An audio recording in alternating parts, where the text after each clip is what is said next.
my enemies. I reap. The strong rise. The weak crumble. My will is absolute. The abyss shall kneel.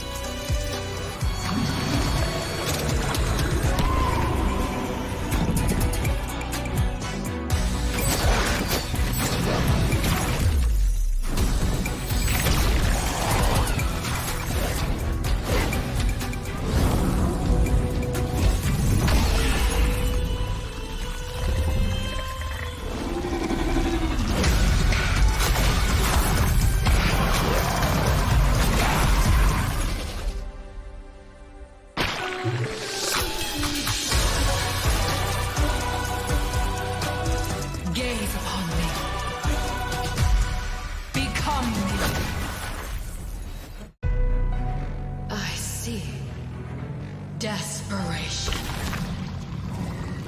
I come to crush my enemies.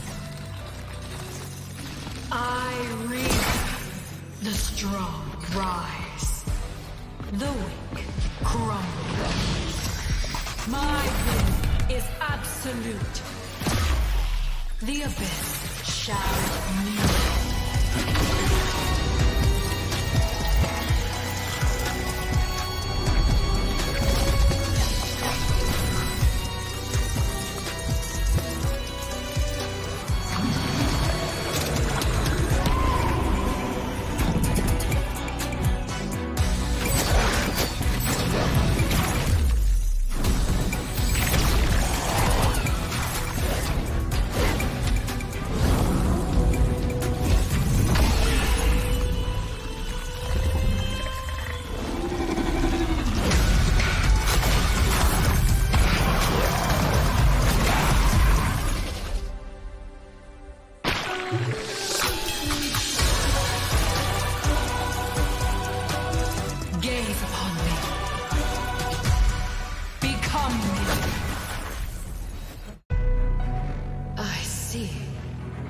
Desperation.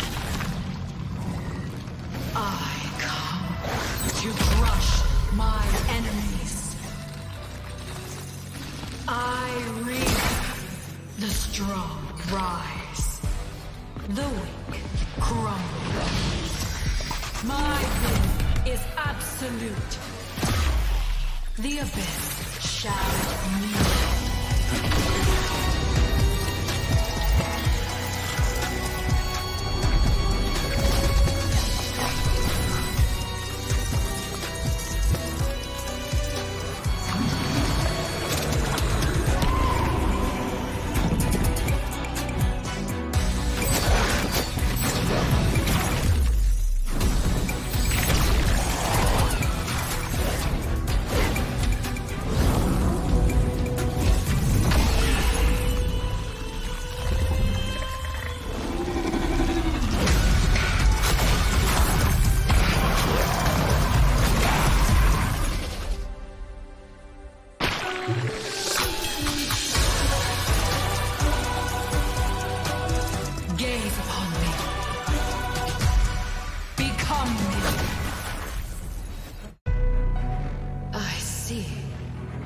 Desperation.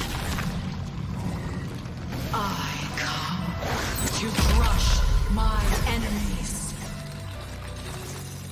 I reap. The strong rise. The weak crumble. My will is absolute. The abyss shall kneel.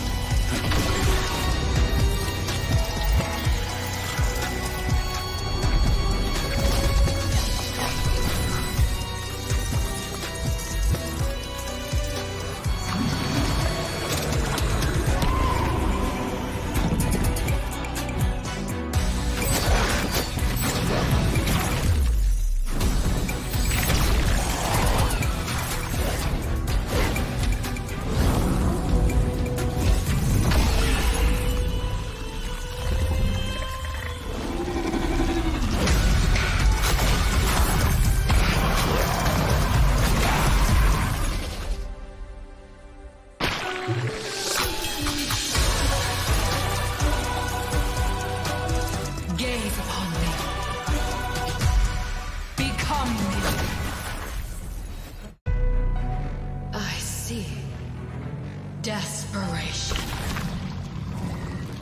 I come to crush my enemies.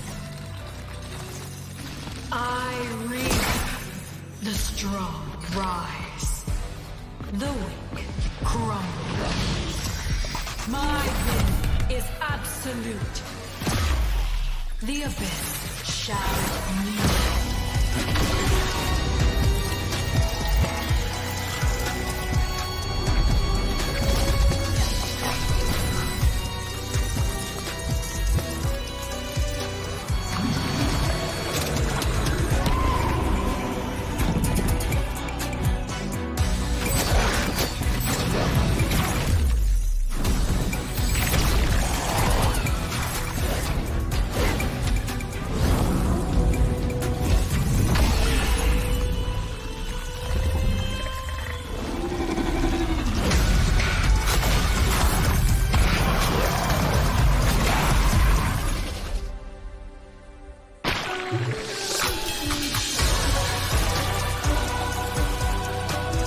Gaze upon me.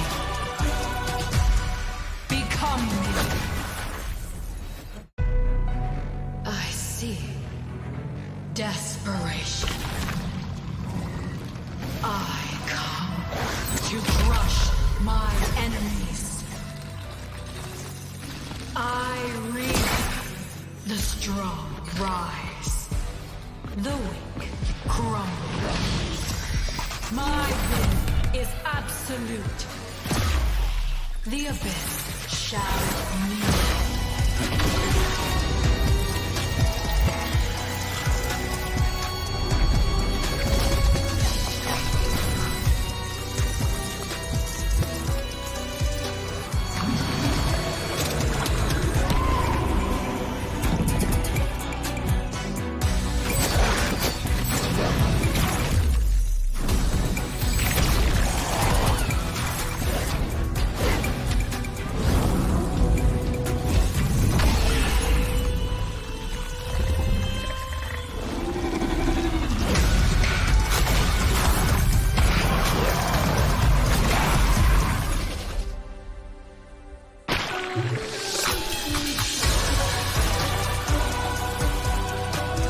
Gaze upon me. Become me. I see desperation. I come to crush my enemies. I reap the strong rise, the weak crumble. My will is absolute. The abyss shall kneel.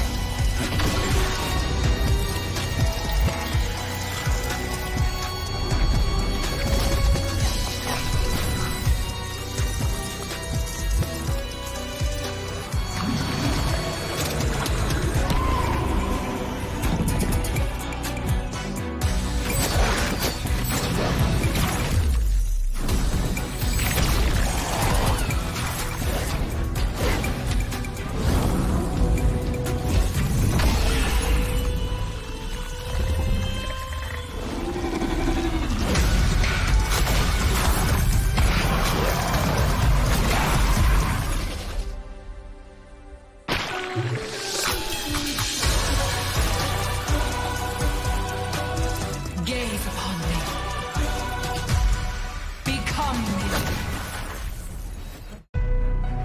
I see desperation.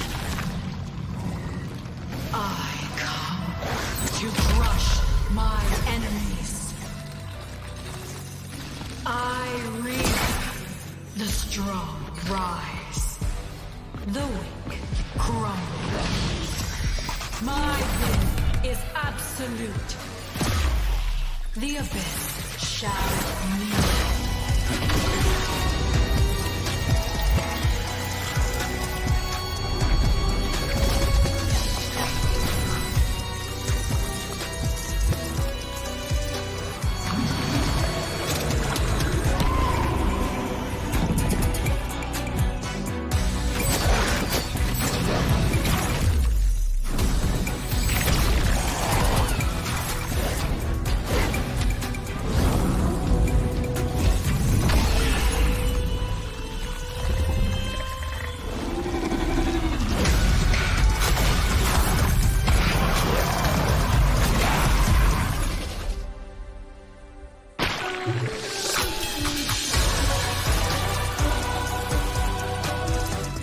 Gaze upon me. Become me. I see. Desperation. I come to crush my enemies. I read the strong rise. The weak crumble. My will is absolute. The abyss shall kneel.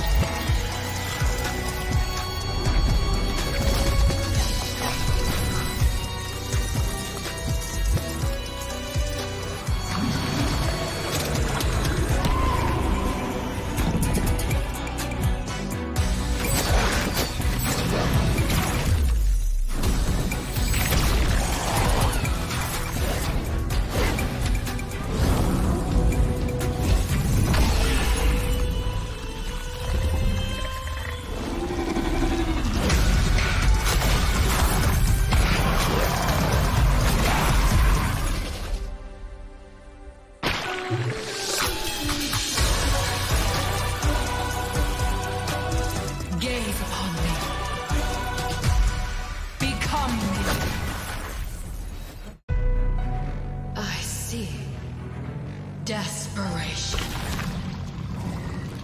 I come to crush my enemies. I read the strong rise. The weak crumble.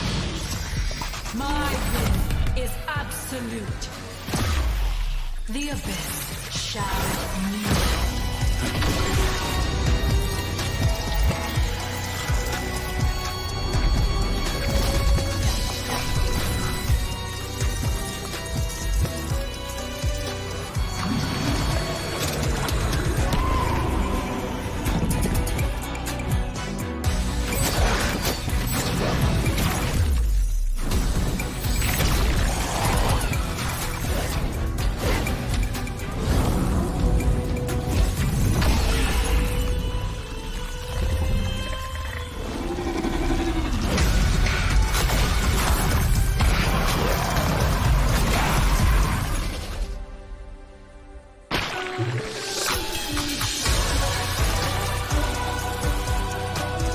Gaze upon me.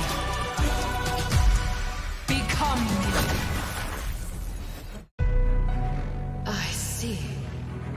Desperation. I come to crush my enemies. I read the strong rise. The weak crumble. My will is absolute. The abyss shall kneel.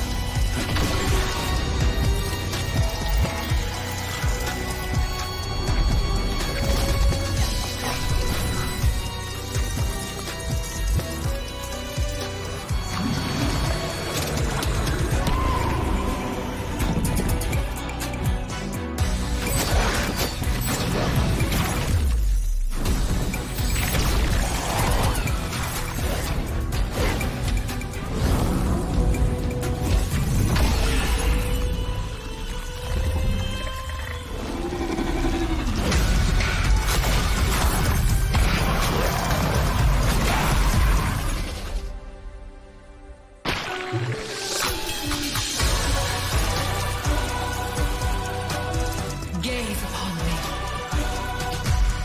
Become me. I see. Desperation. I come to crush my enemies. I read the strong rise.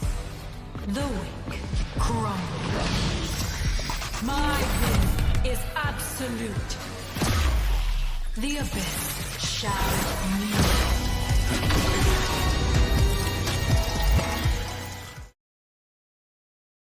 Well, once again, ladies and gentlemen, boys and girls, we welcome you back to India Nepal Showdown, presented to you by ESFI X NESA, that is Esports Federation of India, as well as Nepal Esports Association. And what amazing day it is for us, Sasuke. We are finally heading to the very end of what we have begun 2 days back. The point table looks really interesting, and why don't you just give us a background of what is the current standing that we're looking at? Mhm. Since if you're talking about the 2 days current standing, then SATUL stands on top with two games, both victory and 2-0 in both the games. Four victories standing top, looking like the final boss of this INS.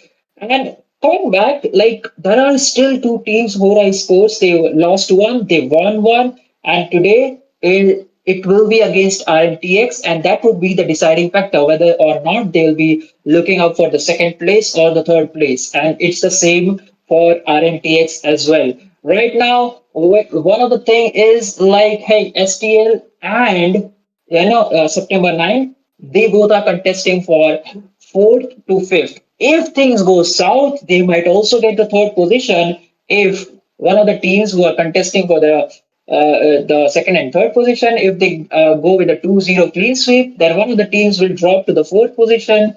And if one of the teams go with a 2-0 sweep, then they will get to go to the third position. So it's really tight scheduling between these them. But again, September 9, they lost yesterday's match, and also Sleep Tight lineup lost yesterday match. For the overall standing for both the teams, they have won one game on that too also on the day number one. 2-1 is the score, and 0-2 both the teams lost yesterday. So right now they're both looking for the third or fourth place standing in this India Nepal showdown.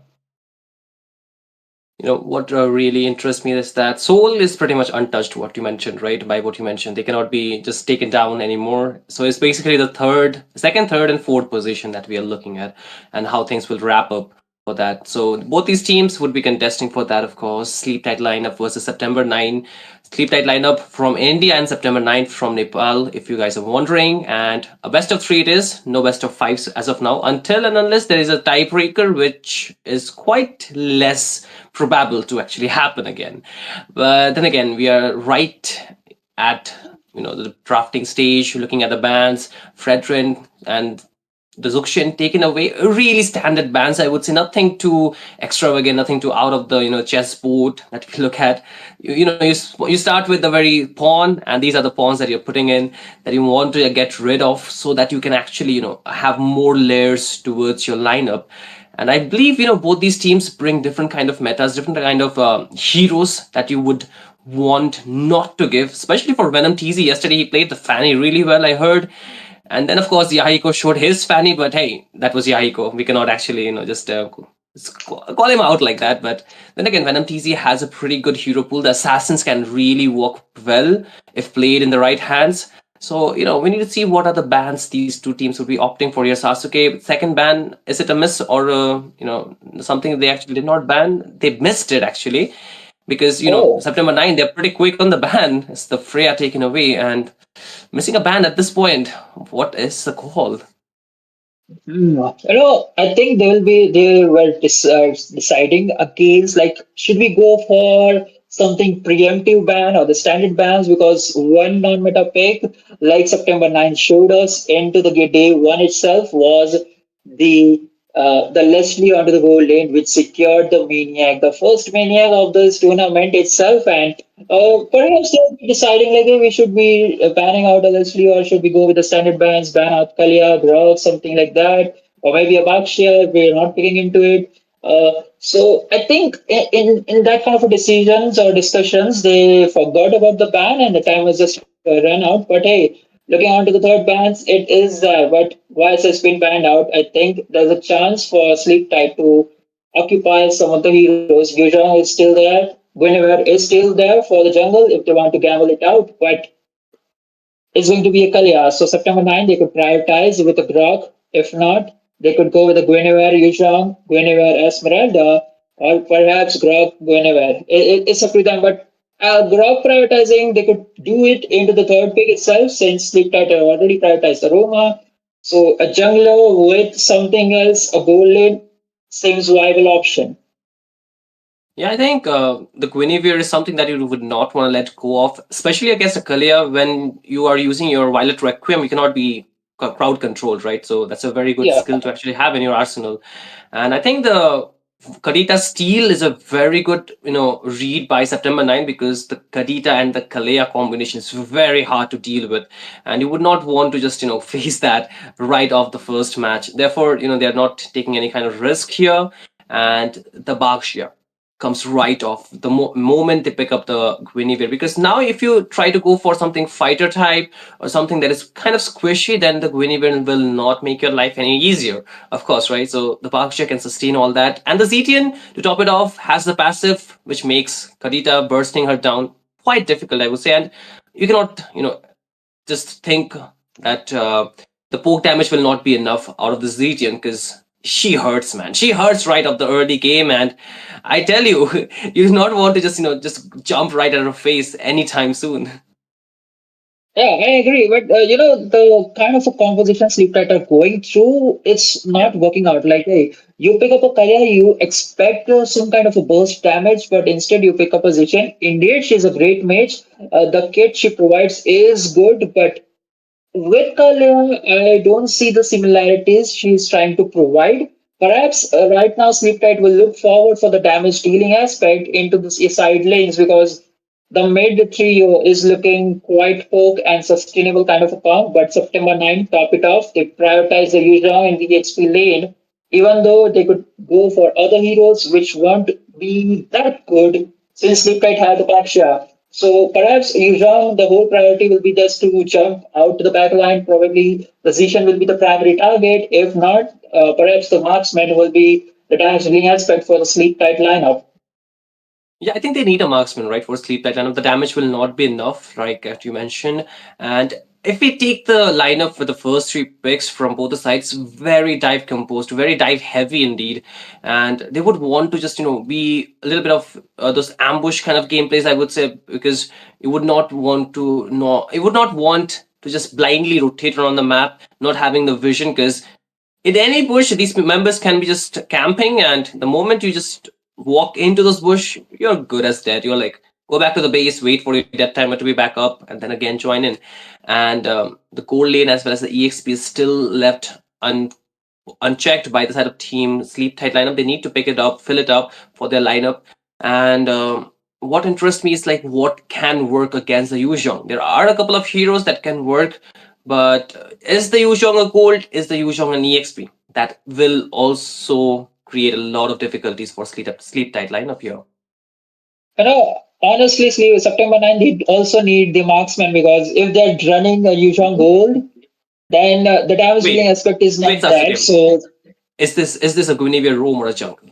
What do you think? it's a 99% going to be the jungle unless and until Okay. September 9. Go with the mist, like hey, the 1% which we are uncertain of, just throw it onto the row and just get something else. But the something else aspect is not looking good. Like, what are the options? Leo mode? Probably it's a good, but it needs a snowball, it needs the frontliner, and Guinevere cannot provide that the essential things which are there. So, probably getting something good, Roma which would counteract with the Guinevere sounds a viable option. And there we go.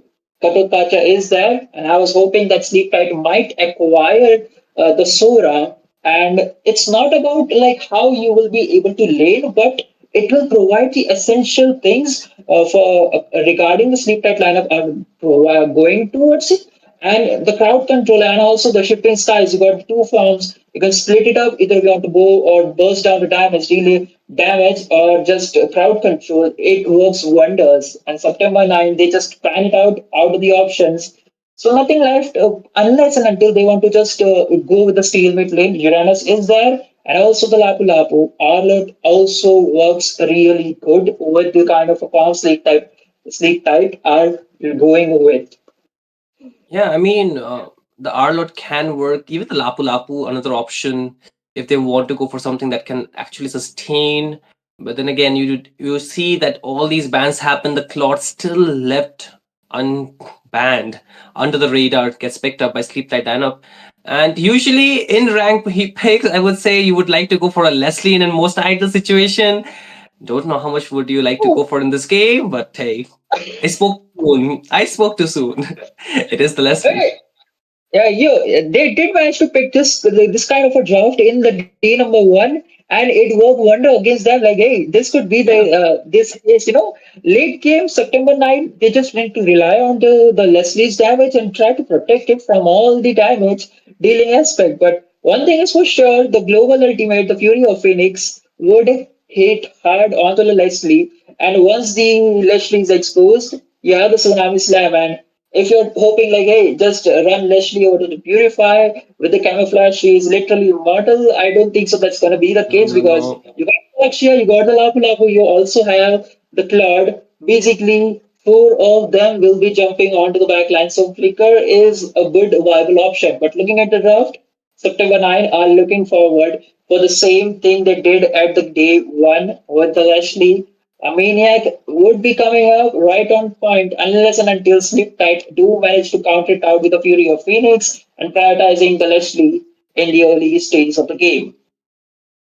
I mean, both the marksmen need a lot of time to come online, so we need to see how will that unfold. But then again, ladies and boys and girls, we welcome you back into the line of town for the match number one, game number one between Sleep Tight lineup and it will only be September 9. IQ RNTX is not the right team. It's going to be fixed really soon, so we'll just wait for that. But then again, the early game will really span in a way that the mid duo needs to have the control, needs to have the vision around the map. And if they're unable to do so here, then I think the pick of composition that September 9 has gone for will prove a lot of difficulties to the side, that to the gameplay that Sleep Tight lineup are trying to achieve here, Sasuke. A lot of bursts coming in into the mid side. Kototacha looking in quite tense situation. Looking in, I mean, they have the team around there. I don't think so. They would want to take a fight. It's just a little wonder that they wanted to get, and they got it. So, gold lane, poke damage, already 1/4 of their HP, or 1/3, you can say. But this is a lane that's not going to be, a winnable lane for the Claude, at least in the first half. I know, and this is kind of a draft like both the teams need to prioritize the goal lane after the first turtle or just look forward for the advantage. If one of the teams do manage to think it off like, hey, it's okay, we'll leave down the turtle since one of the members are down and we are not able to win the turtle contest, they could prioritize because Sleep Tight, as for the Sleep Tight, they need to make sure that the cloud is farmed up, else he's going to be having pretty dire situation because Leslie is going to burst him down in the early stages, making sure that he doesn't get farmed up. And the first title is already there. The position coming in from September 9 is looking pretty solid. They're looking for the first pickup. Yuzhong already level 4 Black Dragon farm anytime soon. Anytime soon, like you mentioned, is already out there, and you can see the burst coming out from the Kadita will make Lapu's life already difficult. But then again, when Atizi falls as the first blood, the rest of the members from Team September 9 are still trying to go in. You can see the low HP targets that they're trying to chase, but then comes the Black Dragon. The Shard Residue will not be enough to take anybody else. But then again, Skull wants to dive in. Is that the right choice? I don't think so, because his team cannot respond to that, and the first turtle of the game secured by September 9. But now they want to look for more. They want to take away the purple buff, and TZ, he knows that he cannot do much against 4 members of September 9. He has the team around him, but it's already too late to respond, actually. Sleep Tight line on line into a dire situation. Oh, blazing two-way pin used. If and only if Leslie has his ultimate, it could be a kill secure into the goal lane, but that is a different story. They are looking for the mid kill.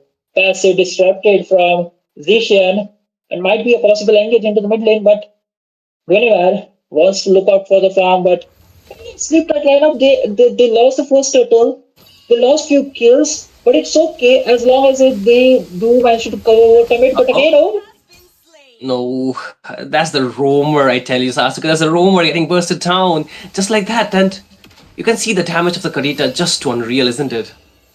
Rough waves and the crowd control was way too much for Kalia to handle it down. And hey, at this point, like Sleep Tight lineup are into the situation. They need to really focus onto the cloud, making sure that they get 1 or 2 kills because there's still pretty ample of time. Like Jean, they cannot do real much. He's pretty tanked up. He's pretty kitted up. And also using down. Uh-oh. It seems like though onto the mid lane there'll be another engage when TC gets taken down for the second time in just under not under 4 minutes, but under 5 minutes of the game, and this will make the first 5 minutes of the game completely out of hand for Sleep Tight lineup. And on top of that, they have to deal with the constant ambush gameplay here. Sasuke, like, what will be the right choice for them to actually go from here point? I don't know, they need to tune up their tempo, perhaps look forward because every bush that would be this kind of a situation. They are going for the Tsunami Slam, but no, it's not going to be enough. You can see already the backup available from September 9. Too quick to respond, and that to happen before the second turtle of the game. Both Skull and Venom TC has already been taken down for two times each. And now they are getting zoned out by the Black Dragon. He's so aggressive that he doesn't even care if he goes under the turret, but instantly backs off. But again, on the bot lane, Leslie says two of them, the Revitalize will clutch, heal him, but then again, the AOG might not be able to, the Claude might not be able to dodge the AOG, and there is the snipe from the Leslie to just make things dead for this Claude. But then again, you can see they're not done yet. They're still rotating. Skull could not use his Tsunami Slam because he did not have it. Get onto the top lane though. It's completely open for the Yushong to just take away the turret for now. But then again, if we talk about items, Claude picked up the DHS. Is that a good sign for Sleep Tight lineup here? It is quite a good sign, but again, they are quite relying a lot on the mid Zishan poke, but Kite with the Kalia is not looking good, but they need to rely on the Cloud much more at this point because he's the only one who could just outshine, outperform, and outdamage from the side of Sleep Tight lineup. But again, off camera onto the top lane, that's a Lapu Lapu, goes it down. Oh no, it's never done it, but look at the kill him. She goes in, he takes down a double, but again on the bot lane, the AOG will drop down. Quinny with the Violet Requiem as well as the rest of the team will take down one more kill, and here comes Super Gene Cutie, still sniping, still dealing the damage, when TZ is still left there, cannot run away, and that might be the wipeout coming out for the side of Team Sleep Tight lineup. September 9, they're looking to dominate, taking down the tier 1 onto the bot lane. 0 to 10 is the scoreboard, and hey, September 9, they are outshowing Sleep Tight lineup with what it means to, pick Leslie, one of the comfort picks for September 9 into the goal lane and making sure, like, hey, we know, like, Claude is a meta, but we can out-meta it with the Leslie's pick. And it's looking pretty good. It's not looking pretty good for the Sleep Tight lineup again, Tsunami Slam, they want a kill finally, but no, the rough face from the back. They will take down two members. Double kill already secured by Lilim, and then the rest of the team is trying to run away. But look at the knock up. Enough for this Leslie to take one more member down. And here comes the special migration combination, and Omega will take down a kill. Johan will finally find a shutdown, but he cannot escape. Another wipeout by the side of September 9 onto a Sleep Tight lineup. This is looking like a one-sided domination at this point, and nothing much except for that one kill that they got.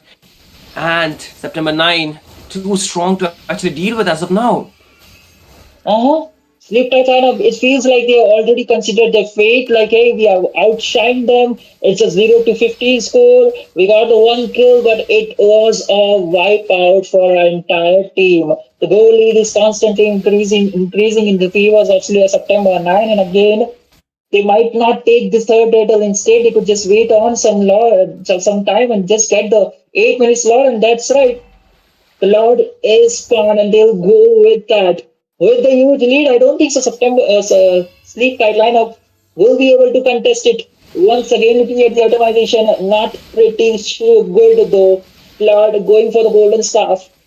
If and only if he gets the gold, and if he's able to make it out, there could be some, some miracle points, like, hey, Sleep Tight lineup might be able to pull it off, but then everything's need to be on check. Like, someone needs to go and zone down or be the chopping block for the Leslie. was once you zone out and once you know the position of the Kadita, then you can only fight with the Claude, with the golden stuff. But hey, BMI already used to just to go out. Lord already been taken care of. That's a Fury of Phoenix.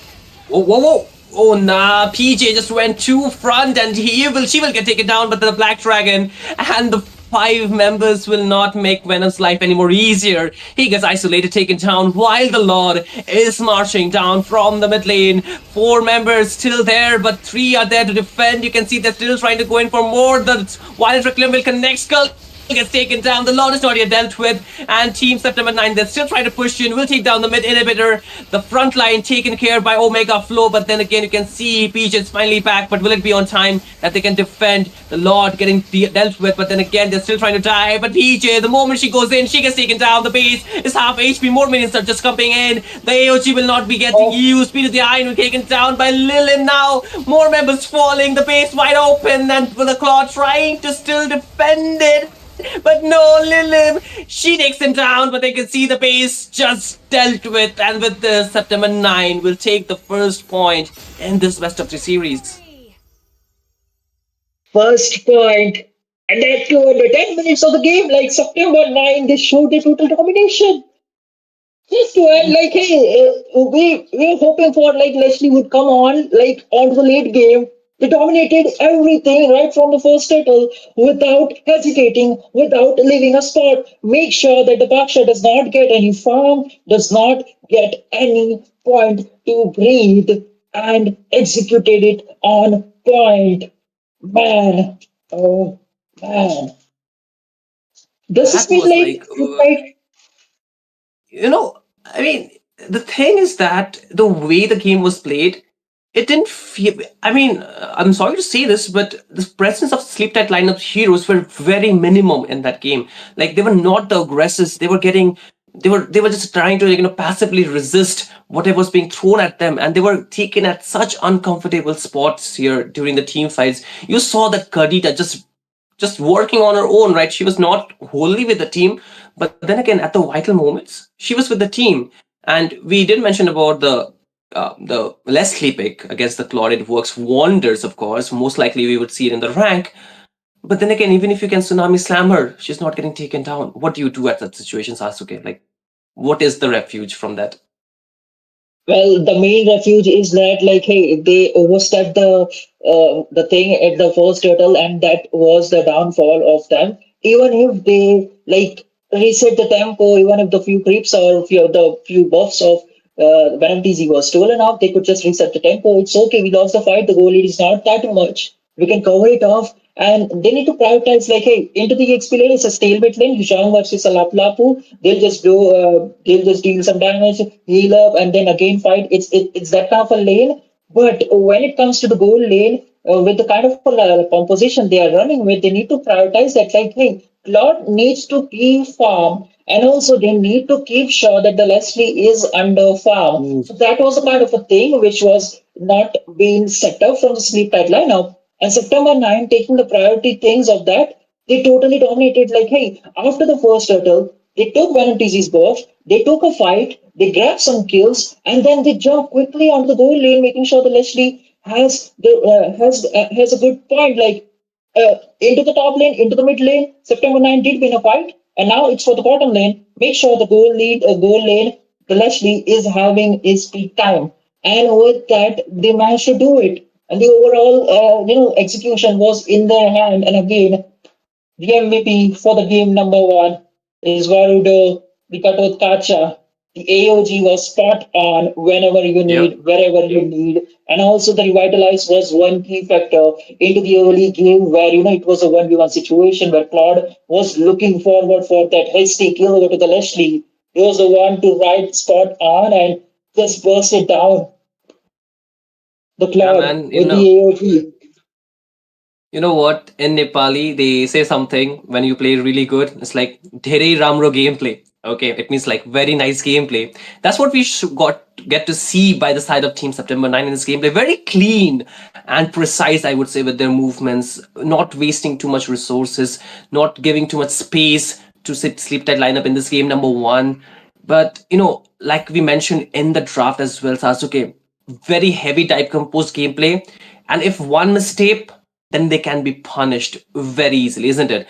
Good thing that they did not make the mistake, but if things were to go to the other side, to the south, then it would not have worked the way they did. I hope Sleep Tight lineup, they understand that they cannot be just going with this kind of late game composition with very minimum damage, but they need to have something that can, make the lineup a little bit, I would say, balanced from the early to late game. That would give them much more chance to actually have that late game scaling done properly. Because without, that, like you mentioned, the mid duo combo as well, the damage would not being enough was a problem as well. You're trying to go for a hero that cannot be bursted down by the Kadita that easily, but then again, you're giving up the damage that you need to burst down the members. So maybe just change that up. But what do you reckon, that Sleep That lineup do here? Because they have to win the game number two in order to, just equalize the score, or maybe just try to have a more time to contest for the game number three. But at this point, what will be the call for you? Like, if you were Team September 9, I mean, if you were Team Sleep That lineup, what changes would you want to make for game number two? Now, if you really want to take it easy, just ban out Leslie, and it's flip that lineup onto the second phase. So they need to really gamble it out whether they need to go for a Sunshine ban or a Freya ban. They could, to be honest, they could just let Freya to open it up, and they could just prioritize a Baksha over it, and also Phobias or something like that. But if they really don't want to ban out the Leslie, then they need to prioritize the goal lane pick if they're keeping the Leslie open, and if September 9 prioritize it again into the game number two, then they need to prioritize the goal lane, and the whole rotation it needs to rotate towards the goal lane, like, hey, helping out the marksman. It's not just making sure that their goal lane was farmed, but it was to also, like, hey, the enemy goal lane needs to be stopped. Like, he's getting a free farm, even if we are keeping both of them as separate. Like, it's a 1v1 situation. Even if if your marksman is getting farmed, the enemy marksman is also getting farmed. So there are certain scenarios that they need to check out. But there's a lot of situation that they could go for. Again, September 9, they're going to ban out a Fanny. I think is going to be a Mumbai solver. That's why the Venom TZ Fanny was banned out. Is one of the, it is one of his signature pick, Fanny. And we are seeing in 2 days like how devastating the Fanny was, even though yesterday was not up to the point. But hey, that's a story for a different day. But it is going to be a Frederick ban coming in from Sleep Tight lineup, nothing out of the ordinary. And perhaps the Sleep Tight lineup would ban out Zushin in second or third pick, third ban. That's there. But what else could September 9 could ban? Now they know, like, Yuzhong, if they really don't want to give it to the enemy, they could probably ban it out, or maybe Esmeralda, because she's just way too tanky, and giving it out for 1-2 trade with this kind of a ratio, it's not looking quite good. I do agree with you on that. I think the type of dive or the type of sustain the EXP laners can provide into this team fight makes it really difficult for them to actually do much, because the zone capability that the team has already makes it difficult to contest for this neutral objectives. But then again, you would not want to leave the Kadita unchecked as well. I think Sleep that lineup they understood the hard way after leaving it open in game number one, because giving it away for free is basically saying that, wait for us in the bush, we'll just walk by and get shut down basically. And that's not something you would want to play for a lineup that is wholly based on towards team fight. As you can see, the roamers are being prioritized by the side of Team September 9's ban list. And I think this will, which you mentioned as well, the Yu Zhong will be left open for this reason. And if they want to, they can still go for the Guinevere once again. I think the Guinevere worked pretty well for their composition, because the type of gameplay that they play really facilitates that kind of dive as well. But if not, I still think there are plenty of heroes, especially not want to reveal your goal laner this early, because as of this meta, I think most of the heroes are working so good that there is not any more 20 to 30 heroes that are on the list that will only work. The list has exceeded over 50 heroes that are working currently in this current meta. And then again, you ban all these things, you leave open the Zushin. I mean, that is something that you It's a cannot. big Hey, Like it's a big great. gamble. I was literally Yeah. looking onto that because I counted out there's a Yi Sunshine, there's a Freya, there's a Guinevere, and there is also the Zushin. Now we know like Zushin works again well, but they could prioritize a Yi Sunshine with a Freya, and that would work really wonders. The one thing is for sure they need to give out Esmeralda alongside Guinevere. That would be a hefty trade, but they Ooh. prioritize Hora right there. Okay, so Freya, Lee is there, but is Wait. it going to be held Huh? down to the road? I mean, you're leaving open the Essential plus the Freya at this point. That is such a dream combination to have. I mean, I understand the Sora is good, but then again, there is the Valentina that is left open, which can counter it pretty easily. For the Hild, I think the Zuxian can deal with it. Not too much of a problem. And on top of that, there is an Esmeralda which is left open. So you're letting go of so many strong heroes just to pick up those two. Kind of makes me, wonder what is going to be the game plan. Not a bad pick, of course, but they can be countered, isn't it, Sasuke? They can be counter, but the option or the question right now is like whether September 9 would prioritize those heroes or not. Like Guinevere So Freya is alongside. mentioned. Yeah, Yeah, of like course, I'm it's sorry there, to say right? this. I'm sorry to say this, but this is like normal. Like I mean, never mind. I'm just having a little bit I, crash out, guys, because you do not let go I, of that kind of composition. Like why? Why? I understand because seeing that kind of a thing just happened, like half of my brain cells died, and the other half are fighting, like, hey, whether the Sora and Hilda are really the best pick that they could have ever made. They're literally fighting over this kind of a conversation. And again, they could prioritize a Guinevere into the jungle, but instead they go with the Farsha. That's really good. If because if not, then it would be bad out. But again, they really need to go with this kind of composition?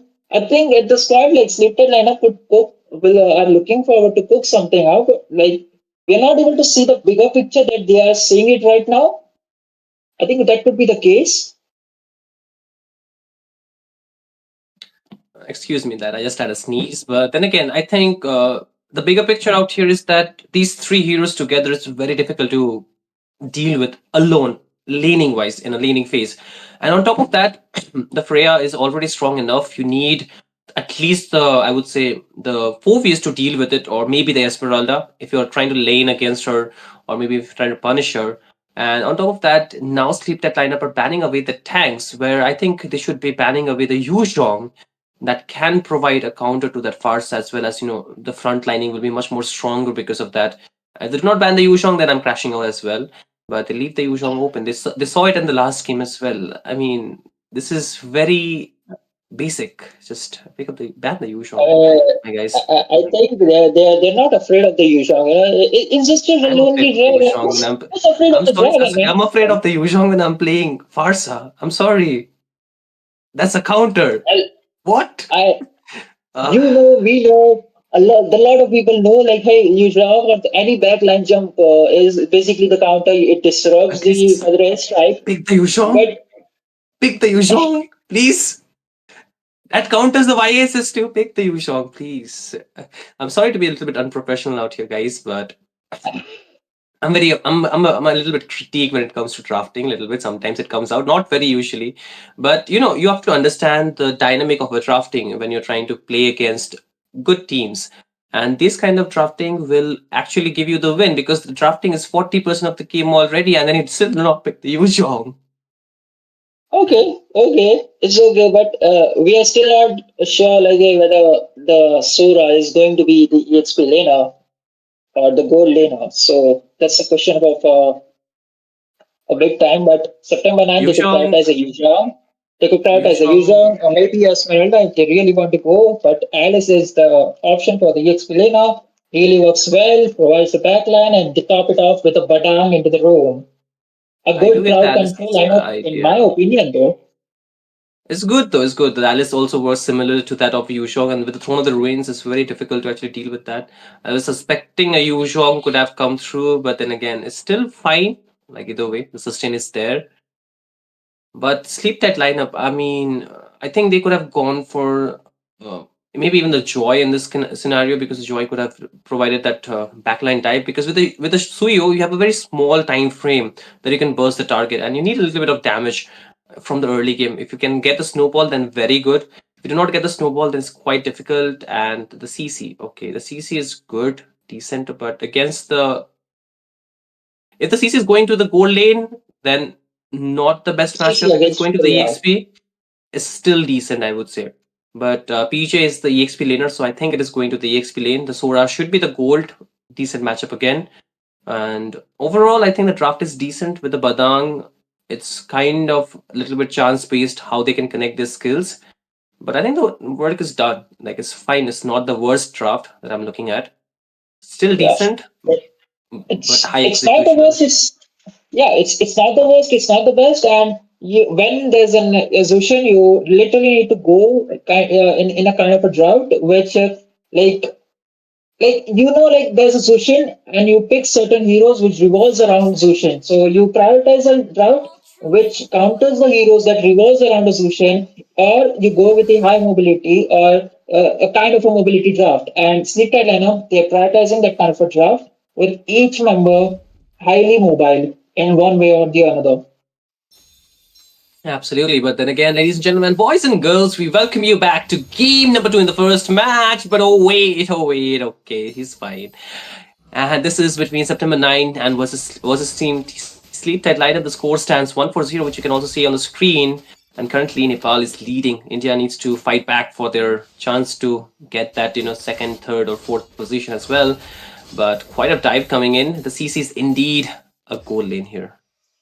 Oh, Flicker baited out. Again. They beat it out. I mean, it's gonna be a chase that deep.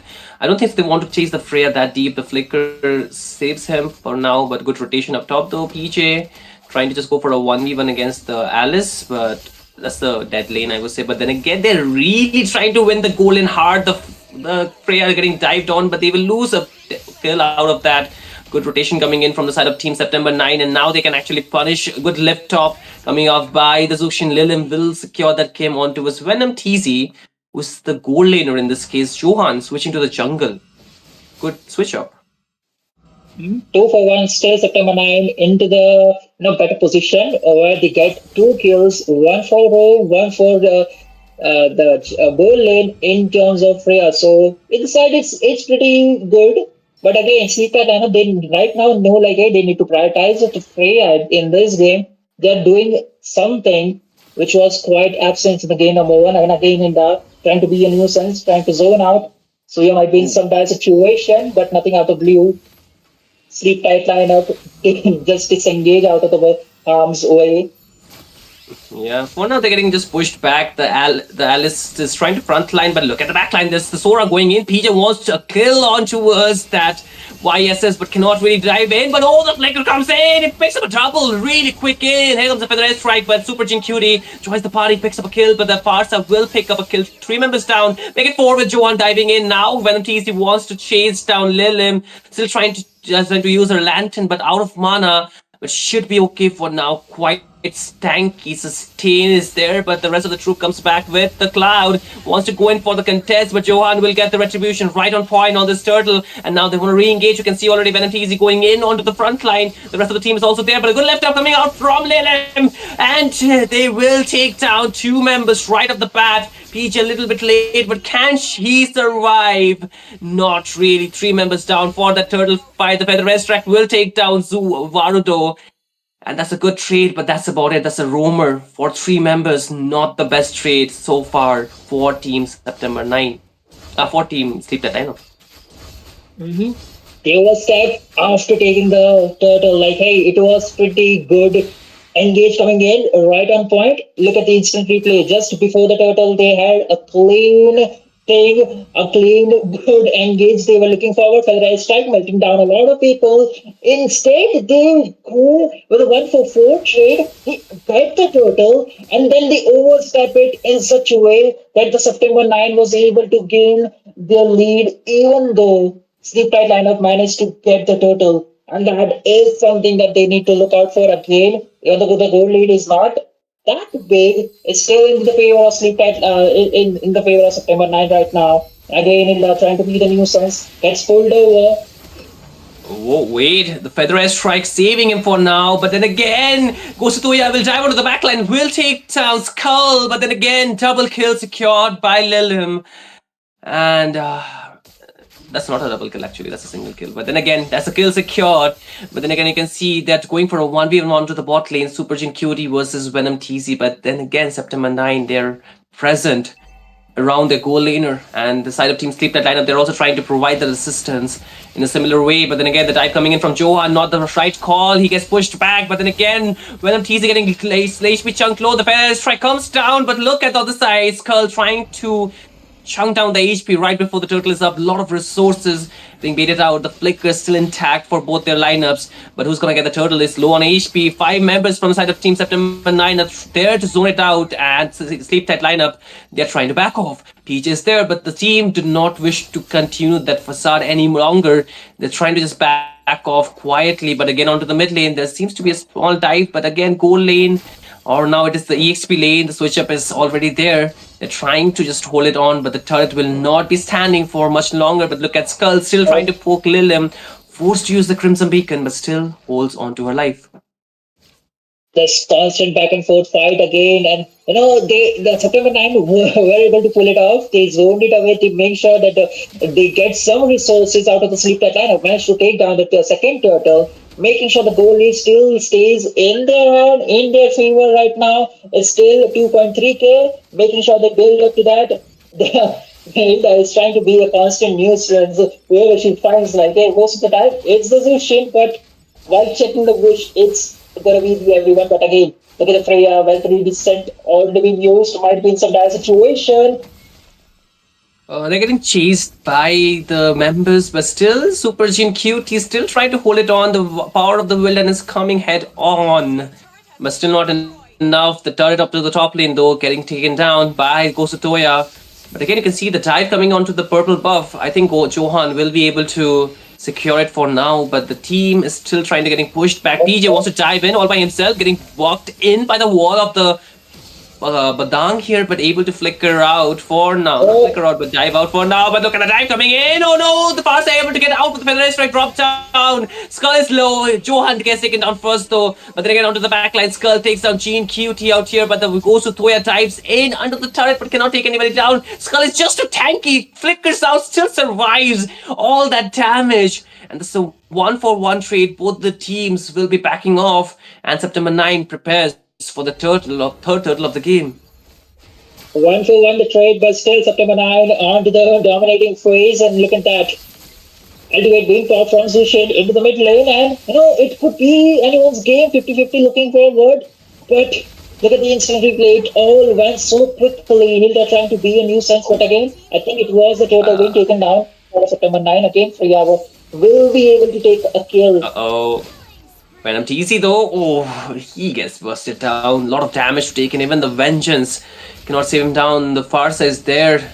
Does not have the Feather Strike. P to the eye. Needs to back off. Flicker Blake coming on from the Badang with the fist strike and the fist break. Takes him down. PJ able to descend to the sky, but low on HP. Gets taken down. Super Team Cutie able to do that work. But Johan with a shutdown was goes to but cannot survive any longer with Super Team Cutie diving on towards him. Skull is back there, but cannot really do much all by himself. Gets melted down by the members of September 9 with this 4 members down. September 9, they're still showing the dominance. The dominance it is alongside the Freya and the Zushin composition. Freya with the RNTX alongside the corrosion side. The damage is there alongside the Zushin. She's now making her way to the Sky Piercer already there, so any more kill into the plates as the Zushin will be more devastating and more threatening for the side of Sleep Titan. But again, they're still looking for more bloods into their hands. Even after that big turnover fight, the goal is still in the hands of September 9.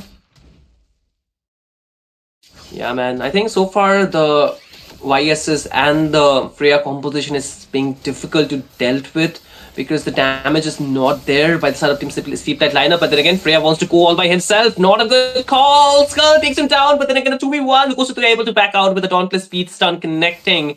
The team trying to respond. Badang does not have a flicker. Varuto has to wait for a little bit longer, but a 1v1 there between Lilim versus Venom TZ. And now Sleep Tight lineup, they want to re-engage. They're waiting for the perfect opportunity. But no, Sora goes in PJ, trying to go for the crowd control. But look at the combination thrown on the ruins, connecting onto the back. Flo takes down PJ. And the rest of the team trying to still contest, still trying to go in. The Feather Race are trying to create a separation. But two of the members have been down. But oh no, Lilim just cannot get out. Even with the flicker, gets taken down by P to the Ein, and that's a good shutdown going to the side of Team Sleep Tight lineup, but still the Lord control into the hands of September 9, and they're trying to take it down before the members of Sleep Tight lineup can respond to it. There's no way that they could go for this kind of a contest right before. Okay. Oh. Venom TC all by himself. Oh no. The team cannot do much but just watch. The Vengeance was on cooldown. And too much damage to deal with here. For Sasuke, not the right call. Sleep Tight lineup, they're falling apart one by one. That's true, and just when we thought like hey, they had everything under control, it just went sideways. Again, Suyo is only come out of HP. The damage coming in for Freya is way too much again. Oh no, PJ gets engaged on low on HP, but look at Lilim Strange trying to chase them down, pick up a kill with the Sky Piercer, pick one more kill. No, yes, she does. And now September 9, they're going under the turret. Already 4 members taken down. The Lord is not even there yet, but the Holy Defense will be there. That could be the last hope for Sleep Tight lineup to be in this game, but the Holy Defense is down. The Lord will be marching down towards the tier up top. The Inhibitor might just fall here with 5 members, or 4 members indeed, out here to try to zone the last remaining member of Sleep Tight lineup. The dead timer's up. Sleep Tight lineup will be back on map to defend this push. But I think the damage has been done. But still, are they trying to create some more fights here? Doesn't seem like so. But the second tiers are getting taken down really fast by September 9. The map space already reduced. And again, you can see again onto the backline, Omega Flow getting engaged on by Skull. But he's the rumor, cannot deal enough damage to burst it down. But another Holy Defense might just get popped up. But no, the waves get cleared out. But Lilim still trying to cause a little bit more disruption. Oh wait, it goes to guess the final hit. The Feather Red strike little late. Cannot punish yet. But again, another kill picked up right off the noses of Sleep Tight lineup, even with the flicker being available. The constant poke coming in from Zushin is really annoying, and the poke, the second skill from Essential managed to take down a Sora. A 4v5 situation right now, and they will be looking forward for more scraps to pick it up, but September 9, going for more control. I think for now they should wait for the Lord, isn't it? Like, taking any more fight might be a little bit... Might be a bad call for now. That's true, but hey, there's Warden stacks coming in from the ocean, and look at that. Mountain Shocker already landing down. They're looking for a KO. Oh no, amazing throw of the wrist, and that might be it. Sleep Tight lineup, they're falling apart. Picked off, taken down. 3 members down, make it 4 with the Sky Piercer activating, and the last remaining Joan cannot escape. With this, Sleep Tight lineup have been wiped off the map at the 12.5-minute mark. The minions are waiting for this game to end. September 9. They're waiting for the inevitable. They're waiting to end this game. I don't think so. Sleep Tight lineup will be back on map on time here.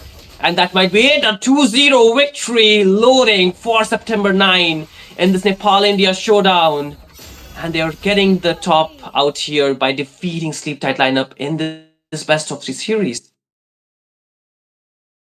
Oh my God. I need a momentary break because what just happened was constant brawl up and down. In this game, like, hey, Sleep Tight lineup, they tried to do something, and I think they had a plan to how to counter out with position.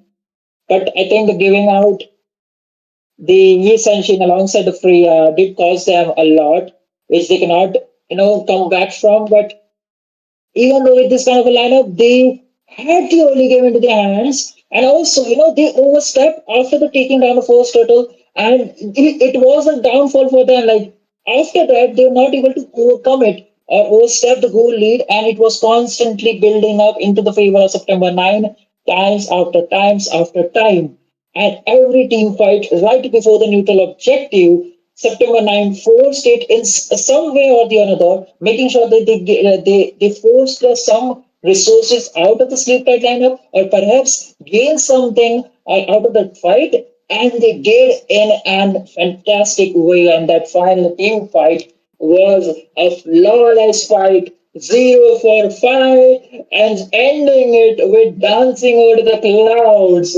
And look at that, like it all went sideways. Sleep tight lineup. They didn't know how to respond to it, and I think in some way or the other, the five stars position was something that we need to look out for because Yeah.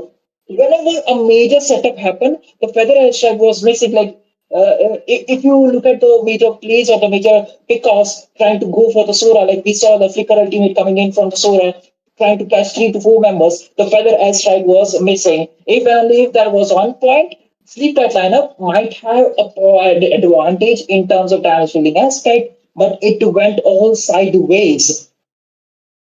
Definitely. I think I already was crashing out during the draft. I hope you guys remember about that. It was not for any reasons apart from the fact that that is not what you want to give to your opponents when you have the chance to pick it off. The Freya plus the YSs are really two strong heroes. And on top of that, there is a Zushin, which I would say at least out of 10 games, you would see ban in 8 of those games, unless and until you have a way to deal with it. Yes, the Farsa was there to deal with that hero, has the range, has the burst, and even in this case, you can see in the replay right now, gets taken down. But the problem is not just the Zuxin out here, it's the Badang, it's the Alice that can cause the disruption. And Sasuke very well mentioned the positioning was not on point because of the disruption that was there on the map. And anytime you try to close in the gap, there is the Freya that would love for you to just dive in on her face. The Freya would love for those melee fights here, and you're giving her to that. And I think the work for the lineup of team September 9 was very easy. Just play for the scaling, play for the items to be there, and just try to constantly take those fights or force those fights where, once again, Sleep That lineup were not comfortable to fight around. And I think we saw this pattern being repeated from both game number 1 to game number 2, isn't it, Sasuke? That's true. Again, the MVP of the game was Utoya. He Sunshine 92 and 16. Like, hey, in the game number 1, it was someone else, and in the game number 2, it's Yi Sunshine. And I still remember the shot coming in, just killing down the Sora within the 5 members of his own teammate. Like, it was like you can stay within your limits. The arrow will reach towards you, and the constant poke from Zushin was really there. I believe like it would be around 21 to 30 assists coming in from Zushin. Okay, it's 17, 7 to 7. A really great score with 50 stacks on the Skype. So alongside the Wishing Lantern, there's no way that the tanky heroes will be able to stay up on point. Yeah, man. I think the Hilda was not enough frontline, especially does not have enough crowd control to stop the members. And if you want to stop Freya, you need really strong crowd control. You need hard CC. Either it be a suppression, either it be a stun skill, and that was not present from the side of Team's Sleep Tight lineup. I think in terms of the draft, it was decent. Like I mentioned, the time frame for the Suyu to deal the damage was really limited, so if one squad can be punished very easily. And even though PJ is rocking that, the Suyu, the Sora, but we saw how fast the Sora was getting melted down the moment she was diving into this team fight, isn't it? Yeah, that's true. And even though like this in this game, it was kind of a switch off like between the goal lane and the jungle. Jonah right now is playing the jungle over to the Suyo, and they pushed the Venom TZ back to the goal lane with this kind of a draft. I think that there could be some reason like they are not able to utilize the kind of a draft which we're expecting. Like, hey, why this kind of a hero was not picking off? Why Lee Senshin and Freya was given away to the enemies to September 9. I think that could be the reason. But again, it's a 2-4-0 September 9 onto the lead. perhaps making the door banging the door onto the third spot if RNTX or Hora Esports manage to come out with this kind of a draft, like a 2-0 for either of the team that leads them to the second spot, and it could be a possible, the third place for September 9. I mean, we can just hope for the best for now, but the next two games or the next two matches, to be very exact, are going to be very, very interesting. So don't go anywhere, guys, because this is just the first match. I would say a very one sided dominating win coming out from Nepal in this game. But India are not done yet. India is not done yet. I mean, because we have two more chances to actually fight back. So we'll see. But then again, a very good start for September 9. They really showed why they are one of the top teams in Nepal. And the gameplay, I mean, the gameplay itself is a very good declaration of why they are actually doing so well. So we'll see, what the rest of the teams from both these countries have there to offer. But for now, Sasuke, any final words before we part with our audience and before we head to match number 2? Stay hydrated, stay focused, enjoy gaming, and we'll see you right after a short break. Yeah, see you there.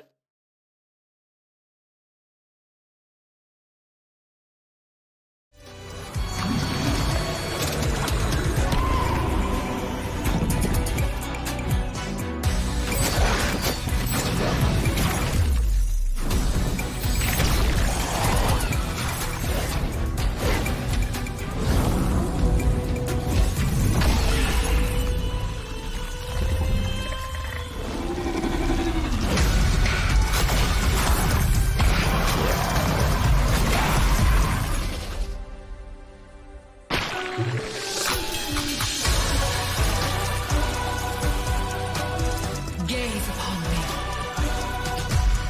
Become me. I see desperation. I come to crush my enemies.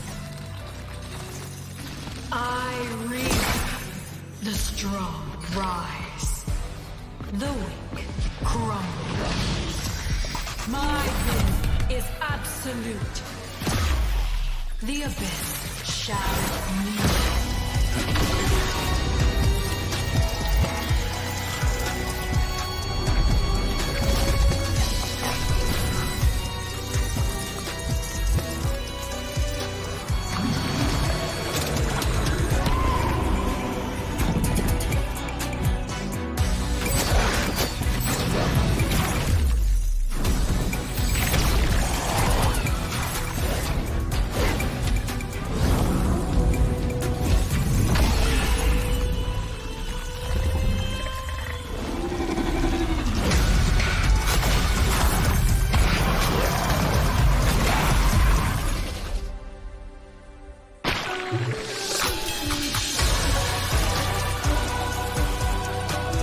Gaze upon me.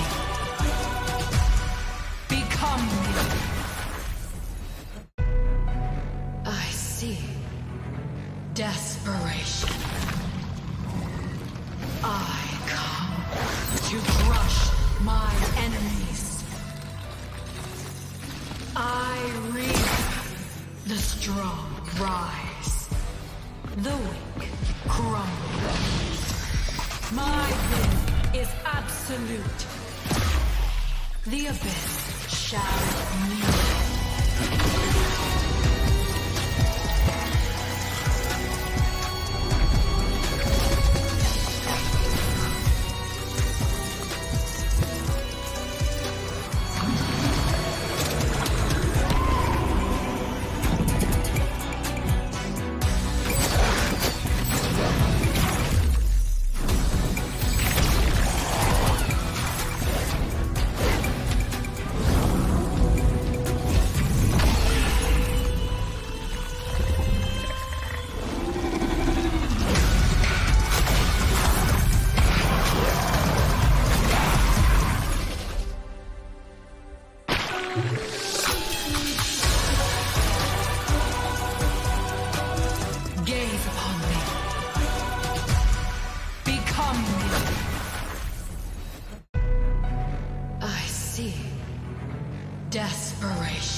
my enemies.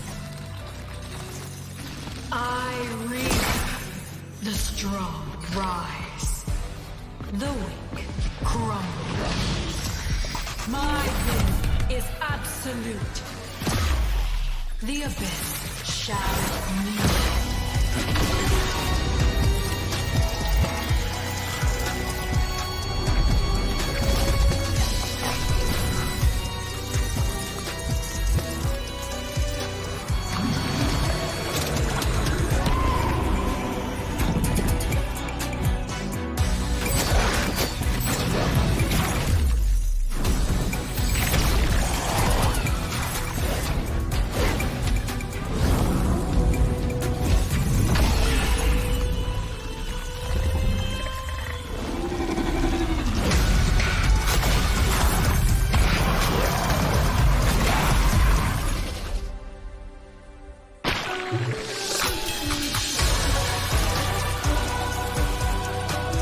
Gaze upon me.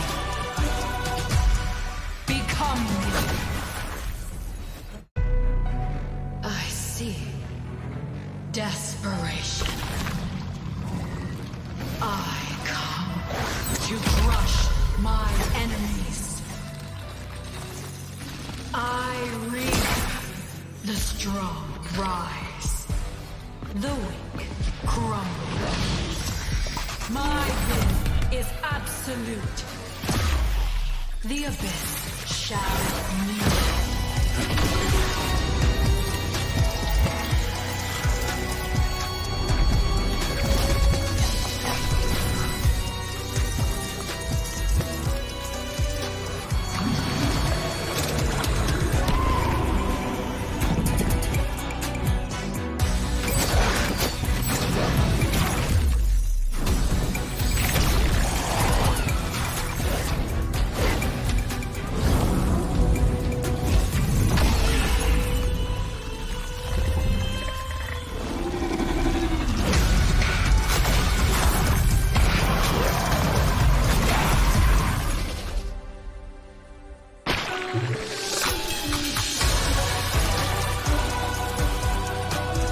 Gaze upon me.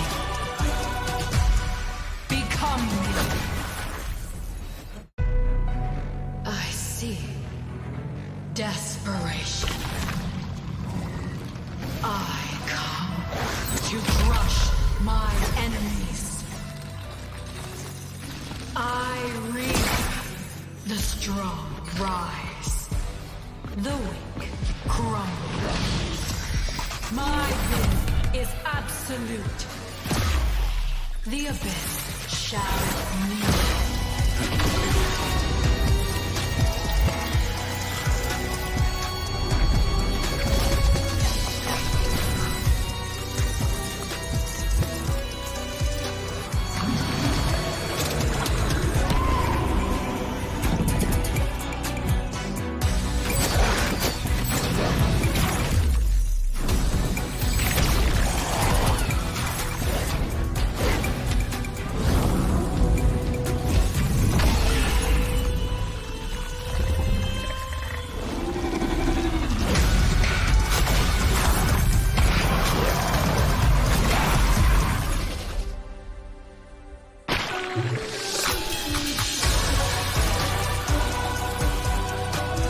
Gaze upon me. Become me. I see desperation. I come to crush my enemies. I reap the strong rise, the weak crumble. My will is absolute. The abyss shall kneel.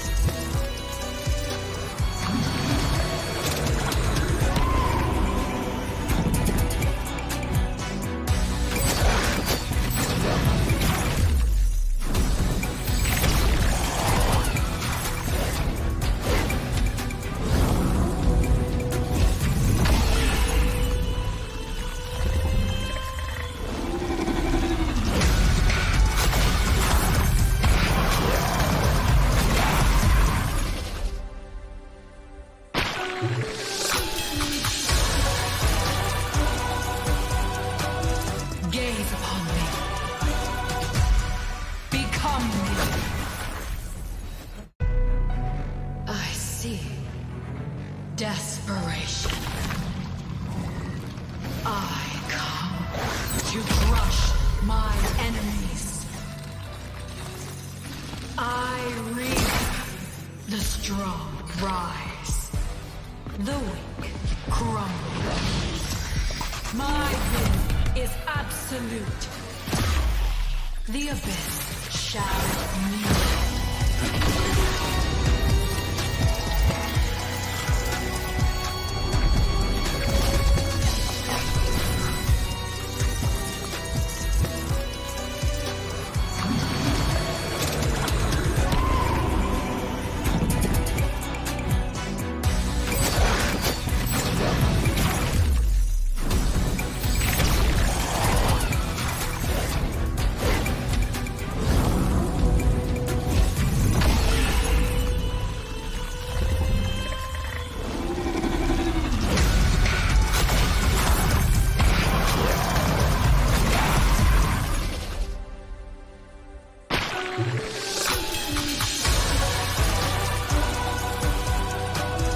Gaze upon me. Become me. I see desperation. I come to crush my enemies. I reap the strong rise, the weak crumble. My will is absolute. The abyss shall kneel.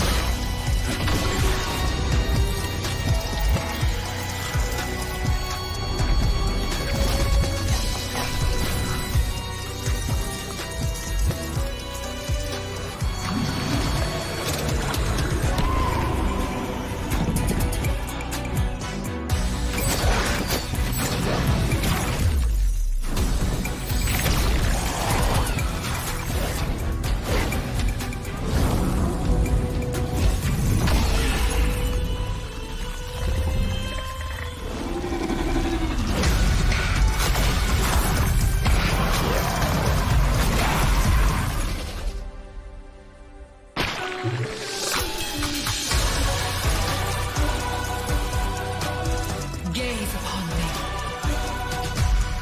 Become me. I see desperation. I come to crush my enemies. I reap the strong rise, the weak crumble. My will is absolute. The abyss shall kneel.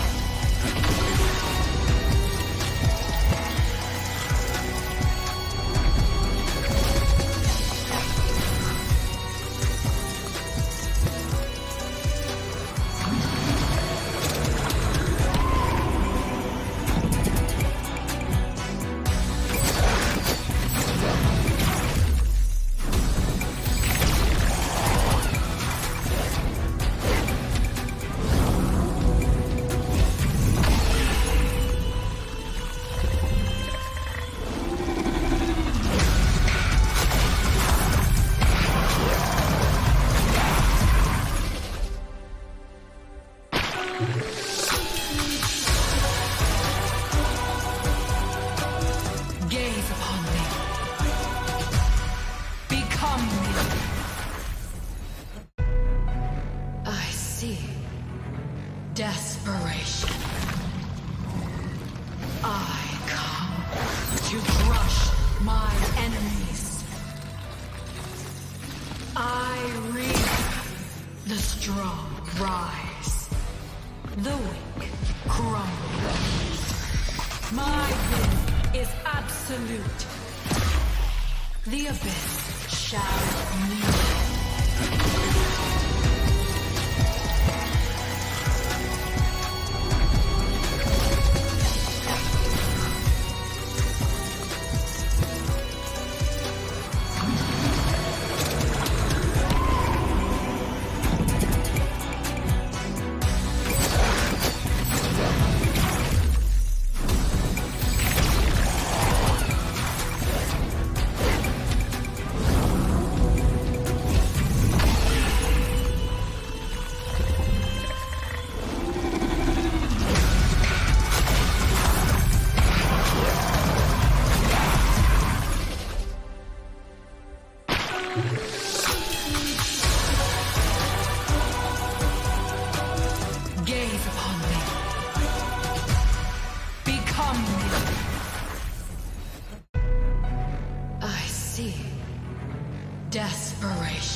my enemies.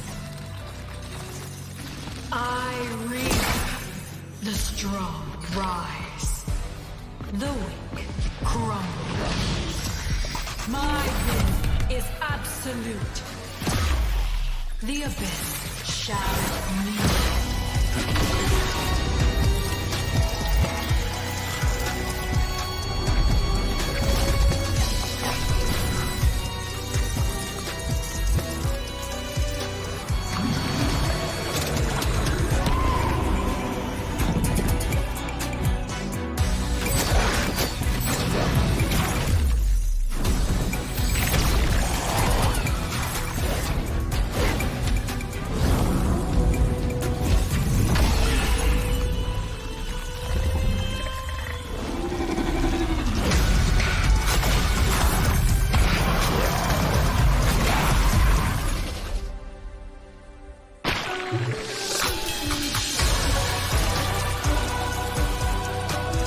Gaze upon me.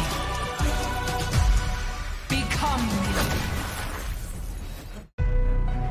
I see desperation. I come to crush my enemies. I reap the strong rise, the weak crumble. My will is absolute.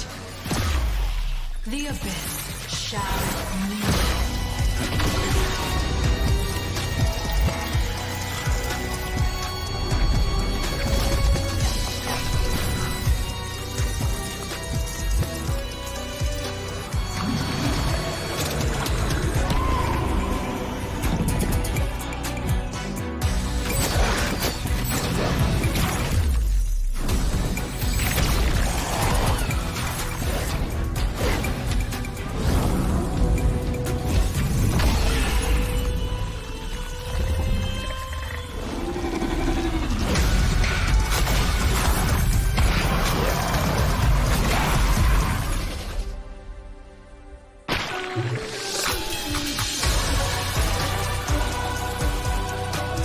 Gaze upon me. Become me. I see desperation.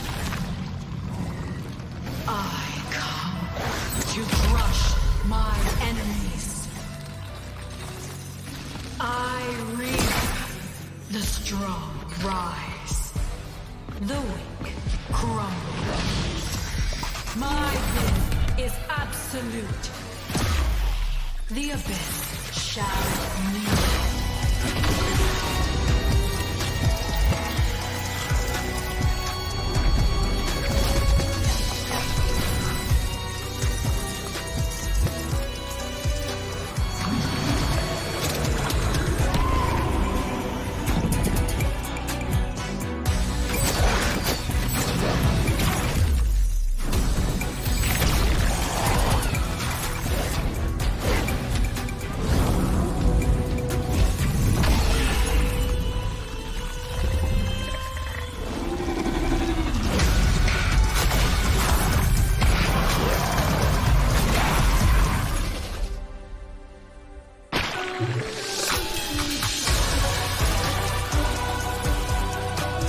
Gaze upon me. Become me. I see desperation. I come to crush my enemies. I reap the strong rise, the weak crumble. My will is absolute. The abyss shall kneel.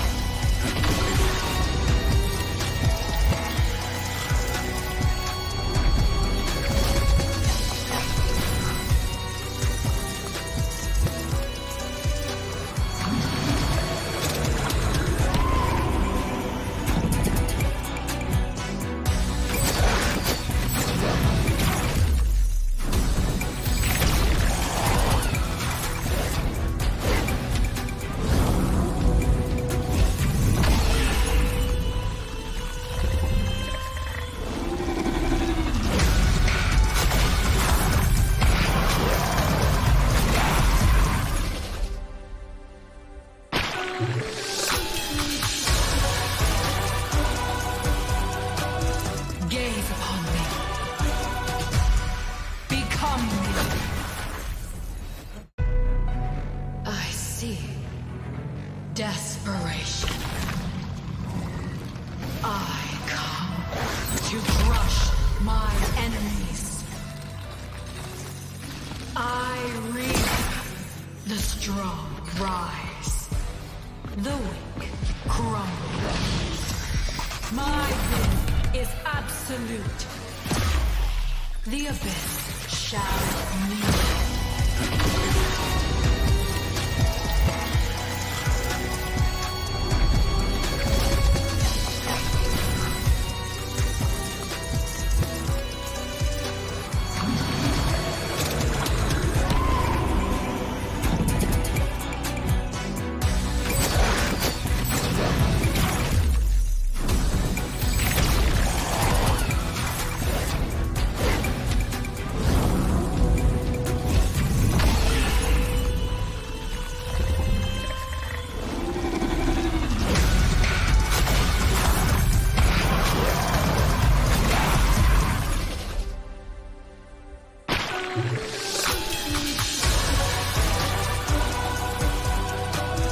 Gaze upon me. Become me. I see desperation. I come to crush my enemies. I reap the strong rise, the weak crumble. My will is absolute. The abyss shall kneel.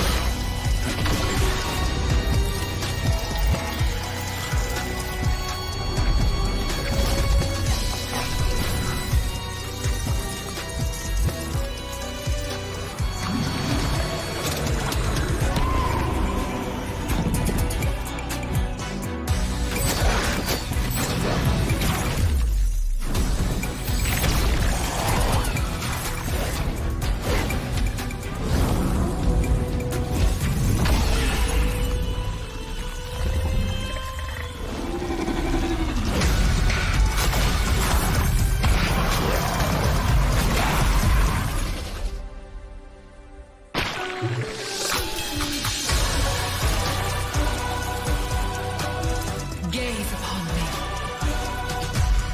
Become me. I see desperation. I come to crush my enemies.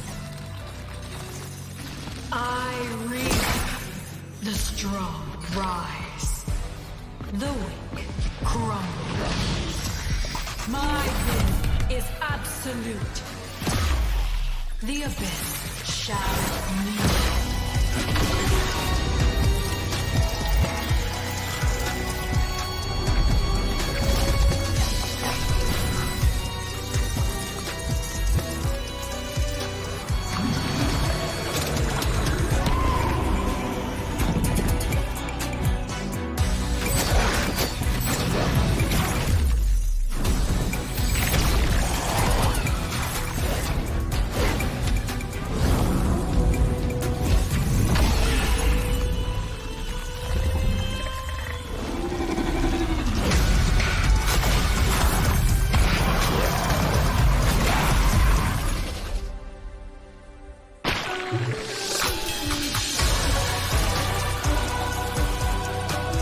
Gaze upon me.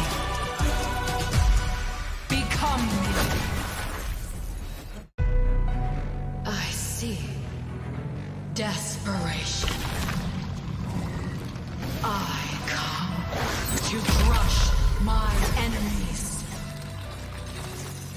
I reap the strong rise, the weak crumble. My will is absolute. The abyss shall kneel.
strong rise. The weak crumble. My will is absolute. The abyss shall kneel.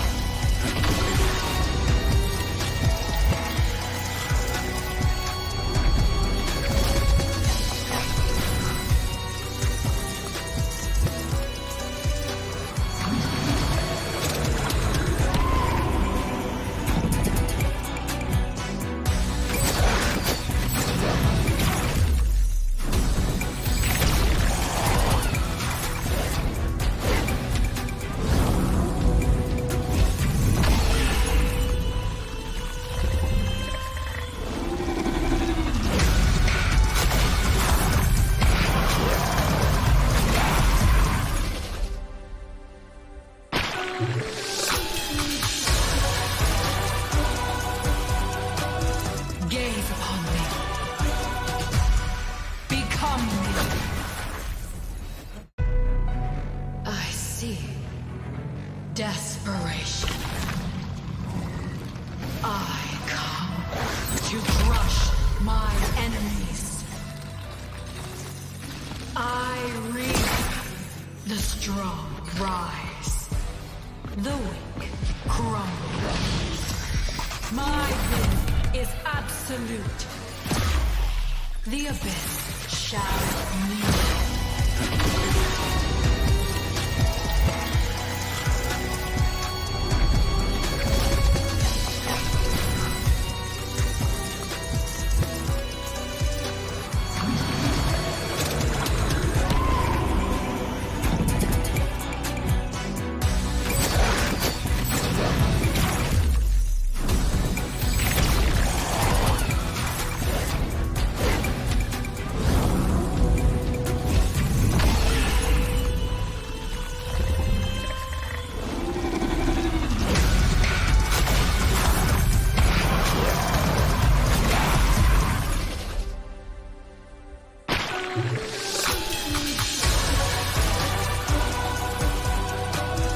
Gaze upon me. Become me. I see desperation. I come to crush my enemies. I reap the strong rise. The weak crumble. My will is absolute. The abyss shall kneel.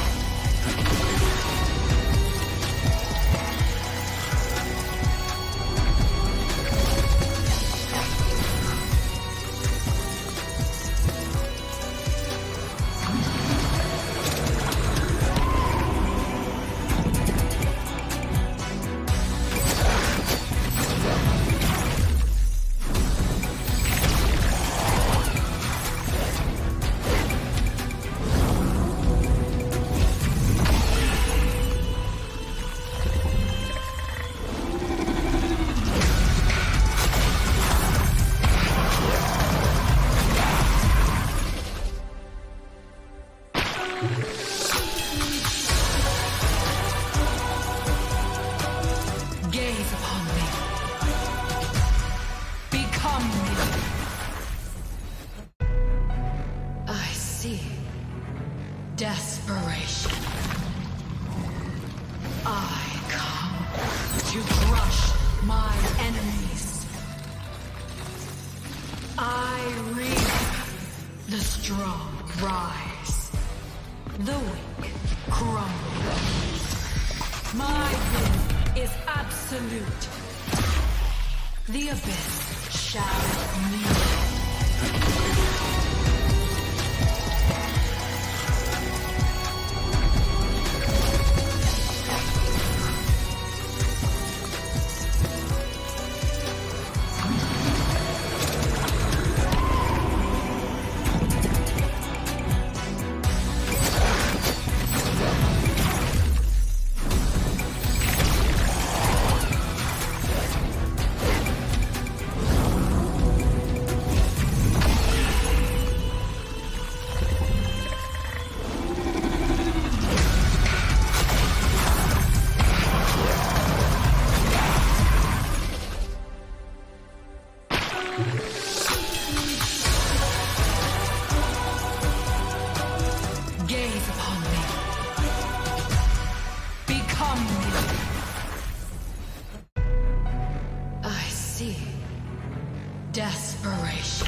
my enemies. I reap the strong rise, the weak crumble. My will is absolute. The abyss shall kneel.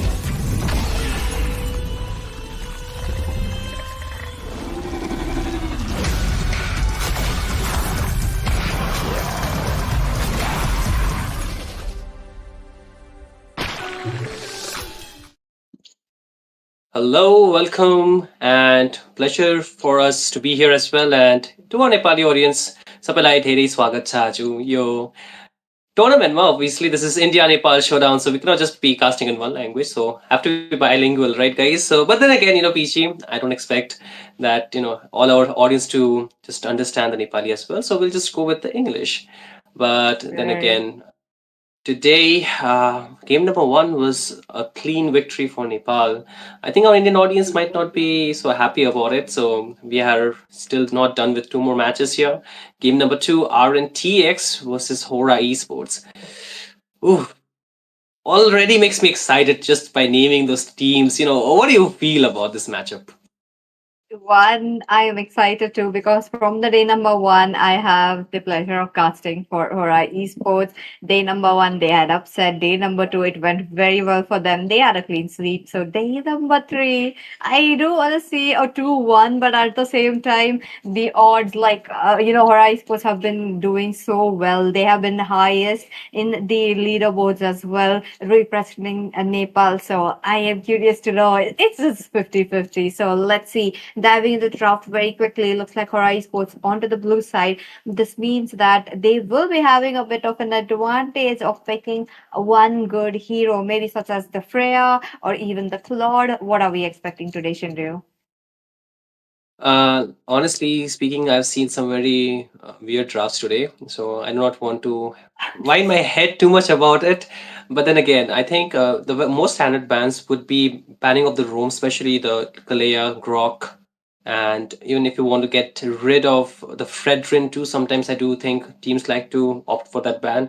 If you want to ban for the mid lanes, Zuxian is the definite must that you would not want to let go of. And apart from that, there could be some target heroes, maybe the Fanny, because we are, talking about Yahiko here, really good at using those assassins, right? And apart from that, what else could we expect would be the EXP lane. I think that's what is left after we are done with the lanes. The jungle, maybe the YSS, that is, I think, most viable to go for. But hey, the heroes that are getting banned so far is going to be the Kalei as well as the Zuxian. So we are still on the right. That's true. That's true. So far, so good. Looks like we have the Grog, the Kalea. Looks like Hora Esports. They don't want to make sure to get these kind of heroes onto their hands.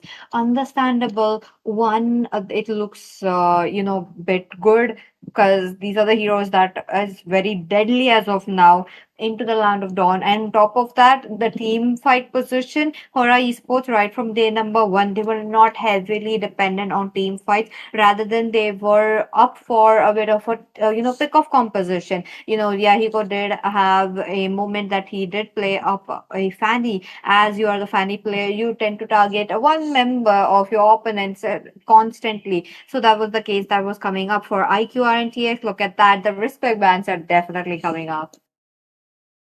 2 things I would want to mention. Yes, the respect ban is there, and also how I like the fact that your name is not Peachy and Sasuke in this game. I was missing Sasuke from game number 1, so you're still there. Sasuke is still there with us, guys. Even though he looks like a woman right now, but hey, things gonna be. Oh, whoa, that was fast actually. Here comes Peachy now. Once again, Peachy, welcome back to the casting decks. So Thank with the bans you. already off done. Now comes the pick. Yu Zhong, I think a very contested hero for both the EXP laners, Definitely. Master Up as well as Mirio. Love to play this single particular hero. That's true. So picking it up for themselves is just denying that, but at the same time, I feel like something like a Lapu Lapu or even a Lot works very well. But as you guys already know, EXP lane is just members trying to clear those lanes, or maybe something like a Uranus or even Esmeralda works so well. So right here in this scenario, I feel like Esmeralda, Uranus might or might not work, but about those other heroes, it's just very, very dicey. But IQ RNTX looks like they want to go in for a bit of heroes that were open. Hilda versus, and it's going to be a YSS. Understandable. Now, again, is it going to be a flex YSS? Because in the Indian servers, they love to pick a, YSS onto the goal lane. They love to play it onto the jungle as well. So this is also going to be quite interesting right here for IQ RNTX. Absolutely. I think at this scenario, the YSS has been a new flex that we're looking at, and Yeah. especially having two heroes that can, in particular, make the hero positioning quite hard to work with are available from Hora Esports. That is going to be the Yuzhong as well as the Garut Kacha, a very heavy type, and it's very difficult to position around them around those two heroes. And the Hilda, I think, is a good steal away as well because the two strong roamers are already banned, and apart from that, I think the Hilda works really well. And you were talking about the Esmeralda as well as um, the Uranus, right? I think it has to wait. The Lapu Lapu could Yes. be another flex here because the YSS, if it goes to the jungle, then it could be a very good flex with the Lapu Lapu, of course. But again, do you want to pair a Lapu Lapu into the gold lane against a Claude? Not the most ideal situation that you would want to keep your matchup with. In the EXP lane can work because I think the Lapu Lapu is decent against the Yuzhong, has very good zoning potential, good damage too. But in terms of crowd control ability, the side of Team IQ RNTX are still lacking a little bit. They need a little bit more crowd control. They need a little bit more setup apart from this Lapu Lapu as well as the Hilda, which can actually work as a more like a pressure tool, can Yeah. really stop those assassins being picked up by Hora Esports, which Yahiko would most likely want to go for. And you can see that's what Team IQ and Index are trying to do here. They're banning off the tanky heroes here and not the assassins. That's true. And I feel like something like a joy could pop up onto the hands of Yaiko as well. There is a big chance, but at the same time, picking out those tanky heroes just means that you getting ready for a good amount of team fight while you don't have to, face the HP, the tankiness plus the damage. Something like the Fredrin, the Akai, as well as, even onto the jungle. Guinevere works so well because you have the But HP. banned. Yep, you have the damage as well. So why take that gamble? So that is also another reason why we are looking at a ban. Bakshia as well, understandable. Yeah, I feel like here maybe we are looking at one last ban, something like a Farsa or Eve. I think Eve could be a bit good, but looking at Gatur Kacha, RNTX might not go for the Eve. I think the Eve is too difficult to play in this composition, but not for Hora Esports. I think they can actually use the Eve quite Agreed. well for themselves. And even if they want, they can go for the Farsa too. Two really strong artillery mages can have a really good high ground presence as well. And it's very good to deal with the YSs too for Hora Esports if they would like to go for those picks. But if you want to go for those two heroes, you need to ban away the Kadita, which you're not doing in this case. They instead ban off the Farsa because IQ RNTX, they're yet to pick their mage, did not want to deal with the range despite having the dragon as well as the Kadut Kacha. So kind of a different path that they're going for. But then again, I think the Eve could still be a good option, but very susceptible to gank with the Claude also being present there. Yeah, I don't And like that. But at the same time, I feel like it's a bit of respect band right there for Witch because one he tends to play these kind of heroes very very well. Like he loves to have that map control. So that is also another reason why Hora Esports love to ban the Farsa. I think Hora Esports, they would still need something with a bit of uh, something that can collect the crumbs in the team fights. They have the damage, they have the dive, but I think it still feels like a little bit lacking when it comes down to securing those skills quite easily. And a good mage can really, instigate those things very well. And oh, I was talking about picking up those crumbs, and what's better than a joy who can dive really well, and they indeed go for the Eve, which is looking really good in their composition because so much peel is available for them to actually protect the Eve, and it's very difficult to actually cross all that to reach the backline. And even if you reach the backline, the Eve is annoyingly tanky. Like maybe not as much as the Zuxin, but still tanky enough. Yes. I really love the Joy pick, but at the same time, Joy needs to have a bit of a snowball onto the early game. With how tankiness team IQ RNTX have gone for, is just the snowball potential diminishes a bit. So I would love to see how Hora Esports sets up the area for the Joy, but on the same note, which picks up his another signature pick, and that's going to be the Valentina. Now, understandable why the Valentina comes in. The AOG, the Black Dragon form plus Eve. I feel like the priority should go for AOG, the Eve, and then the Yuzhong. But now that we know it's a Valentina, it's going to be two. Area of effect coming in from the Eve as well as the Valentina coming in, and I just want to see how they are trying to cancel each other. Absolutely. And this is gonna be also a Essential Gold, which we actually were suspecting that they might go Yes. for with the YSS, on the core lane. That means the Leo mod will be going into the jungle. So a really good hero, but then again, they need to protect the YSS. So the Eve is gonna be a little bit of the lives, the ultimate that this Valentina would want to steal. But then again, ladies and gentlemen, boys and girls, we welcome you to game number one of match number two, Hora Esports versus IQ RNTX. Whoever wins will have a stronger hold onto the second position. राम्रो draft त छ तर होरा स्पोर्ट्सले राम्रो game play देखाउन सक्छ or will it be IQ RNTX showing the dominance? Let's see. Peachy, the early game, the mid duo has the priority, with a good wave clear from Hora Esports.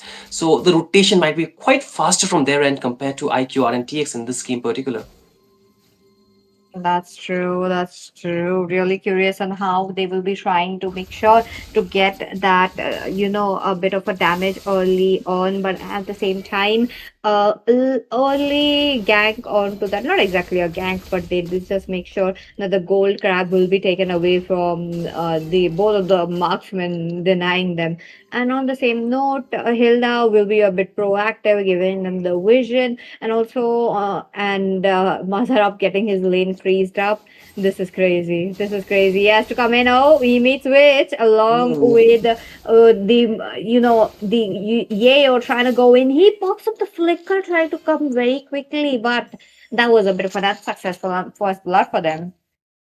Yeah, at least they baited out the Petrify, so I think the Dragon will be a little bit tame for now. Plus, the recalls, a lot of EXP being missed out by the Yuzhong. Will not have that, level 4 by the time this turtle will be spawning up. Not much time for this turtle to spawn up at the same point. But then again, a 1v1 between both the junglers. The Phantom Steed will be used up, but this Joy, Yahiko does not want to fight this. And a good resource being baited out. Again, good poke coming out onto towards Kinderjoy, but able to revive, or not revive, but regen himself with the revitalize out here available for him. And it seems like both the teams would still want to prioritize this turtle, but the side of Hora Esports, their members are not yet there, but a steal, can it really happen? The retribution, oh no, Charin, he gets it down, but then again, the Joy trying to steal, just chase them down, but not really possible. He gets taken down. Yeah, he has the first blood, but then again, the Black Dragon is there. You can see Masada wants to go in against 4 members of Team IQ. RNTX, the stolen RWM comes in with the Blazing Duet inside the RWM. It's going to be a kill down, but still Team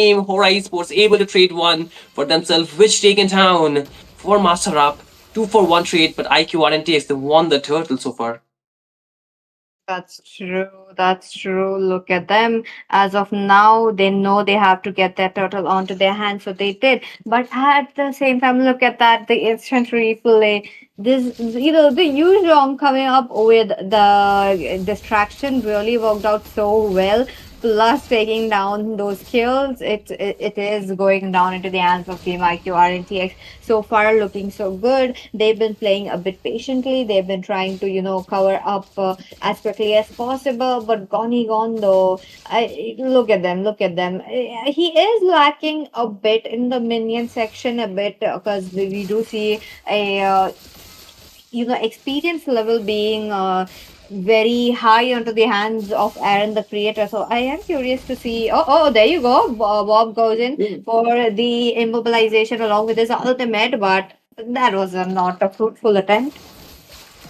It's not a fruitful attempt yet, but then again, going in for the dive against Witch, but cannot find the range yet. But then again, here comes Charin with the Phantom Steed, cannot secure the kill. But look at the AOG being used up, but not really enough range to get out of the harm's way. But still brought back, taken down. Witch was the target, but he is now the predator. He takes down the one that were targeting him. With this, you're talking about the goal in. Gonicon did not have the first item priority over here because he went for the shoes, whereas Aaron, he went for the Hunter Strike directly, so it does have a little bit of upper hand when it comes down to the damage, but the DHS yet not being achieved by Gonigon will be a problem for them. With the second turtle already up, both the teams would want to have a prioritizing position out here. With the Phantom Steed, they're going in the breach here. That's true, that's true. Look at them. Turtle will be left open. Both the teams, they did not go in very quickly, but Mazharab though lost a significant amount of HP right there. But it is a bit late. 1v1, and the creator wins it up, which pops up his ultimate. That would be the Eve's copycat. But there you go. They'll have to make sure to get a bit of a damage. Bob also makes that play. There's a bit of an immobilization for Charin. AOG also does. They do not stand up. What a way to catch Charin. Hora Esports strikes back and it's Kinder Joy falling down. 1-for-1 trade, but the trade goes into the hands of Hora Esports because it's the tank who died.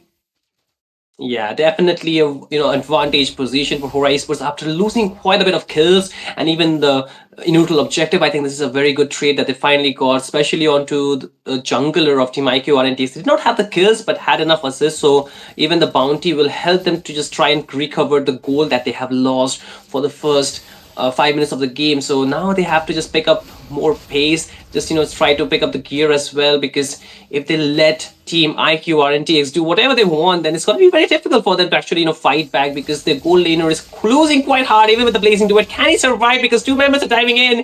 Yayo, he dives in on the turret with the power of the wilderness, takes down Connie Content when he did not have the flicker.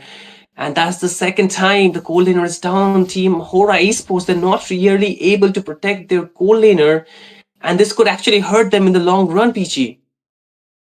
True, that's true. The gold gap, though, not really liking it. IQRNTX is just trying to widen it up as quickly as possible. Now, if they do it, it's gonna be a little comfortable for them. Now, Aaron the creator been very comfortable on his own lane. So, gone. No way. That fear, though, my goodness. Just by that standing.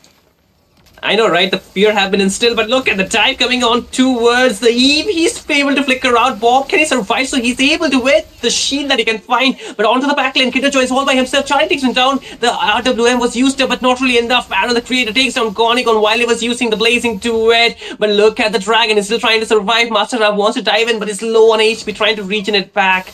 But again, onto the top lane, Mayahiko will have to just push the lanes. That is all he can do because his teammates are down while the turtle was there. The Phantom Steed being used up just to create the fear once again into the hearts of Hora Esports, while IQRNTX takes down the tier 1 onto the mid lane, and now their target might be the tier 1 up top. That's true. That's true. Look at them pushing down as quickly as possible. They know they have to take as much as advantages onto their hand. And on top of that, they are being very successful, talking about RQR and TX, but mid lane already taken down. It's just the top lane. I think Aaron the creator will most likely definitely get it because RNTX have been positioning themselves in a way that Aaron is very much comfortable. And on top of that, He is getting his items. The whole team is getting their own items to be comfortable as of now. The goal gap is widening up. And talking about the items, look at that. Aaron, the creator, the YSS, already up with the Blade of Despair. That's crazy, but okay, Yayo, look at that. Ooh, he's getting dived on with the Petrify combo. The AOG will drop 10 and look at the stun cells connecting with the members are low. Gonigon will pick up Yayo, but look at Yahiko still trying to chase them down. But again, Sharon is there, but the Phantom Steel is too wide away. But again, he wants to chase down the member. Bob all by himself does not have the flicker this time. Gets taken down, and the purple buff will be in the control of Team IQ RNTX. What started off as a good fight for Hora Esports got turned around with the lack of damage that they have right now because of not getting enough gold and items onto the members. And like you rightfully mentioned, Peachy, the damage out of this YSS is just too much, and the goal difference is just wide apart between both the gold laners. It's still a long time for Gonigon to pick up more items, and until then they have to wait. Despite having 2 counters towards the YSS, they've not been able to mark him even once, which is kind of astonishing, isn't it? That is true. And on top of that, let's not forget that it's gonna get quite tanky, given the fact that the damage on the side of Team IQ RNTX will be exponentially very high, and Hora Esports will have to struggle. Yahiko did not get the early game snowball. Look at them, the mobilization coming up. Bob, onto the other hand, trying to make sure that he is out of the way. Team Hora Esports cannot answer to their aggression as of now, and will be losing members one by one. But okay, Bazar up though, he's knock up, allowing Yayo to be taken down with the help of turret. Bob, he is there along with Yahiko, trying to make sure that they fall down, but now they are out of the way. IQ RNTX Charin though, I feel like Charin's ult will be up. Oh yep, it is out, trying to take down Yahiko, and that passive, that low HP members that it gets deleted will be there. Charin will get out of the way very quickly. Yeah, not the best game for the damage dealer of Hora Esports. They're getting taken down left and right. So far, Yahiko is 0, 4, and 2. Not the KD he would actually like to go for. He wants to dive in, but it has not been possible yet. And the Hora Esports member, they're trying to make it possible for this lineup to actually be online as quickly as they can, but they're losing on the map space. They've not yet been able to push any turrets apart from the tier 1 up top, and I can see the neutral objectives not in their control at all. And as of now, they're also losing the holy defense really shortly, and this will make it very difficult for them to defend the oncoming waves after the next minute, because soon enough the Lord will be up, and if they end up losing their inhibitor, then the Lord can end the game, and that's not something Hora Esports want. They want to slow down the game, they want to fight for those items, and if they cannot fight, they need to farm quietly, and with more time that can be possible. But so far, IQ RNTX, they have a very good tempo of this game. They have been able to play the macro as well as the micro very on point. And even if you can see the engages coming out, it's not really being fruitful for the Hora Esports member. Petrify for the flicker, good trade. But the Lord is yet not there, so nothing much that can be done out of it. But, the way Team IQ RNTX are approaching this game, they want to end fast before the scaling is done for Hora Esports. So, Peachy, I think this next Lord, if Hora Esports do not contest, IQ RNTX would put in full pressure to end the game here. That is true. That is true. Could go in very easily for them. So let's see if they are able to end the game or not. It's just 12 minutes already coming up. And on top of that, the Lords coming up. With the Lord team, IQR and TX are trying to claim the river area for themselves as quickly as possible. They are not letting Hora Esports trying to go in. And they know, even if, Kinderjoy goes in towards the bushes trying to check it out, he is gonna be met by members who are going to push him. He is gonna be met by members who's gonna make sure that Kinderjoy's HP will be very low. Exactly, and it's looking very dire if they cannot dive onto the backline, especially onto a Switch, onto us Aaron the creator, then they cannot stop the incoming damage that these members can actually deal. Again, you can see Witch stealing away the RWM with the blazing duet. Yayo might be in a trouble because Gonigon will be able to turn it around, but Yahiko gets traded off 1 for 1. The AOG dropped down onto his Mirio here, but the Lord gets taken away by Charin, but still Mirio will be able to take down Master up. And with that, 2-for-1 is the trade. Hora Esports, what do they do here with the Lord coming? It's looking quite dire here, Peachy. Oh, it's definitely looking quite dire. Look at them. They are giving up lane pressure as quickly as possible with two members already down. It's not gonna look good. But at the same time, they'll have to make sure that the minions are not coming out. Oh, Bob does get stunned up by the YSS, but he has to come up with the flicker to make sure to get his life all saved. But no, they still managed to lose that turret as well, which very caught in a very bad position. Taken down already. Lots coming up. I don't think this was the right moment for Witch to fall on, given the fact that his ultimate was much needed. Look at them as of now. What will IQ RNTX do?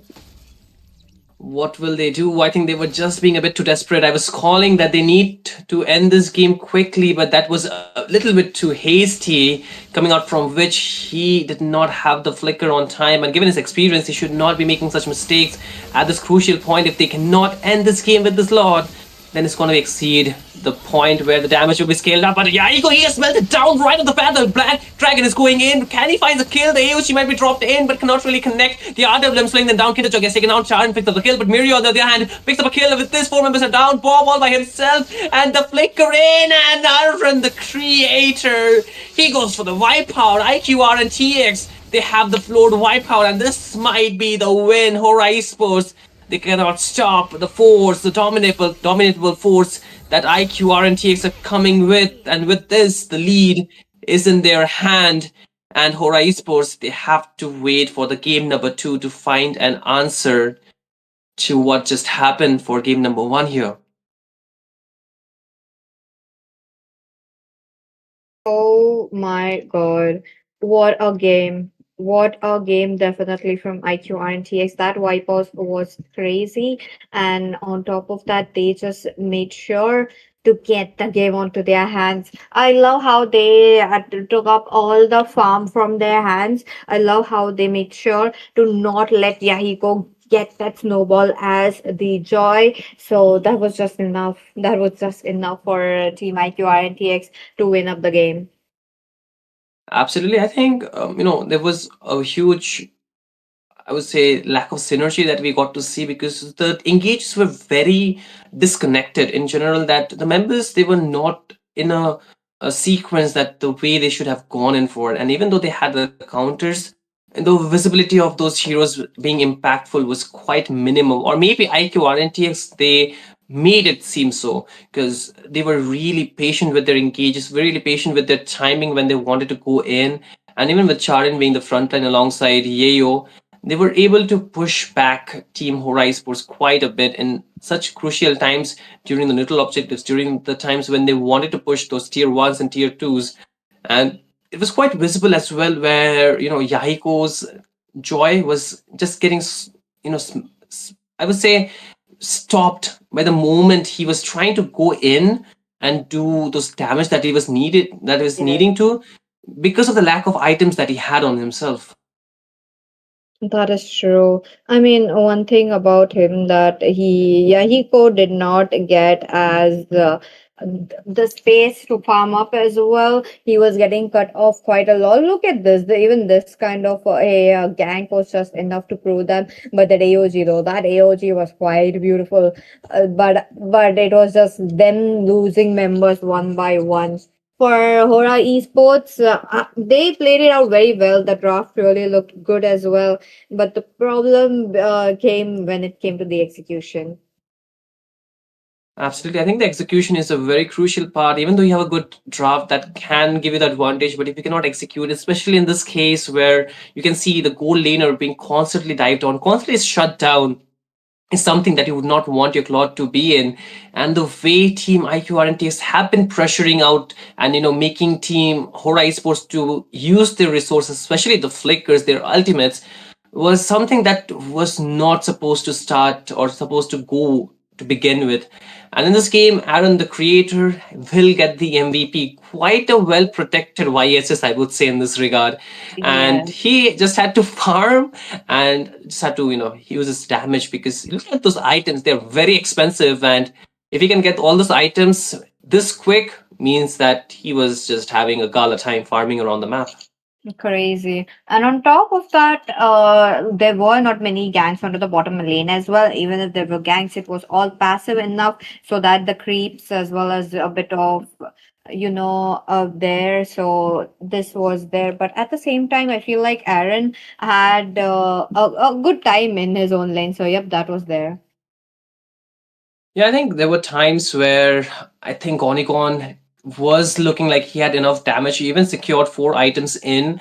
And I think if given enough time, if Yaiko could have gotten some kills, more kills, enough damage apart from those 2 items, maybe something could have been done because Bob had pretty good damage, but the problem was he was getting doved on quite easily, quite Yes. head on. And even though Witch had the stolen RWM, he too was getting marked because of the Black Dragon. But the problem was nobody tried to reach the you know I would say the YSS. That was where the problem began with, because both the YSS and Mirio, that is Aaron and Mirio in this regard, were the ones just free hitting in most team fights, because Charin, he was trying to just be the front line, and apart from that, the work for Yeo was to just bait out those skills, bait out those resources as much as he can, and which he had to be just the utility the team was lacking with the crowd control that was not there. And the RWM, he had the right choice. But even if you take out the damage chart, you can see Bob dealing more damage compared to Witch. So that means Bob presence was there, but the team could not play for the scaling that was supposed to be there. So I think maybe the next game could change that up. That's true. That's true. So would love to see how they will be trying to navigate themselves into the match number two. We will be shortly going towards the route. Don't worry, guys. But with that, game number one, I think RNTX did play a bit of a patient game as well. They were much more interested onto the neutral objectives rather than those fights. Yes, there were moments that they themselves initiated those fights, and Hora Esports could not respond with the same energy that IQ RNTX had. So into the next match, maybe we will be seeing something intense going on, given the fact that I feel like the Fanny is gonna be open. Hopefully, I think if Fanny is open, then Yahiko will show his magic onto that hero. But then again, I what also what I think in particular is the goal lane needs to be walked on with. Team Hora Esports, they need to prioritize the goal lane a little bit. If they're playing for a scaling draft, if they're playing for a composition that will go for the scaling, then you cannot forget your goal laner. You need to protect him. You need to give him enough peeling so that he can do his work and he can farm in peace, because with a hero like the Hilda, which can cause a lot of disruption, it's quite difficult to actually let your goal laner just be freely laning against a Y. Yes, it's not the most ideal matchup, I would say, for the Claude, but then again, I think the Claude can farm up pretty quickly. It's not that he Yes. needs more than 10 to 12 minutes time. It's just you have to give him the space. That's about it. Nothing else. He can easily double lane given his mobility as well. So if you're playing for that composition, then go for that. But apart from that, the disconnection between the mid duo as well as the side lane was just a little bit visible in this game for Hora Sports. If they can do something about that, maybe they can get a lot more advantage, I believe. Yes, so let's see how they will be trying to navigate that into the match number two. But as usual, RNCX will be going for a match point. This means if they win up this match, it is going to be another clean sweep in the books as of now. But as you guys already know, this is the third day, one last day to put your name up in the leaderboards. So what will Hora Esports do? This is also one of the few teams who are sitting, onto the top three as of now, top three or top four, if I'm correct. And they do definitely have potential in coming up for the top three. Absolutely, we're talking about the top teams from both India and Nepal for this ESFI tournament, which is also in sponsor or in association with Nepal Esports Association. So I think while we are celebrating these matchups, there will be a lot of differences that we will see for both these regions, especially for a team like Hora Sports, which have also represented Nepal at the international stage. They come with a lot of experience, and this kind of matchups where they do not have the advantage might have also occurred before. So they can really find themselves back, find their proper footing, and maybe just turn it around. But what really interests me is that the previous game happened in Mumbai server, if I'm not at all mistaken. So the next one should happen in Nepal server. This indeed could give them advantage, but then again, we cannot forget that both Yahiko as well as Konigon are in India. So Oh, we need to yeah. see how does that work, right? And Yes. if IQ RNTX get a clean sweep here, then they will move up in the point table, most likely getting the second position for themselves, and Hora Esports will come down, or they might actually get tied up with September 9, which we have to figure it out. But quite a bit of interesting standpoint that we are at the stage where anything can happen. If we go for game number 3, then the standing will change again. So we'll see what it plays out. But then again, BG, you asked me in the last game. This time I'm going to be asking you, what heroes are we looking in the banning section? I think the Freya should be there. And this time around, from the side of Team Hora Esports, they should go for the YSS. No matter what, don't keep open that kind of flex heroes into the goal lane. So I feel like that should be there. And on top of that, I do have a feeling that we might be looking at a CC getting banned as well. The CC, the Yuzhong. This time around, no place. But on to the same note for the tanks, maybe the Grok and the Kalea, Mhm. or maybe we will be seeing Kalea onto the pick as well. I maybe Okay. or maybe not, but there is like a chance that either of the side could pick up. But there's like a lot of tanks we have, like it all Exactly. depends on how they are trying to play. Now the Hilda, the last match worked so well. Maybe this game we will be looking at a Khalid roam or even a Grok roam if it's open. So anything could happen. Yeah, I mean, given there are so many options, so many possibilities that can come through in this game is there. So we'll see how they want to draft, but it's very far fetched that we can guess all the draft right from our head even before the drafting begins, right, guys? So we'll let the team decide which heroes do they want to get. But then again, ladies and gentlemen, don't forget to actually check out both the socials of Esports Federation of India, that is ESFI, as well as NESA, that is Nepal Esports Association, for future updates about the tournaments as well as such events that are going to be coming across. And don't forget to catch up these even the regional as well as the international tournaments, basically both. And today will be the last day for the India Nepal showdown, so absorb, grab as much as you can, because from tomorrow we might not have the same stage available. We might not to get both these regions actually fight against each other that Yeah. often. So this is really an golden opportunity for us to see or to measure.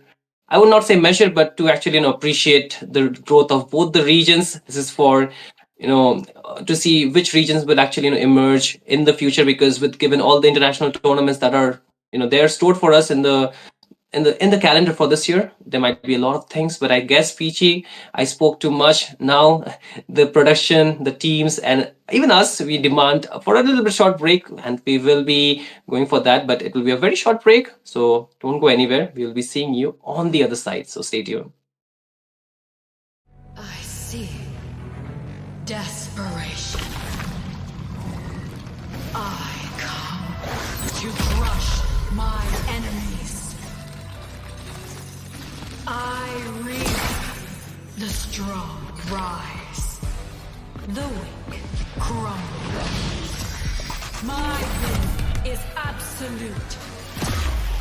The abyss shall meet.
I reap the strong rise, the weak crumble.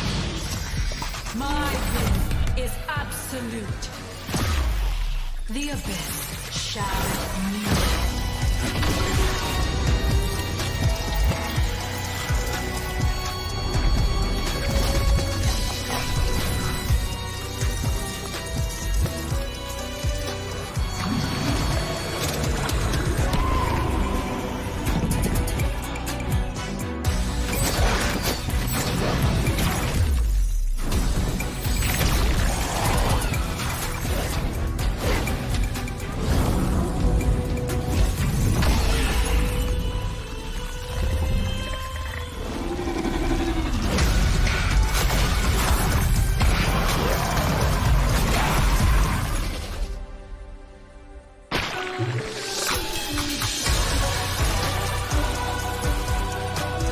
Gaze upon me.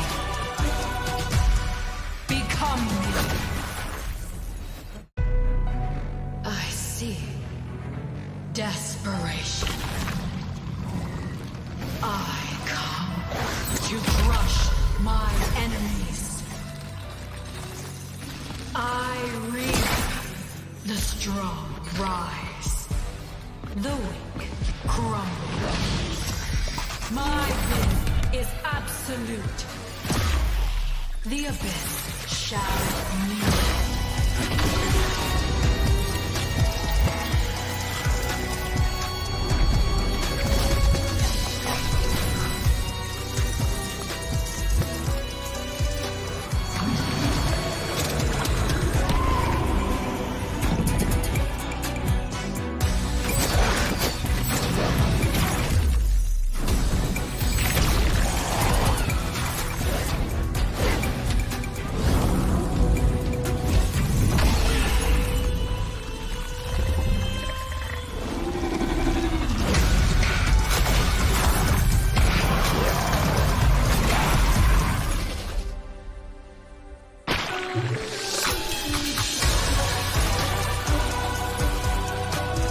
Gaze upon me. Become me. I see desperation. I come to crush my enemies. I reap the strong rise, the weak crumble. My will is absolute.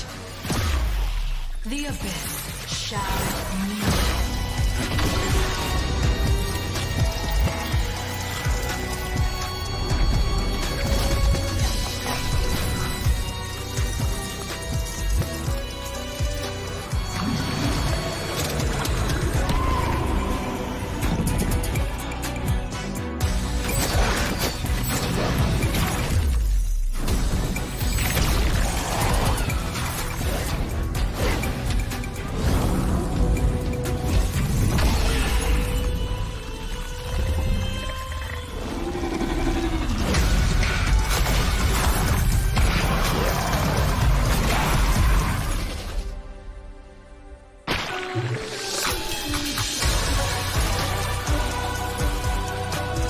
Gaze upon me.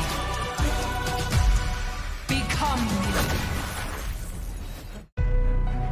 I see desperation. I come to crush my enemies.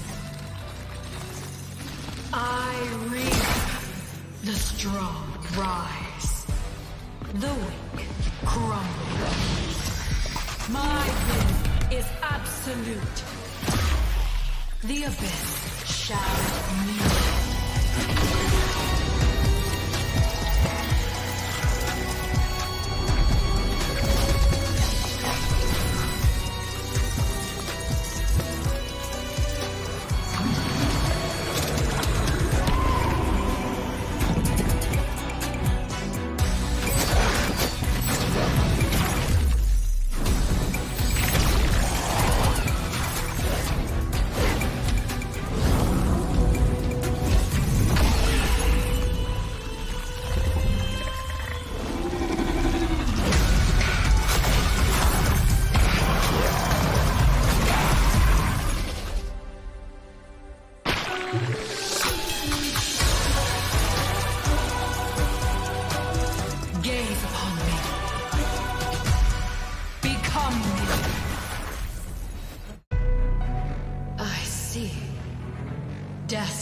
Desperation. I come to crush my enemies. I reap. The strong rise. The weak crumble. My will is absolute. The abyss shall kneel.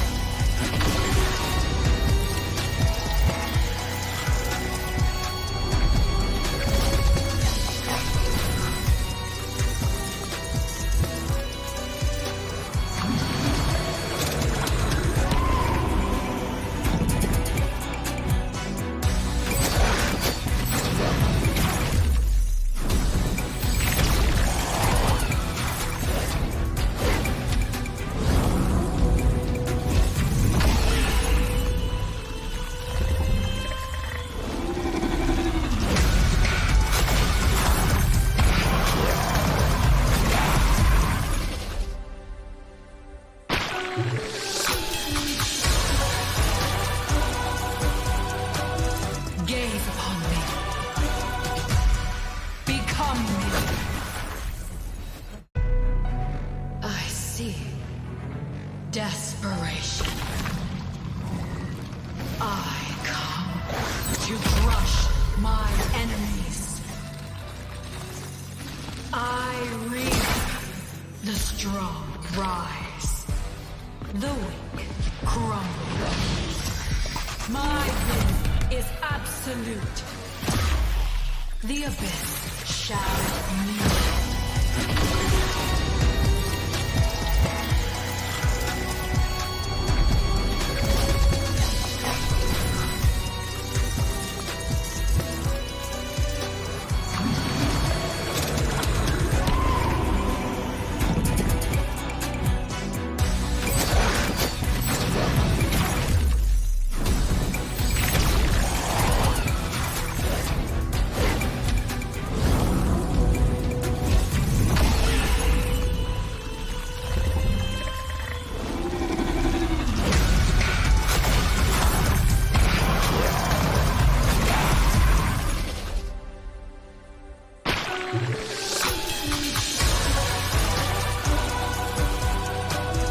Gaze upon me. Become me. I see desperation. I come to crush my enemies. I reap. The strong rise. The weak crumble. My will is absolute. The abyss shall kneel.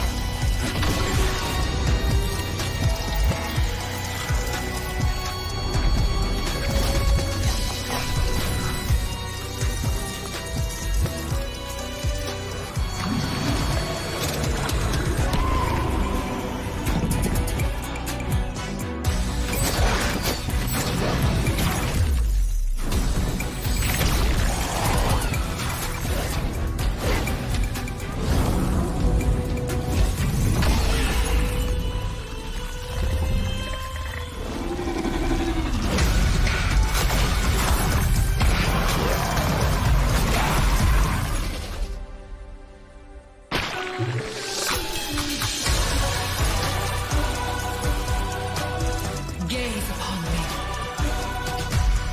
Become me. I see desperation. I come to crush my enemies. I reap. The strong rise. The weak crumble. My will is absolute. The abyss shall kneel.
I read the strong rise, the weak crumble. My will is absolute. The abyss shall kneel.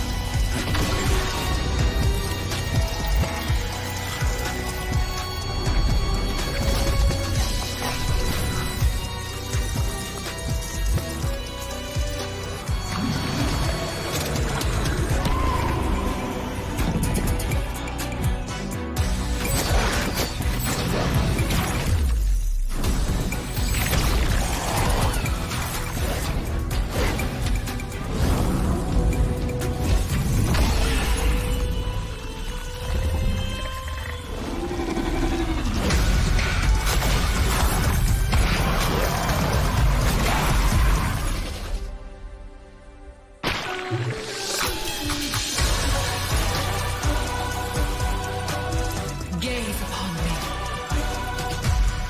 Become me. I see desperation. I come to crush my enemies. I read the strong rise, the weak crumble. My will is absolute. The abyss shall kneel.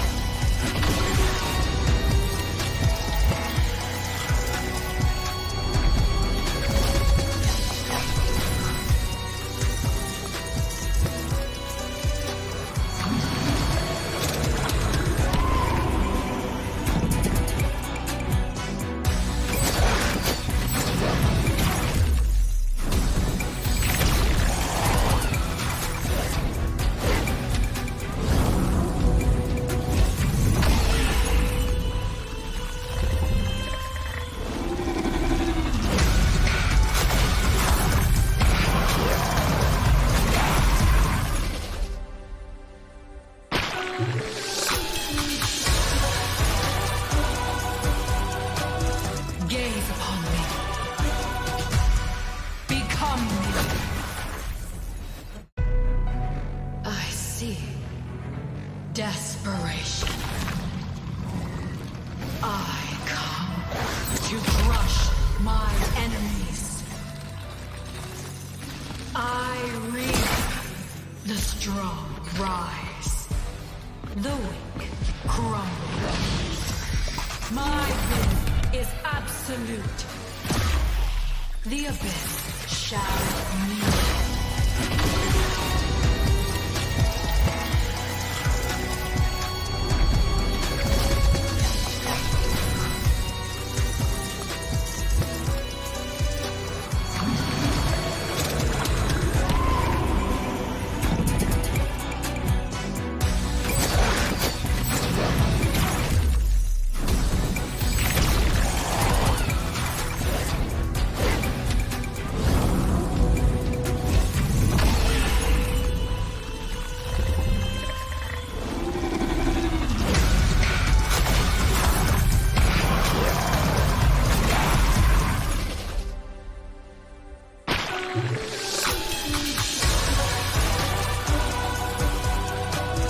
Gaze upon me.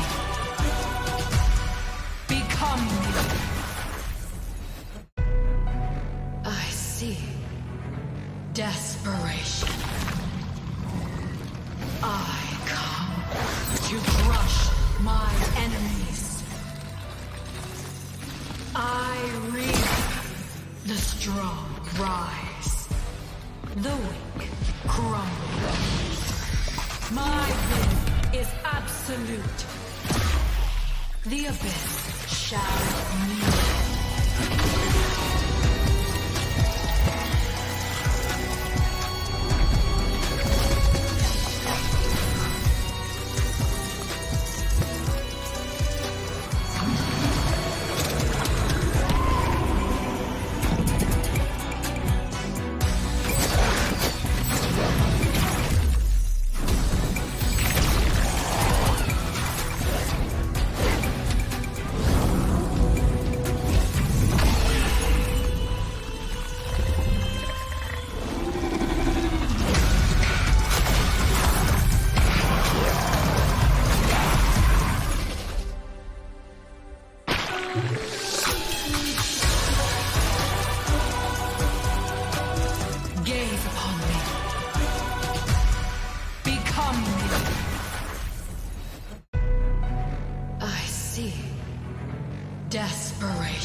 my enemies.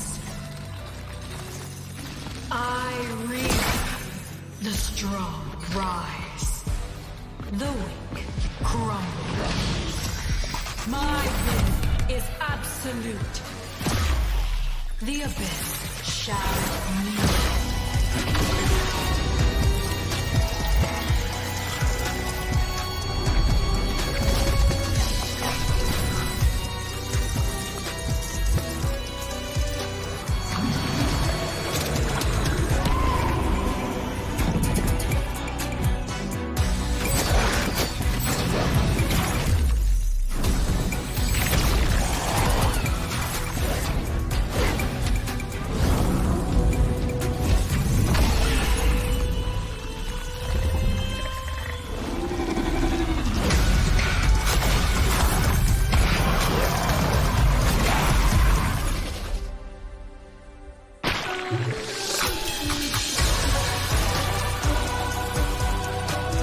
Gaze upon me. Become me. I see desperation. I come to crush my enemies. I reap the strong rise, the weak crumble. My will is absolute. The abyss shall kneel.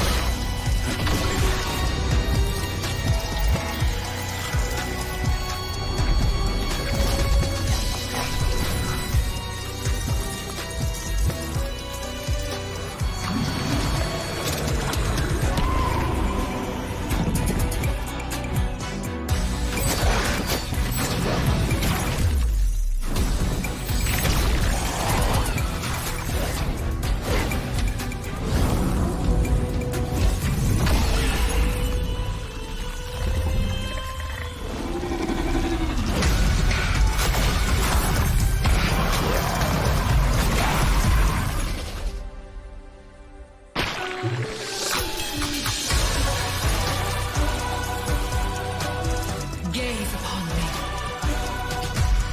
Become me. I see desperation. I come to crush my enemies. I reap the strong rise, the weak crumble. My will is absolute. The abyss shall kneel.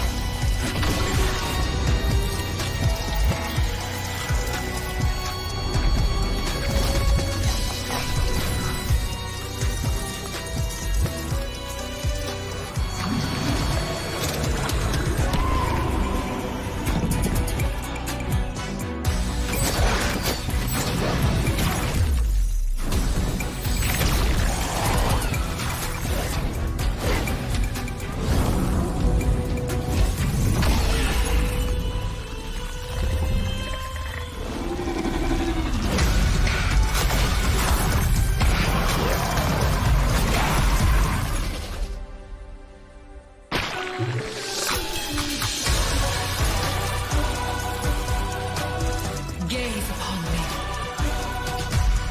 Become me. I see desperation. I come to crush my enemies.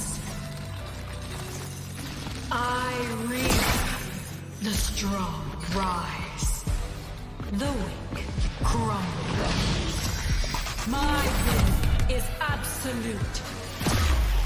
The abyss shall kneel.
The strong rise. The weak crumble. My will is absolute. The abyss shall kneel.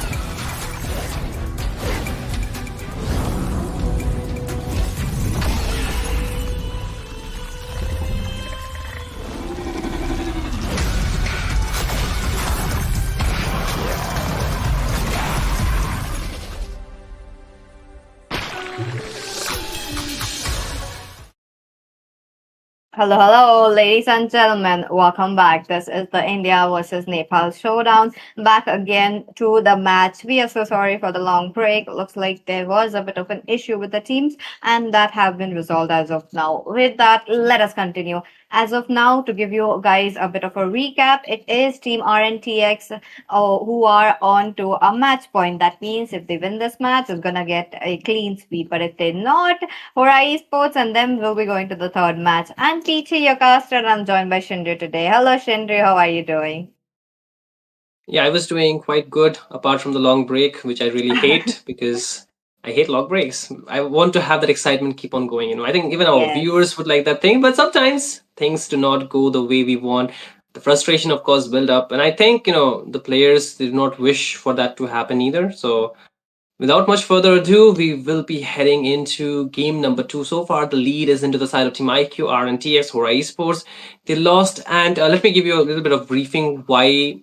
Never mind. Let Peachy do it. Let Peachy give the briefing why we took so much time with the break that just happened right now. Yep, looks like for our esports, they were wanted to go for a bit of a lineup change. So getting them back onto the lobby was getting a bit of a time. So don't worry, it looks like we got our substitutes back onto the roster as quickly as possible. RNTX also wasting no time going up for the bans. Now it is a Fredrin. And we were talking about the bans that we will be looking or before this. Shinryu, are we expecting those kind of bans? I think very well because these heroes have been quite strong in this current meta, and also given the fact that these players they like to use those heroes quite often, also spells trouble. That you would not want to leave these heroes open in an ideal situation. So the bans are quite important, and you can see the Freya will be a ban right after the Esmeralda was a ban, which was a sign that they might want to go for the Freya gold lane. So that's a good read coming out from Hora Esports. The Zuxian, the Fredrin, quite stable ban. I think we see them very often, if not. But apart from that, I think the Grok as well as the Kalea are some of the heroes I would also like to see in the banning section. If not, they might be the heroes that gets prioritized in this game itself. That's true. That's true. So would love to see what we will be having in our hands. Freya, understandable why Hora Esports wants to go for that. But I feel like they are gonna gamble up with the YSS once again. Game number one, IQRTX really demolished them with Aaron, the creator, picking up the MVP for himself onto the YSS. So the third spot of the band should go for him. But at the same time, IQRTX, since they are onto the blue side this time, so banning up those tanky heroes, they are trying to open up as good heroes for them, such as the Sora, the Freya. Oh, Freya banned up already, so that thing won't be open. But YSS is open, and yep, as usual, you give Aaron YSS, it's gonna get a bit easy, and he is actually very self-sufficient on his lane. So I think he's gonna play the gold once again. Absolutely. I think the YSS, again, a good flex. Still, Aaron, he played very well in the game number 1. Might be a repeat of what happened, but then again, you have to also put into consideration that the Grok, the Kalea are left open, even with the Kadita that will be available for Team Hora Esports to actually pick take here. Because Bob, I know his hero pool is quite wide if he wants to, if he wish to go for those heroes, quite good. But then again, they are not really trying to take away those heroes. They are picking up a Hilda despite the Grok and the Kalea being open. So they want to pressure the jungle. And on top of that, they're going for the Baxia. So the Baxia itself is a very good jungler, but then again, I feel very one-dimensional. Though you cannot do a lot with this hero except for farming, rotating, and I mean mainly the rotation. I would say that you would like to get this hero for. That's true. That's true. And on top of that, we are looking at the CC getting picked up. Now, with a bit of a hero such as the Hilda, the Berkshire, this kind of a tankiness, this calls in for a Lunox, something like a CC, or even something like a carry. So far, Yeah. since you already have a YSS going on to the goal lane, they don't want to make sure to, try to, get confused within themselves. So that's going to be the case right here. Carry, I don't think it's going to fit into the hands of Team IQ RNTX. So, as usual, Hora Esports will be capitalizing that. I love the Gatut pick, but it at the same time, what about the mages? That's going to be a bit tricky because now that they have established that there is a marksman like a carry, they have to pick something that could be something like a farsa. And Hora Esports, from the first match, they have seen that this is something ban worthy hero. The Farsa is a ban worthy hero. I definitely think so too, because the Farsa with an immense range was being a constant problem, and we also had getting banned. Yes, IQ RNTX, they tried to use the Valentina as a substitute for the RWM, which Eve had in the last game, which was in the hands of Bob, of course. Yes. So maybe, they can go for something of the similar sort because, yes, the Farsa is good with the good rotation. She can put a lot of pressure, but if you want to leave it open, might be a lot of problems. But then again, Hora Esports, they're banning away the Eve, which could have given a really, really good hitbox composition with the Garut Kacha as well as a CC combination. And let me remind you guys, this Garut Kacha and CC combination also gives 100% AOG landing combination because when the CC uses her ultimate, that is going to be the curtain calls, you are already stuck. If you do not have a purifier, you cannot get out during the duration of that ultimate. So if the AOG is used at that right point of time, then it's confirm hit, and that means like 9 out of the 10 cases you might be dead with the damage being enough into this team fight. But then again, the Farsa that you mentioned is not yet banned. The Leo mod instead getting banned off. So they're still expecting this YSS to be a flex because Chardon in the game number one actually used the Leo mod into the jungle. So they did not want to face the same heroes twice in this case. But then again, you were mentioning about the tank killing heroes, the CC taken away by IQ and TX, the carry, Hora Sports. They do not want to give another one. That's true. That's true. It looks like the Lunox will be targeted as well. The Lunox, the Lapu Lapu, Leomod, Eve, all such good heroes. But now that we are talking about the picks as of now, Hora Esports going in for the Zapier. This Okay. is what I was talking about. I really would love to see such aggressive picks from them, and they are going in for that. They're really loving that pick. But at the same time, now that the Farsa is open, will which go for his signature pick. I think the Farsa ultimate can get cancelled by the Zetian, Yes, so that could be a problem. If he can actually time it properly, then that could be a really good hero to go for. If not, they still have the Kimi as an option, but then again, the Baxia could be a problem. So back to square one we goes. What could be the option? Maybe maybe something like Oh, the well. It's still the Farsa. I think the Farsa still makes sense. Just about the timing that needs to be perfectly used true. for. And the joy, okay, Charin actually bringing out the joy which Yahiko used in the game number one. Now that Yahiko is not here, with him needing to be present at a different tournament with a different team, he had to leave Horizon Sports lineup for now for this matchup. But I think the jungler is still a mystery because the Baxia, how it will be played, because we don't know what kind of gameplay is actually showing up. That's But the true. main factor would be how do they stop the joy here, PG? Because once online, very very high damage that he can use up. That is true. That is true. They could go in for a Kaja roam, try to put Hilda onto the ESP, but that would be very, very crazy. But they pulled up more crazy than my idea. It's like it is going to be a Martis onto the jungle, possibly, or is it an EXP? I hope it's an EXP because I'm more often I've been seeing that because let's be honest, we have our very own Mr. Anti, Asset Anti, who will be playing in the next game, of course. He loves his hero for a very particular reason because he can really snowball the heck out of it with the Sky Piercer really, really strong and disruptive into this team fight. So if it's into the EXP lane, well and good because the CC might not be able to just maintain the distance given the fact that she's melee, but we'll see how it goes here, PG. That's true. Let's go into the land of dawn. Here we go. This is going to be the match point for RNTX. Let's see if they are able to get the game in a clean sweep or not. But at the same time, the game could go in either of the sides. So let's wait and watch what will happen. Looks like Bob wants to go in for a bit of a early damage, just making sure to get that advantage into the mid lane. Absolutely, and I think this mid duo needs to really prioritize early rotation as well as the early information that can be passed to the sidelines because without that the carry can really get aggressive can't get really aggressive because without the vision she can get ganked on, which already had happened in game number 1 with Goni Gone. So if Aaron does not have a harder time laning against does not have a harder time playing this hero in his lane with the dive that is available by Hora Esports, then it's going to be very easy scaling for him.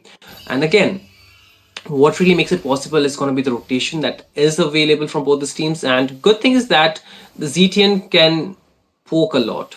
The poke damage from ZTN is very high in the early game. That makes even the tanky heroes quite low and easy to pick off. But then again, who's going to get the pick off?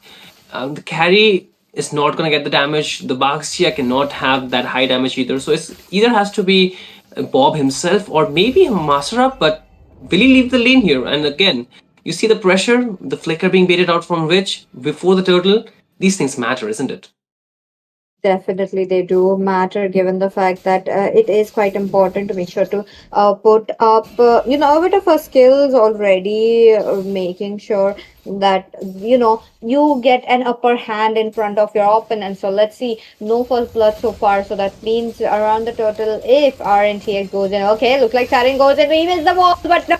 He doesn't misses the turtle. He does gets it, but Kinderzoi will be, low in HP in that manner. I was kind of worried that, he almost missed it because he did not enter the wall. Exactly right. You need to get these early wins because 9 out of the 10 Ks. Oh wait, what an aggressive rotation coming out from Aaron right when Kendrajoy was not even expecting. He did have the flicker but did not get the time to use it. And that's a good kill going into the goal laner's hand. This will help him scale quite quicker with the items being in his arsenal quite early on. You already see the Hunter Strike being picked off by Aaron the Creator. This means the carry will have a harder time. And I was mentioning about the Sky Piercer on towards the Martyrs. It is indeed the first item that he's actually prioritizing in this game. That is true. That is true. I mean, they just want to go in for the max damage, so understandable. But at the same time, RNTX just picks up the first blood. So that means with the joy and that kind of a joy going for the turtle as well. And when you're a joy, you need that snowball. The early game snowball is much important. And if you just leave it open, it is not gonna work out for you and your whole team. But look at that, Yeo into the middle lane will be busted down. That is just too much damage for now. That was disgusting amount of damage, to be very honest, and instantly getting burst up even before he could use the AOG for the escape. But again, it's a roamer for roamer trade. So far it is fine. Losing the roamer is not or should not be too big of a deal because he needs to be the front line. And so far, Witch has been not able to make much plays onto the side lane. He's kind of stuck onto the mid lane, which is very, I would say, not a characteristic move from his end. But again, you can see Yeo wants to go for a dive. But again, Aaron is quite low to the bot lane. 2v1 situation. This is something that they need to do quite often. But then again, Carry does not want to play any more aggressive. The Dauntless feat will be available for this YSS in case anyone wants to dive on towards him. So the vision has been exposed. But then again, the turtle is already there. Both the teams are making rotation towards it. IQ RNTX though, they're a little bit behind. They need to wait for the jungler to be there. Charan will be there, but the turtle gets resetted again. You can see the poke damage coming left and right. But then again, Kinder Joy onto the back lane might just get bursted down here, PG. Oh, let's see if that's gonna happen or not. But at the same time, Kinder Joy is a bit on a chase. Now that the chase is over, they will be trying to contest for that a little bit of an EXP trap. Wait a minute, Mazarab, he does immune that, but cannot immune that taunt coming in. But with that Ferrari strike, he is lowered in HP. This means the turret is open. The turret is open and there will be no one to actually defend it down. With 5 minutes already off the clock, this is gonna be a free tier 1 going into the side of Team IQ RNTX. And now Hora Esports, they want to push for another fight. They're trying to chase down Charan as well as Mirio, but look at Lulian, he's still trying to chase, but onto the other side, 1v1 this time, being one out. Carry gets taken down even with the flicker being used. There is a feather airstrike coming down from which you're forced to flicker out towards the safety. But no answer back yet from the side of Team Hora Esports. They have to contend themselves by just farming around the map. And again, you can see they're trying to just find some trades, but so far has been unable to do so. A good pressure coming out from the side of Team IQ RNTX, and they're even trying to pressure the bot lane, but then again, EO is getting engaged on, but the damage still lacking. They need to wait for this carry to be up online, and even for Masarab, he has not gotten any kills so far. And without the skills, the stacks will be 0 and very difficult to do much. Again, you can see him doing 1v2 in the bot lane. What can he do? Again, the AOG being used for the safety. The lane has been cleared, but then again, the damage is still on towards Mirio here. Oh, that's true. Look at that RNTX picks up a kill. He's trying to go in for more, which trying to make sure to position himself in a very safe position. But being the tank, taking up so much damage, he knows he will be the one who is gonna get sacrificed a lot. But his team is just making sure that he does get those assists, so that is all well. Yeah, as long as they're getting gold from anywhere, it's fine. I think even if it's the rumor getting taken down, still okay for Hora Esports, because they need gold, they need items. And as long as they are getting those items anywhere, it's fine. As long as it's not illegal, I believe it's fine, right? So, so far it's doing good for them. But then again, the turtle this time, Charan will be able to get it with the retribution. Hora Esports not able to answer back. A bit late to the party, but then again, they're still trying to contest for the map space. They're still trying to fight for the vision around the turtle or the river area, while Amir is still farming onto the bot lane, which is a good sign because he got taken down once. So he does need a little bit of more time to just farm up. So far, Aaron is 3-0-0. This YSS needs to be shut down if Hora Esports wants to get some more, advantage into fighting this team skirmishes that they're going for. But at the same time, they're losing turrets quite quickly, which is reducing their chances to actually compete for this neutral objective, isn't it? That's true. That's true. Look at them. They are trying to come up with a bit of a vision as well. While RQ and TX are on a all as of now, they are like four members already gathered up, and they are trying to give a good taunt onto them with the Illuin are trying to make sure to get those farm up. Look at that. You do see a significant amount of gold difference between the Joy as well as the Paksha. Now that's gonna, if this just keeps up, you know what's going to be the result. Yeah, you can see already Aaron having the BOD once again, going for the same build, going for that, high damage, physical damage that he needs to actually deal out. He's not even going for the penetration item despite them going against some tanky heroes. So he's waiting for it. He's just trying to farm up for more maximum damage output that he can actually find while farming around the map. So that's there. But then again, with the clock really, slowing down, not slowing down, but getting towards the Lord, getting summoned into the Land of Dawn, I think both the teams, they need to make a call. But then again, Hora Esports need it a little bit more desperately. They need to find some more shutdowns and some gold, because if they cannot find the gold as well as the shutdown, they will lose the maps per second. They will have lack of damage even if they get a good advantage into the team fight. But then again, a good con coming in, and Fitch with the feather airstrike will take down Bob. And without him, the damage already lacks off, the vision is low, and the team fight capabilities has been reduced significantly. IQ, RNTX, they might be able to take this lot completely for free. That is true. That is true. My goodness, the map control that team RNTX is having as of now, it's looking good. Kinajoy jumps in and there's no backup. Master tries Uh-oh. to get in, but now he knows he has to get out. AOG comes in for AOG. two. And it takes down Kinajoy, but there is the carry just trying to make sure to get those kills in. But wait a minute, they're not over. They're just trying to make sure to, keep them under the turrets. I mean, this is really putting a lot of pressure with the Farsa's Feather Ray Strike. The zoning is too much, and the damage lacking is something that they're not been able to actually come back from. You can see already the carry dealing is damage, but it's not nearly enough to actually try and punish the member. And even with Aaron having so much advantage in terms of gold, in terms of items, they need to find a way to reach the back line. If they cannot, then it's going to be really going to spell trouble for them. The Lord in the top lane getting walked on by Hora Esports. It might get defended quite easily. Again, the poke coming out from Bob is quite enough. Has to force that Revitalize to just try and regen himself back. Again, the Dauntless Feed is available with the Mountain Shocker. They have the vision, but do they want to engage the Feather Airstrike to just call for this warning shot?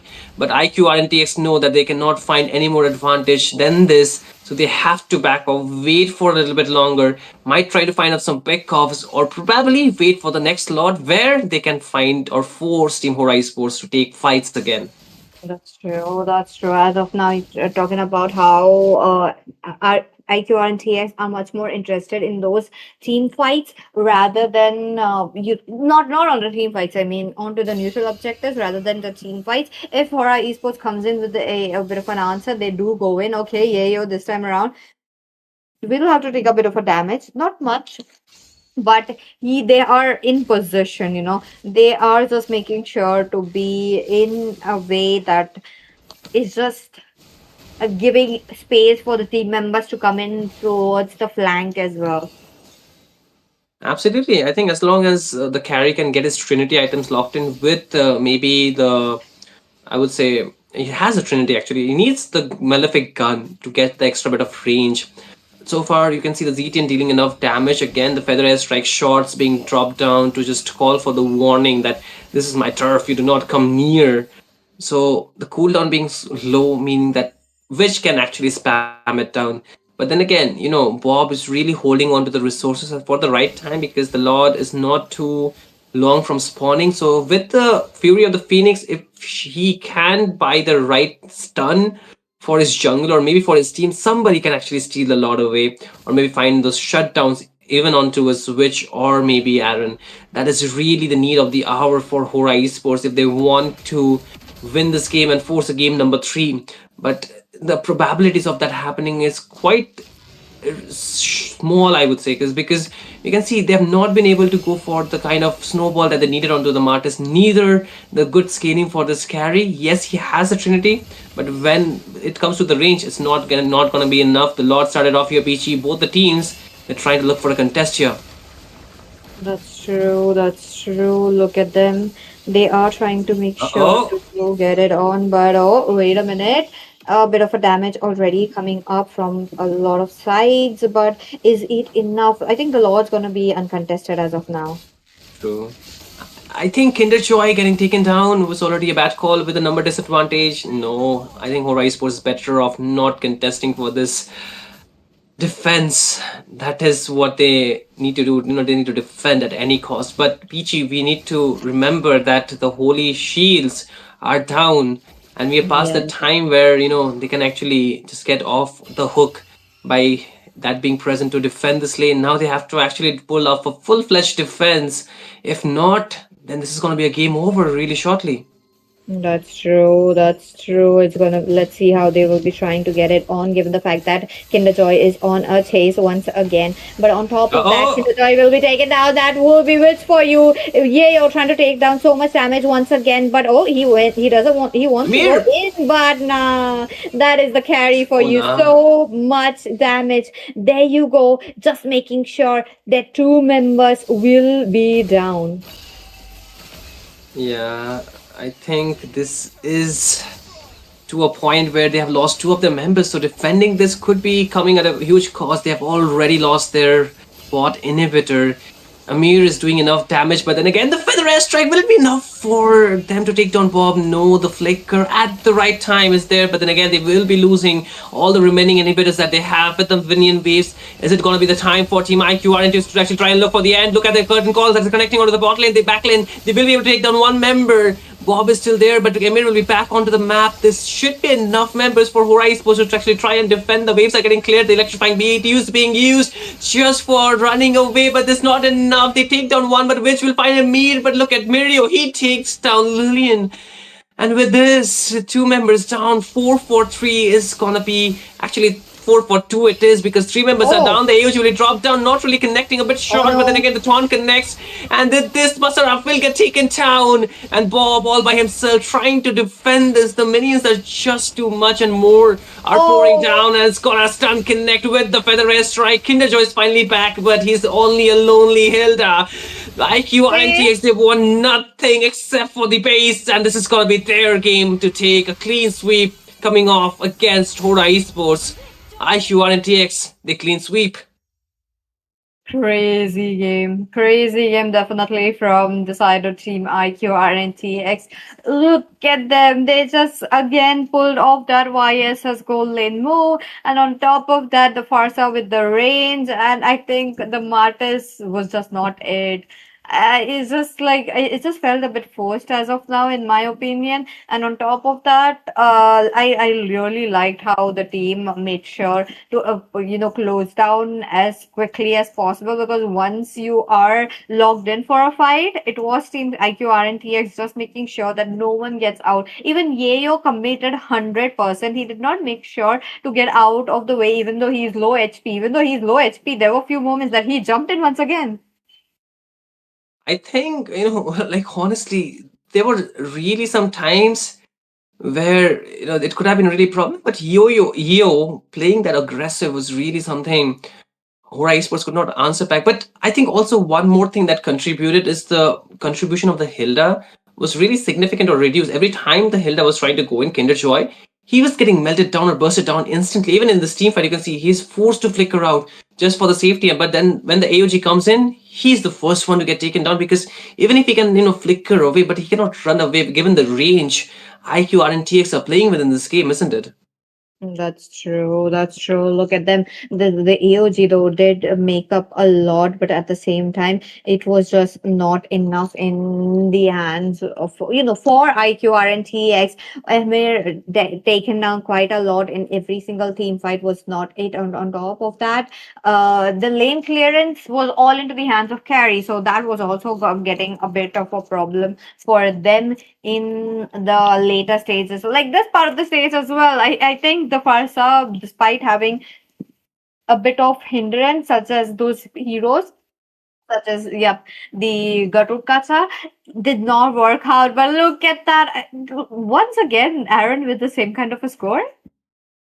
most Oh, likely same KD it is, man. yes. And this what really consistent is with his performance on to the Crazy. YSS.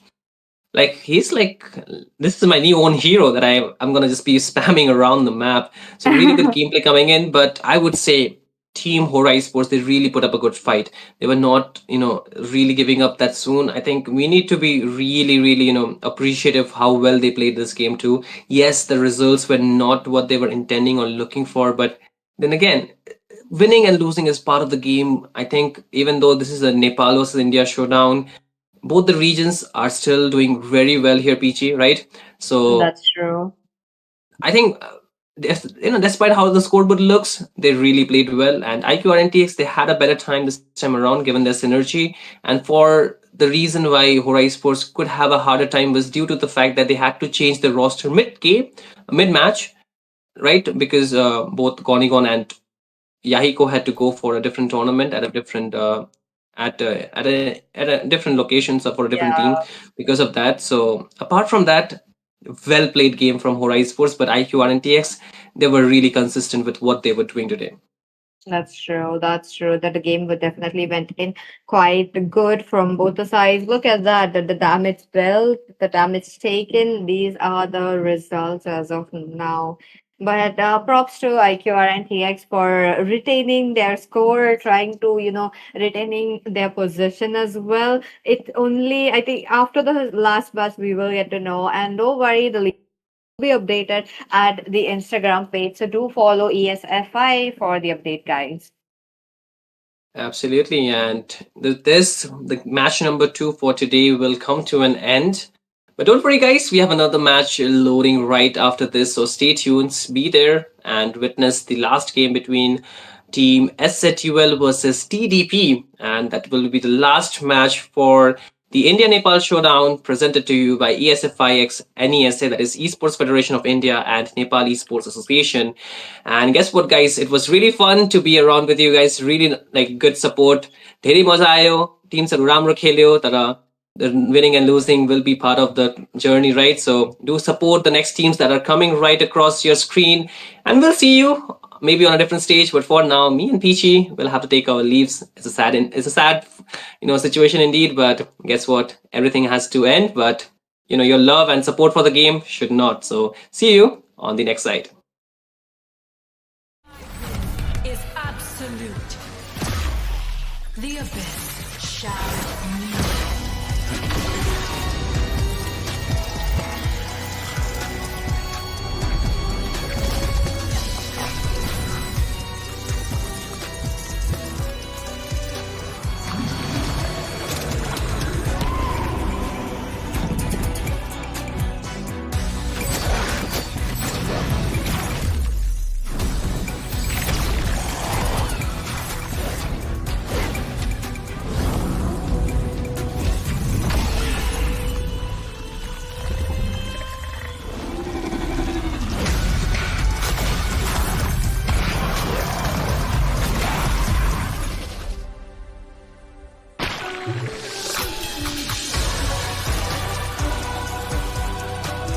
Gaze upon me.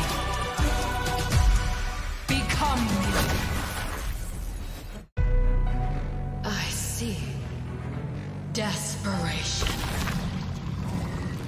I come to crush my enemies. I reap the strong rise. The weak crumble. My will is absolute. The abyss shall meet.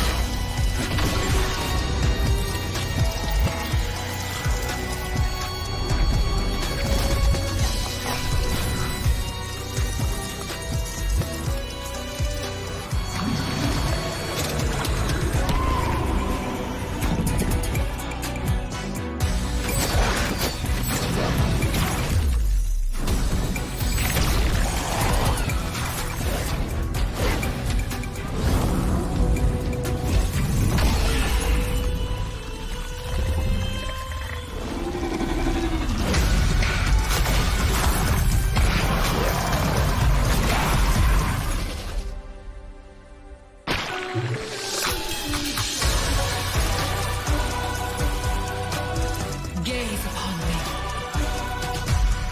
Become me. I see desperation. I come to crush my enemies. I reap the strong rise. The weak crumble. My will is absolute. The abyss shall meet.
I read the strong rise, the weak crumble.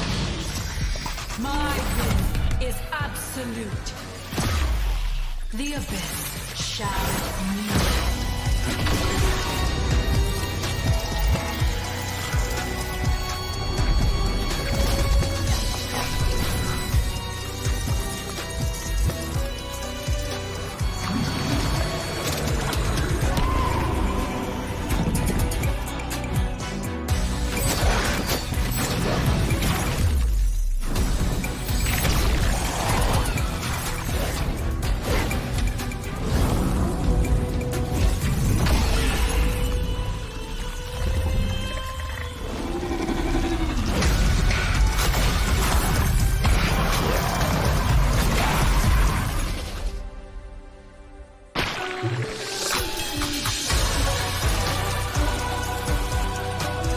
Gaze upon me. Become me. I see desperation. I come to crush my enemies. I read the strong rise, the weak crumble. My will is absolute. The abyss shall kneel.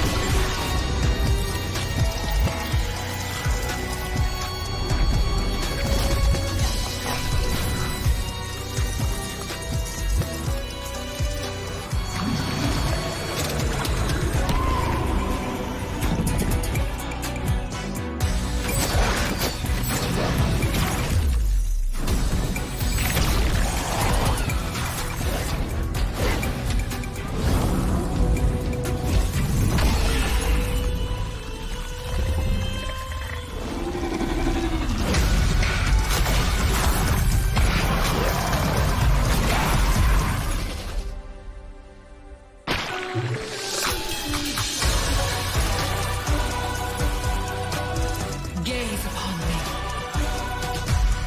Become me.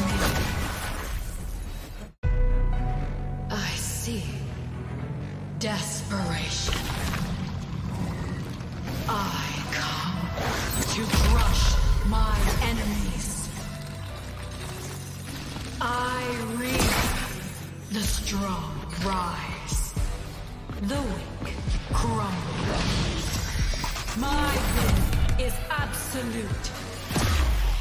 The abyss shall kneel.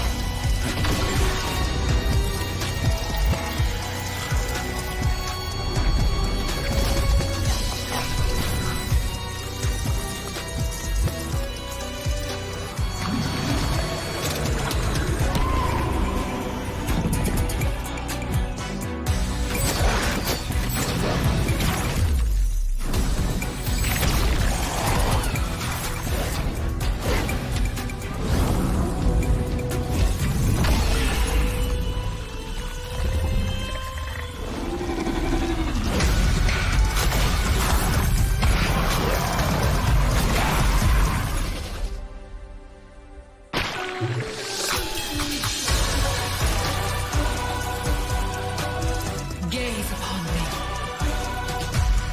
Become me.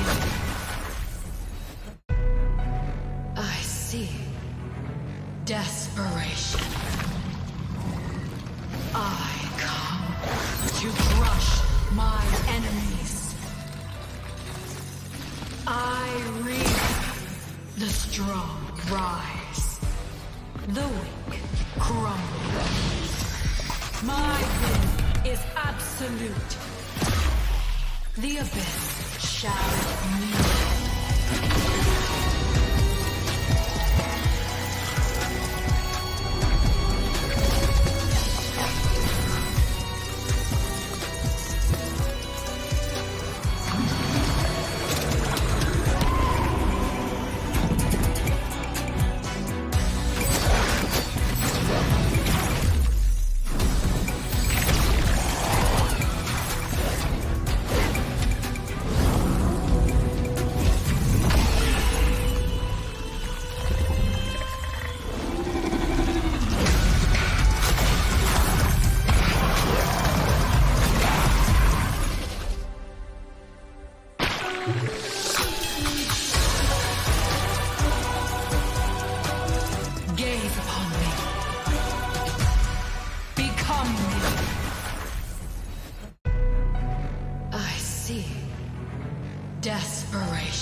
my enemies.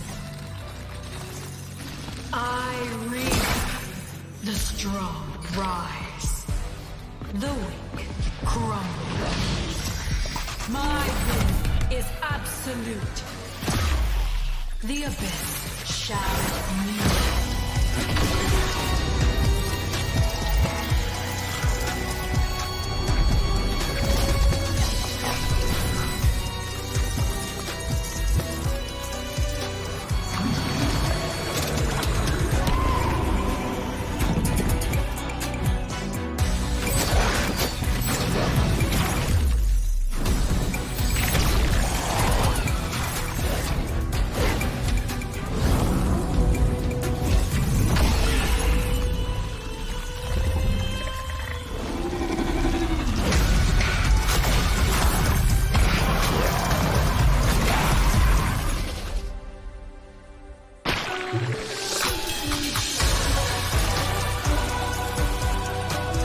Gaze upon me. Become me. I see desperation. I come to crush my enemies. I reap the strong rise, the weak crumble. My will is absolute. The abyss shall kneel.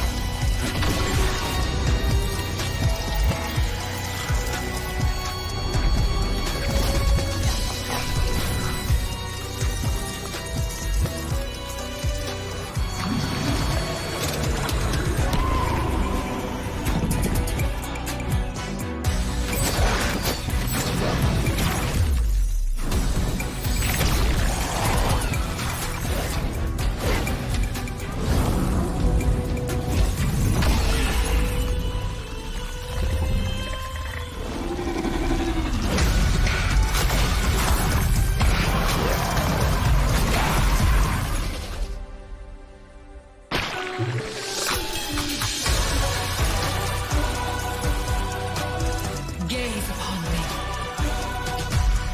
Become me.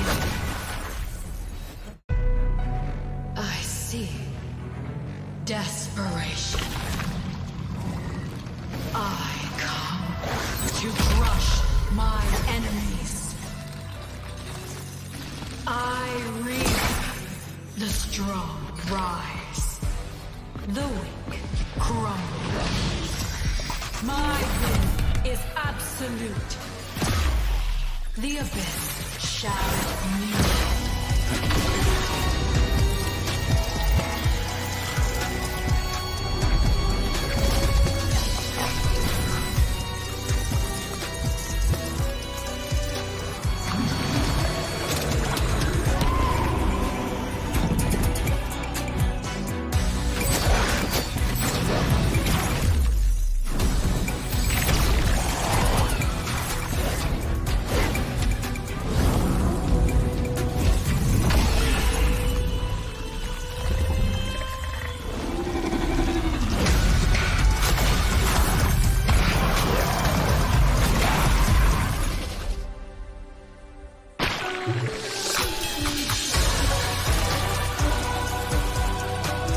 Gaze upon me. Become me. I see desperation. I come to crush my enemies. I reap the strong rise, the weak crumble. My will is absolute. The abyss shall kneel.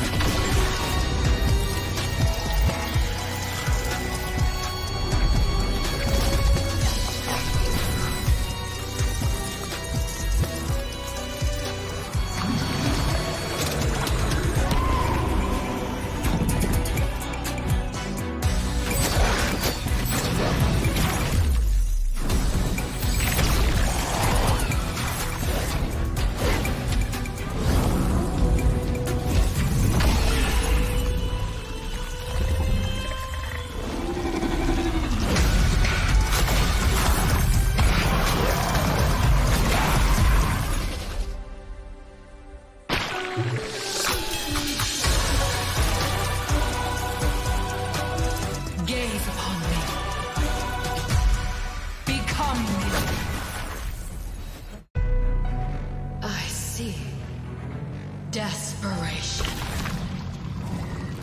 I come to crush my enemies. I reap the strong rise, the weak crumble. My will is absolute. The abyss shall kneel.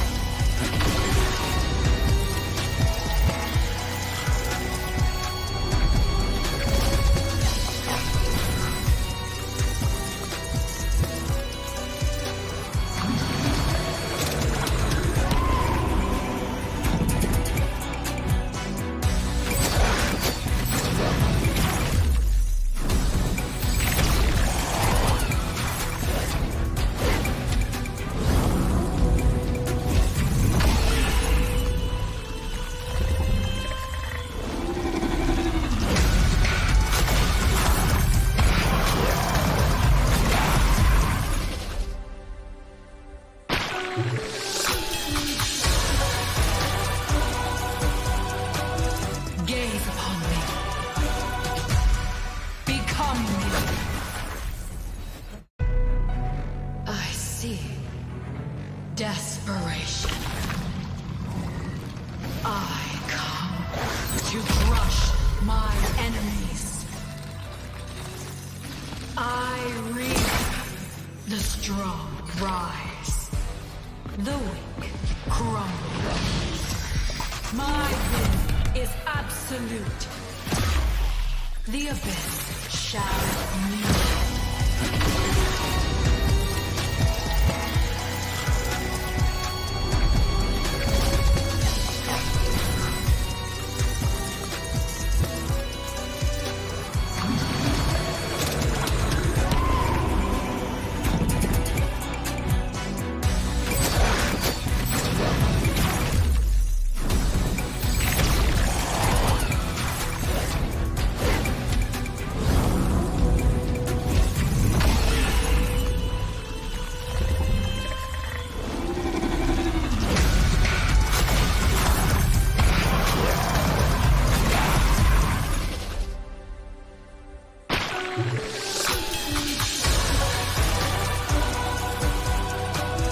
Gaze upon me. Become me. I see desperation. I come to crush my enemies. I reap the strong rise, the weak crumble. My will is absolute. The abyss shall kneel.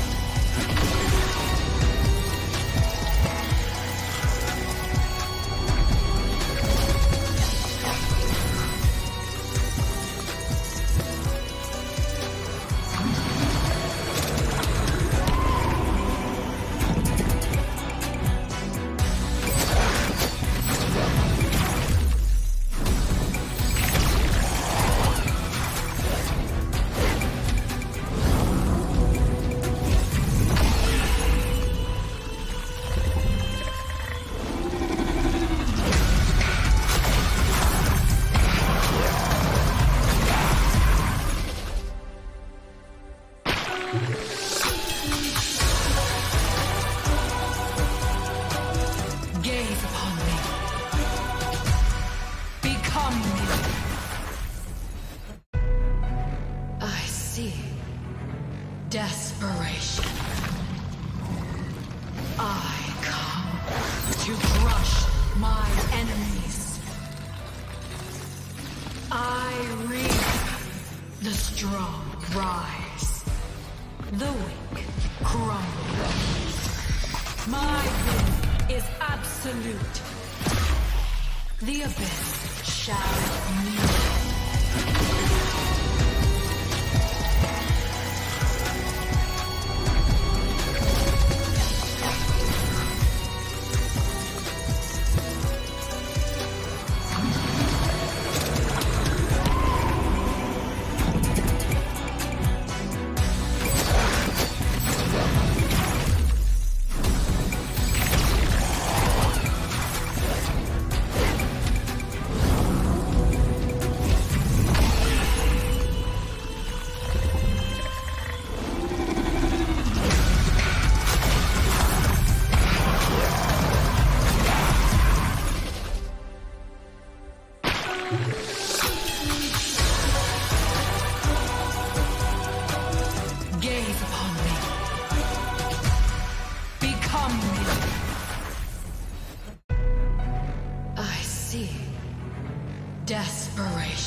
my enemies.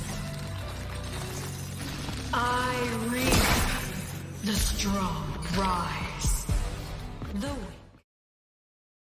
Ladies and gentlemen, welcome back once again to India-Nepal Showdown powered by ESFI and NESA.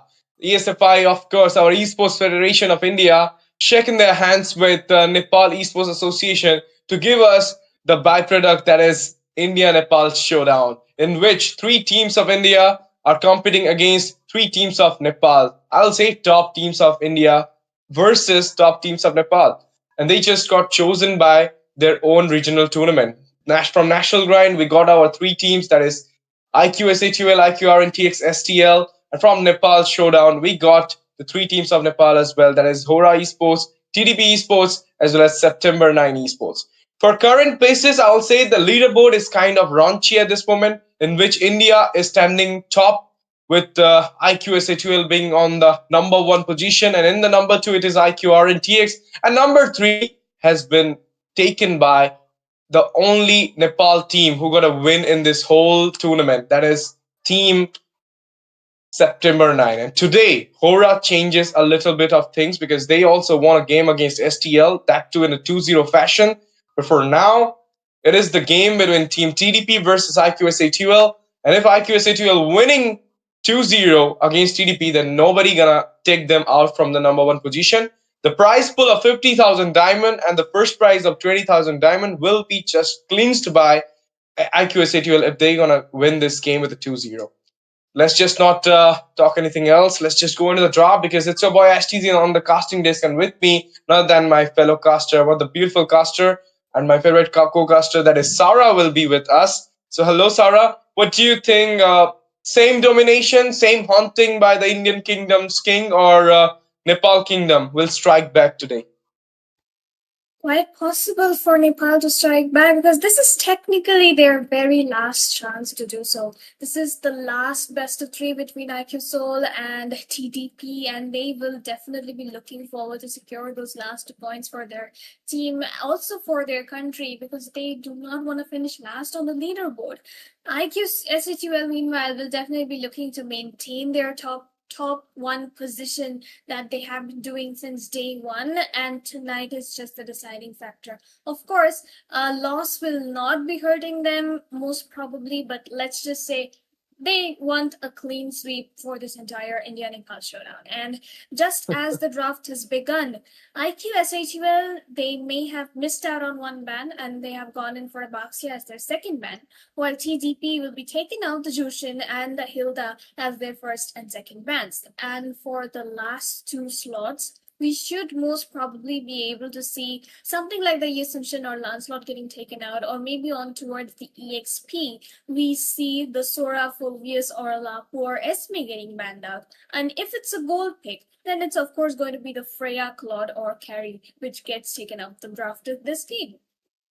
Of course, and like Sharon, who is there from TDP, the mid laner, that guy's so good with the Kimmy. Yesterday, me and Fredo were talking about it. So giving him the Kimmy, and then against Asuna, that is one of the aggressive mid laner, that would be a big matchup, I will say. Like the against the opponent side and the this side, blue side, our Indian side, both of them kind of love to play aggressive mid lane. So I'm really having that thing to see how this match is going to happen for the mid, basically. But in the last ban, it will be on to the Freya, a meta ban coming out from the side of IQSATUL. And from the side of TDP, they're going with a Grok ban here. They have done the homework. Like Apex with a Grok is kind of very much aggressive, very much, like proper setup kind of Roma.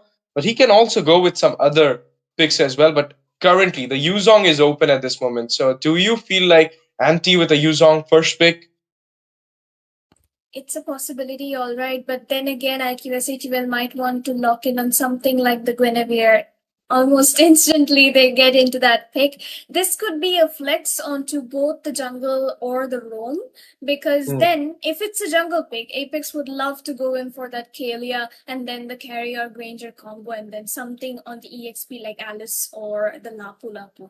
So we'll see how TDP decides to answer this, because they need to find a proper jungle who will not be interrupted by the spatial migration during the team fights. But doing that is going to be a big risk here, because then they would have to go in for the utility into the jungle, and then their marksman lane, the goal lane, is going to be compromised a bit. And hey, we were talking about the Yuzhong. It's going to be Kai from TDP who locks in on the Yuzhong, and then the Yisenshin, another flex pick, will be coming in from the side of TDP. Yeah, that's so good. Like it's more like Simba onto that Yuzong and Kai onto that Ishenshin from TDP. At the same time, what could be the pick from Anti? Because we have seen him onto that Martis, securing the Maniac, giving that destructive play. So too from the Radium yesterday in the second game, just before Martis Maniac. He took that Maniac onto the Claude. This is like so good. Okay, talking about the Claude, it is going in the hand of Radium with the Kadita coming in the hand of Asuna. This guy with a Kadita, with a Kimi, Lunox. I mean, first thing, he's so aggressive in the mid. And second thing is this kind of mage, this kind of burst, particular single target burst mage. When he's getting this kind of mage into his hand, he's really like invincible, I will say. That's some good picks from IQSATUL, but there will be the Sora coming in as well. Okay, I mean, like you cannot go for the Valentina mid here, so the Sora is kind of safe, but at the same time, it is a gold Sora, I believe. Yep, that's going to be a goal Sora, all right. Which means that the Valentina will not be prioritized from side of IQ Soul. And with the current picks that they had, the Kalia was a very obvious ban coming in from side of TDP. Quite possibly they take out the Khalid up next, or maybe even the Cho, just to deny that pick-off comp, which Apex loves to play with Asuna. Let's see, onto the hands of TDP, though. They still have their mid laner and roamer to be picked up, so IQ Soul will obviously be looking to ban out onto those exact picks. They have taken out the Garotkacha, and depending on what TDP bans, which is most probably going to be another roamer, IQ Soul can just take out the annoying mid laners, which might be the Farsa. But oh hey, that's going to be a respect ban towards Anti. The Martis will be taken out in this game. Yesterday everybody in the chat was typing like anti-Martis is equal to auto surrender. So obviously you really need to ban that Martis out. But are you sure about it? Because that guy can come up with that Thamuz into the EXP as well. And he is also kind of aggressive. This is the thing, like when the EXP and the mid lane duo be so much aggressive that they can carry the whole game without Jay needed. Yep, Jay got the MVP yesterday with that Winnie, but still, like Anti and Asuna, they can match up each other and can secure the lot, secure the micro. It's just Jay onto that objective scene. Nothing else he need. But there you go, the first ban coming out here from the side of IQSATUL. The gold lane Sora is onto the side of TDP. So with the Sora, Farsa could have been a better matchup, but then they banned it out. They don't want to open it up for Sharon, but now Sharon can come up with that Kimmy as well as the Lunox. So these two options are open for Sharon. The fourth pick Kimmy, or maybe a fourth pick, you can say a Rome. It's maybe a Hylos. Hylos is open at this point, so TDP can go for that Hylos pick. And like with the Ishenshin, a Hylos could have been better, but okay, I don't want to say anything. Let's just not talk about that. Maybe they just want to go in for a burst for the Khadita or Claude specifically. But other than that, I see no reason to pick up onto the Gushan into this draft. But hey, you do you. We are nobody to judge, and maybe once we judge, the Castus Curse is going to come into play, and you end up getting a Savage Maniac. I don't know. Anything is possible into this game. But is that a Gushan mid lane I am seeing? Yeah, it is a Gushan mid lane. Because if you're going to think about the Ishenshin going to gold, then what about the Sora and the Yuzong? Like, are you going to play the Sora in the roam? No. So Ishenshin jungle, Gushan mid, and now there is the big picks coming out from the side of Team IQSATUL. They're going with the Khalid, early game aggression, invasion potential. So do the sustain from Anti with that Alice coming in. So it's more like a mixed comp. They're having the early phase. They will have the mid to late phase for them. And for the side of Team TDP, the draft was so good till the first phase. But in the second phase, they just opt that Gushan into their way. A Petri Gushan or maybe a flicker Gushen. I'm not sure about it, but still, like against you know, a Khadita, you cannot even mark it out because the rough is gonna cancel your mark. So okay, the last pick edit coming here as a roam. This is kind of like off meta, I will say. I don't have any word other than that. I mean, we have seen Eat It into the jungle and Eat It into the EXP, but Edith Rome is something so very new. And I think the only reason TDP went in for Edith Rome here is because of the fact that they were lacking in magic damage, even if they had the motion into the interrupt. So, with that, we will be stepping into the land of dawn, ladies and gentlemen. This is going to be game number 1 into the very last best of 3 between India Nepal Showdown, and this is going to be IQSA2L versus TDP for you. Of course, and what about the Gushen? I'll not say anything else, but it's a petrify Gushen at this moment. For that Kadita, maybe, as you mentioned, the burst thing.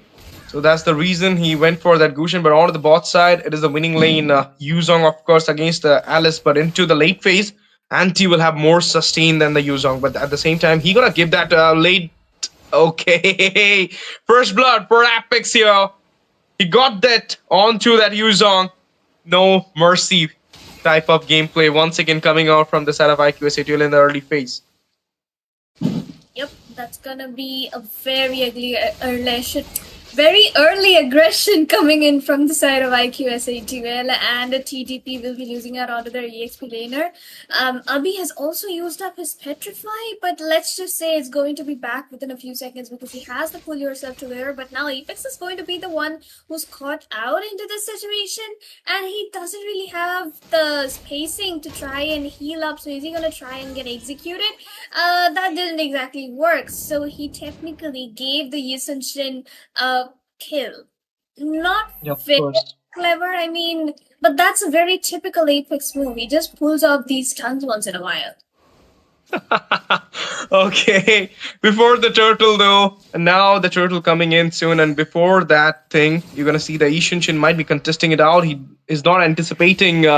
There you go, the spatial migration with the Violet Requiem comes up, but onto the roamer, sliver of HP, he immunized himself, but Kai will be getting down with Simba coming up with the Black Dragon, finds a kill onto Zeho, but he falls down instantly by Avi.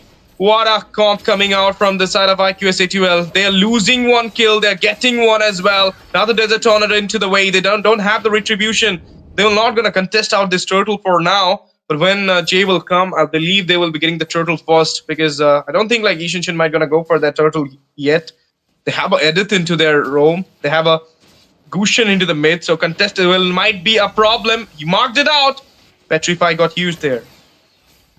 Yep, a little bit of an early press on the Petrify, expecting the Gushen to use up that second phase. But hey, another spatial migration, and Jay is going to use up the Violet Requiem, and the rough waves would be enough to secure that kill onto the Edith. She technically has no mobility onto that hero as it is, and then so much of crowd CC going to be coming in. Oh, look at Apex, definitely pressuring Kai into his own jungle with that Fury Hammer and but Ciaron gonna be gapping Asuna onto the mid lane, and Apex will also be taken down because a little bit of overextension, I would say, and also, of course, the server difference here. But then again, TDP has to be doing so well into this game, I'd say.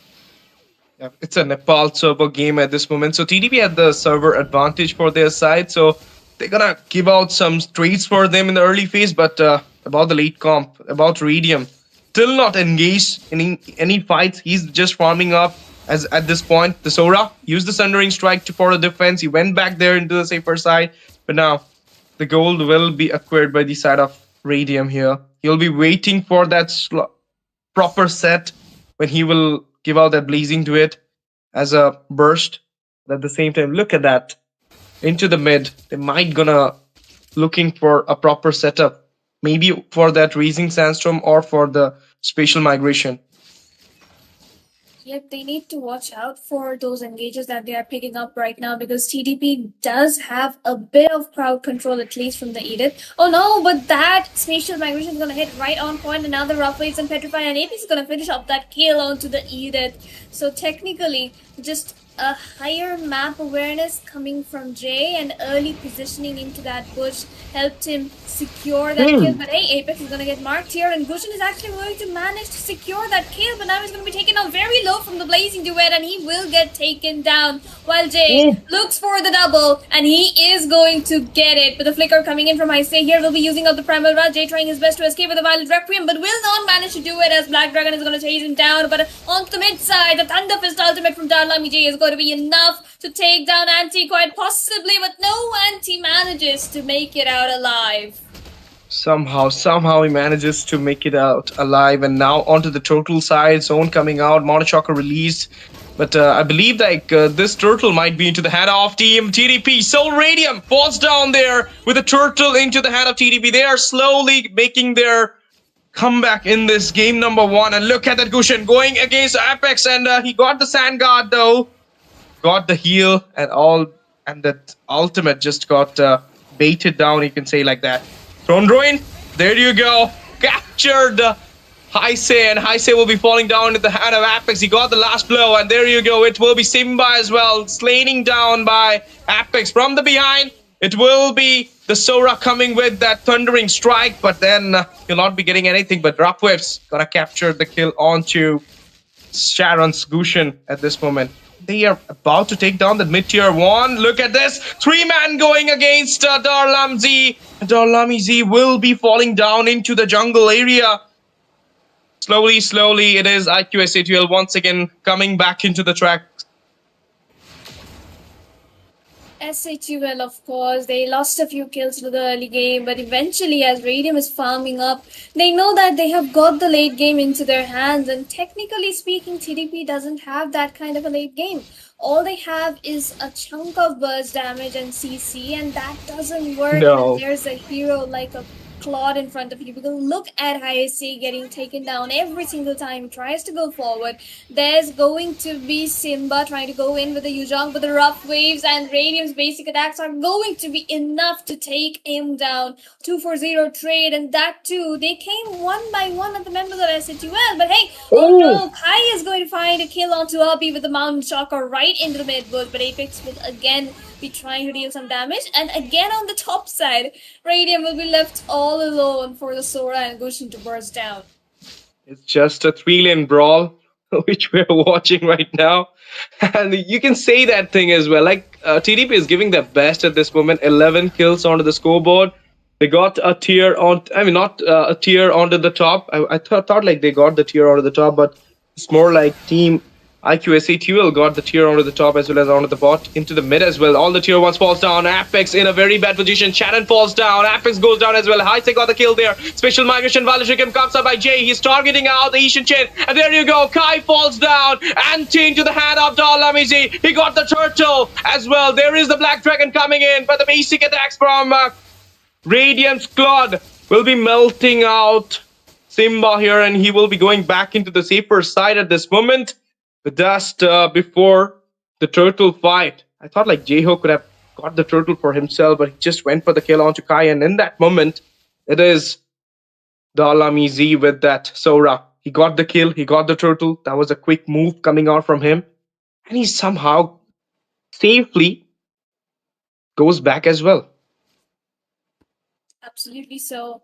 But let's see for now, because TDP, they are little less in terms of kills and gold, but they still have a potential to come back if the Gushin gets a few shutdowns out of the Claude or maybe the Kadita before Team 5 begins. But SHUL will not really give those chances to the side of TDP, because they have got an immense amount of setup, they have got an immense amount of space because of the Khalid, and then of course there is Radium, who is just so good onto his positioning on that Claude, one of his main heroes, let's just say, out of the 100 other marksmen which he knows how to play. But hey, that's gonna be a Black Dragon, because double Petra Purify will be used up by Claude. Abi will get an instant kill onto the Gushin onto the backside, and now the team fight has begun as Heisei gets taken down. Blazing Duet comes in from Radium. Radium is going for Larami G as well. Apex is going to be the one to secure that kill as Radium secures a double onto Simba, and Kai will also be taken down by Anti right under that tier 2. TDP here gets wiped out by IQSATL. All the tier 2 turrets will now fall into their hands.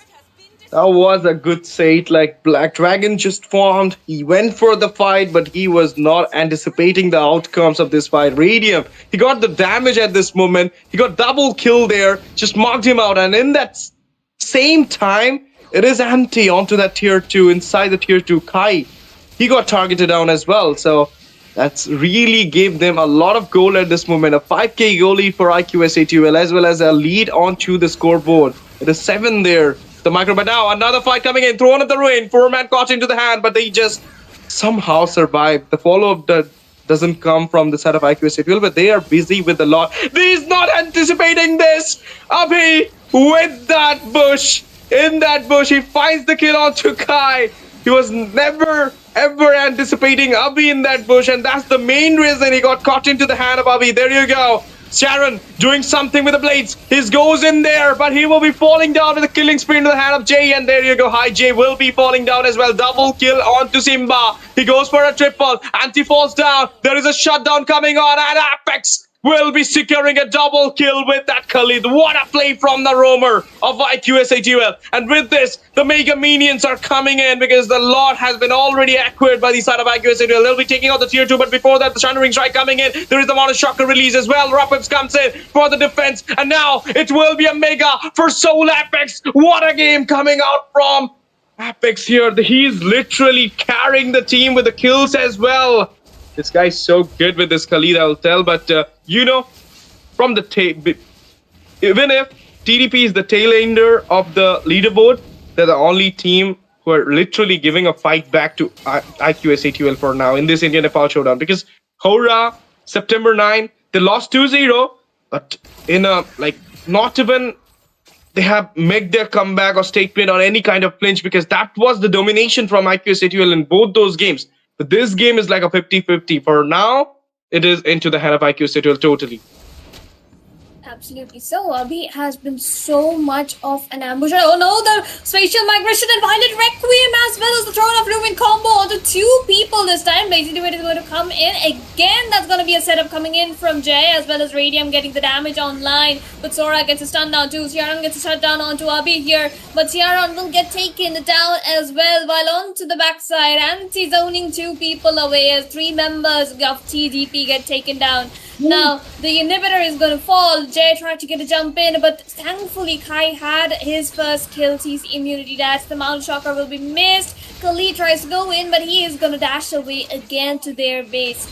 Good reflexes there. However, can TDP defend this rat that is coming on right now? Radium is very farmed up, and he can just run in and run out with the BMI. But can they end the game without a Lord is the question.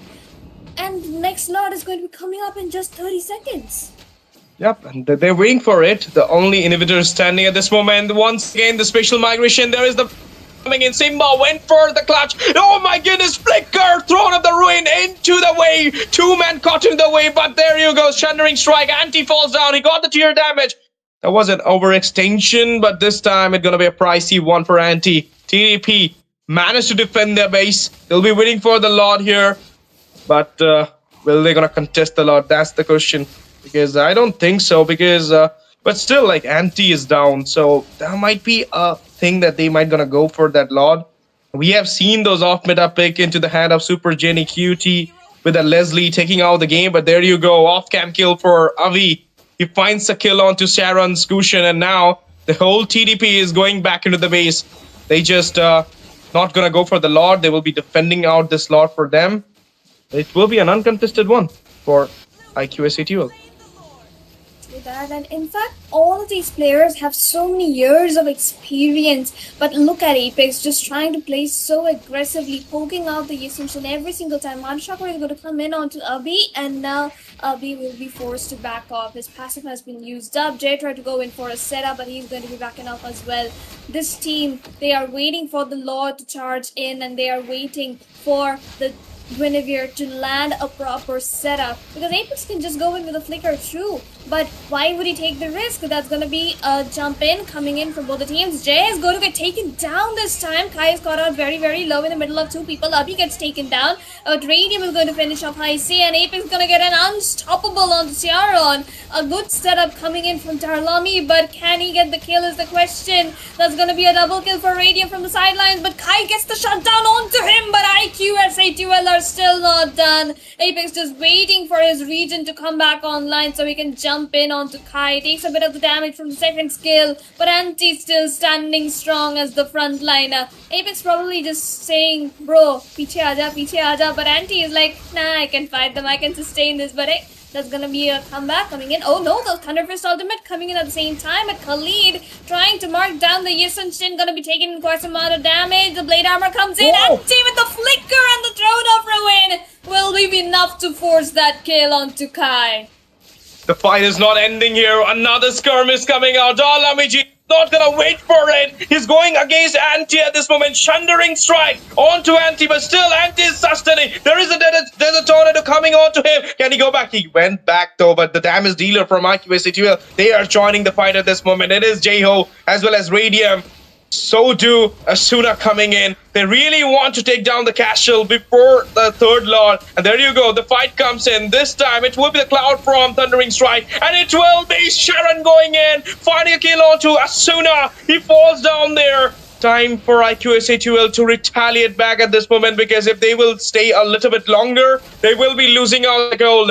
Team TDP, the only team from Nepal who giving a proper fight against IQSA2L in this India-Nepal showdown. Even though, as I told you, they are the tail enders of the leaderboard, doesn't matter. They are showing their true potential in this game with the off-mid pick. There you go, Anti. 2v1 situation, bar onto the mid. There is the special migration. Violet Requiem combo comes in with a monster kill secured onto Sharon. It is Apex onto a monster kill. He's about to take a godlike, about to get a legendary onto a Khalid Rome. Can you just believe this?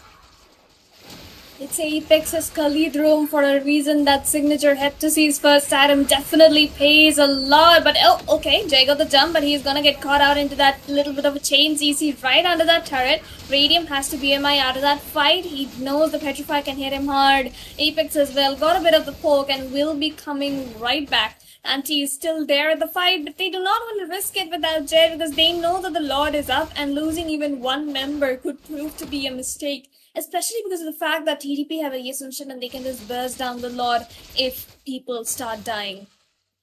Nice from TDP, I'll say. Like, defending two lords with a deficit of 6k and now still standing strong. The third lord will be coming in. You might gonna contest it out as well, because now the goal lead is kind of 2k and we are already into the late phase. So the goal lead doesn't matter. But okay, that was not a good position for Kai to be there. And there you go. I told you he will be securing legendary in this game. MVP for him. But there you go. Sharon targeting out Radium before the Lord got him down there, as well as a kill being going on. 3v1 situation. Sharon a little bit high into the map, will be caught into the hand of IQSA2L, and there will be the kill going into the hand of Asuna at this moment.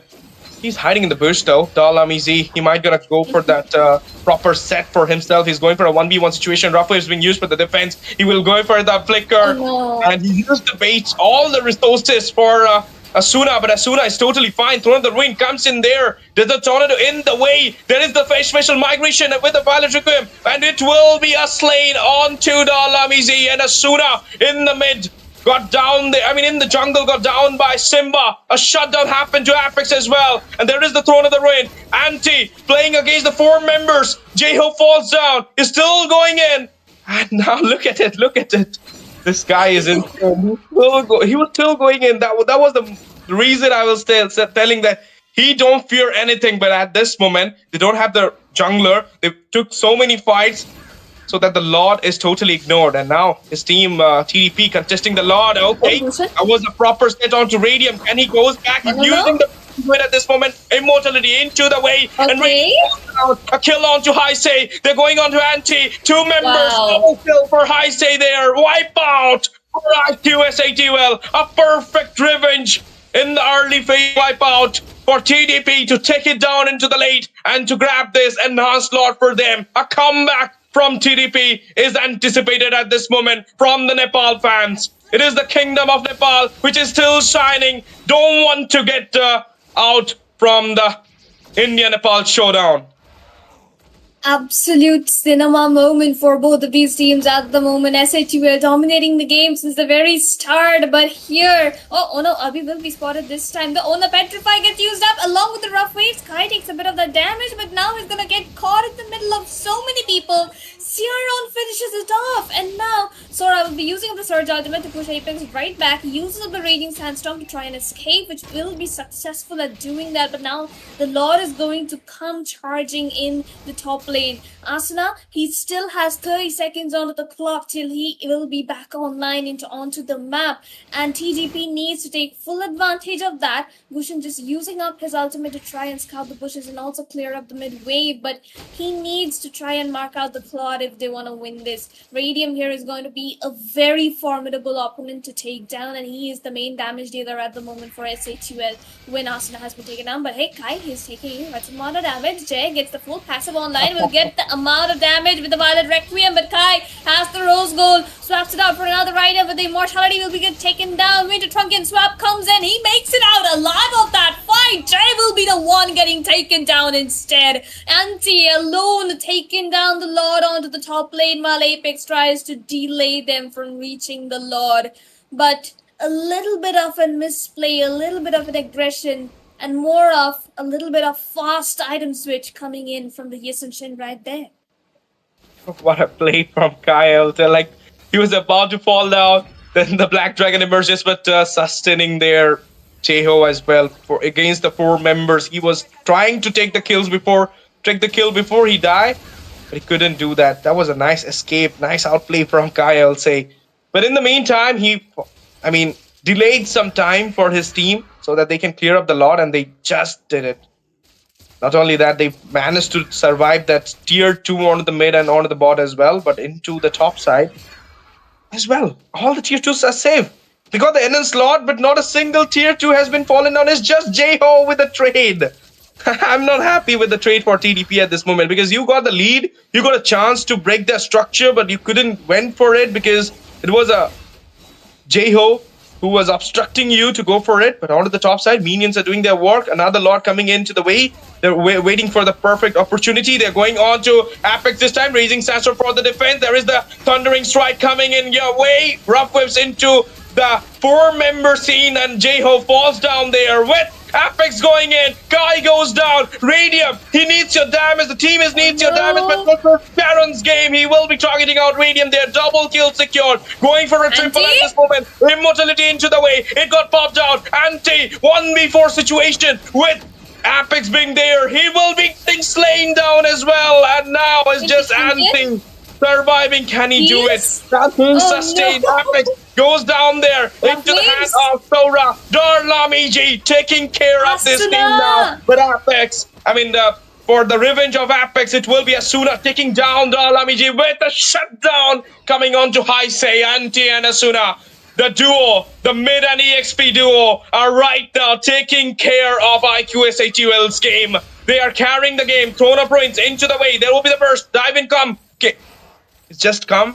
Just managed to survive. He went back into the safer side, but he's going for the fight. The Rock Waves comes in. The Black Dragon Prom as well for the defense. But now Asuna in a very bad position. He will be getting chased down. He's getting down as well. Okay. Somehow managed to survive. And Dragon gonna go for the chase or go for the base. Okay, nice choice for the base, but I don't know why IQSATL ignoring the Lord.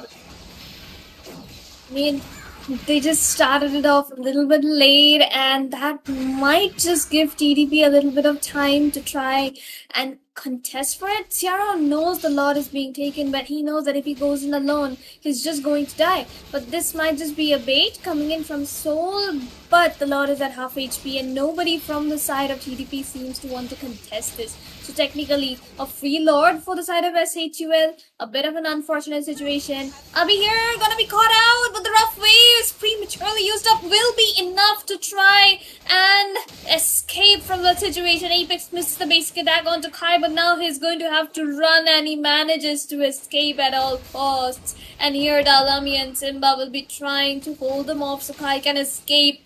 Ciaron, though, in a very good position to try and catch somebody off guard, but he knows that the squishy members from the side of SHUL will not be popping out so easily. So let's just say TDP is going to have to need to defend one heck of this lot, and if they don't, things are just going to get harder from here.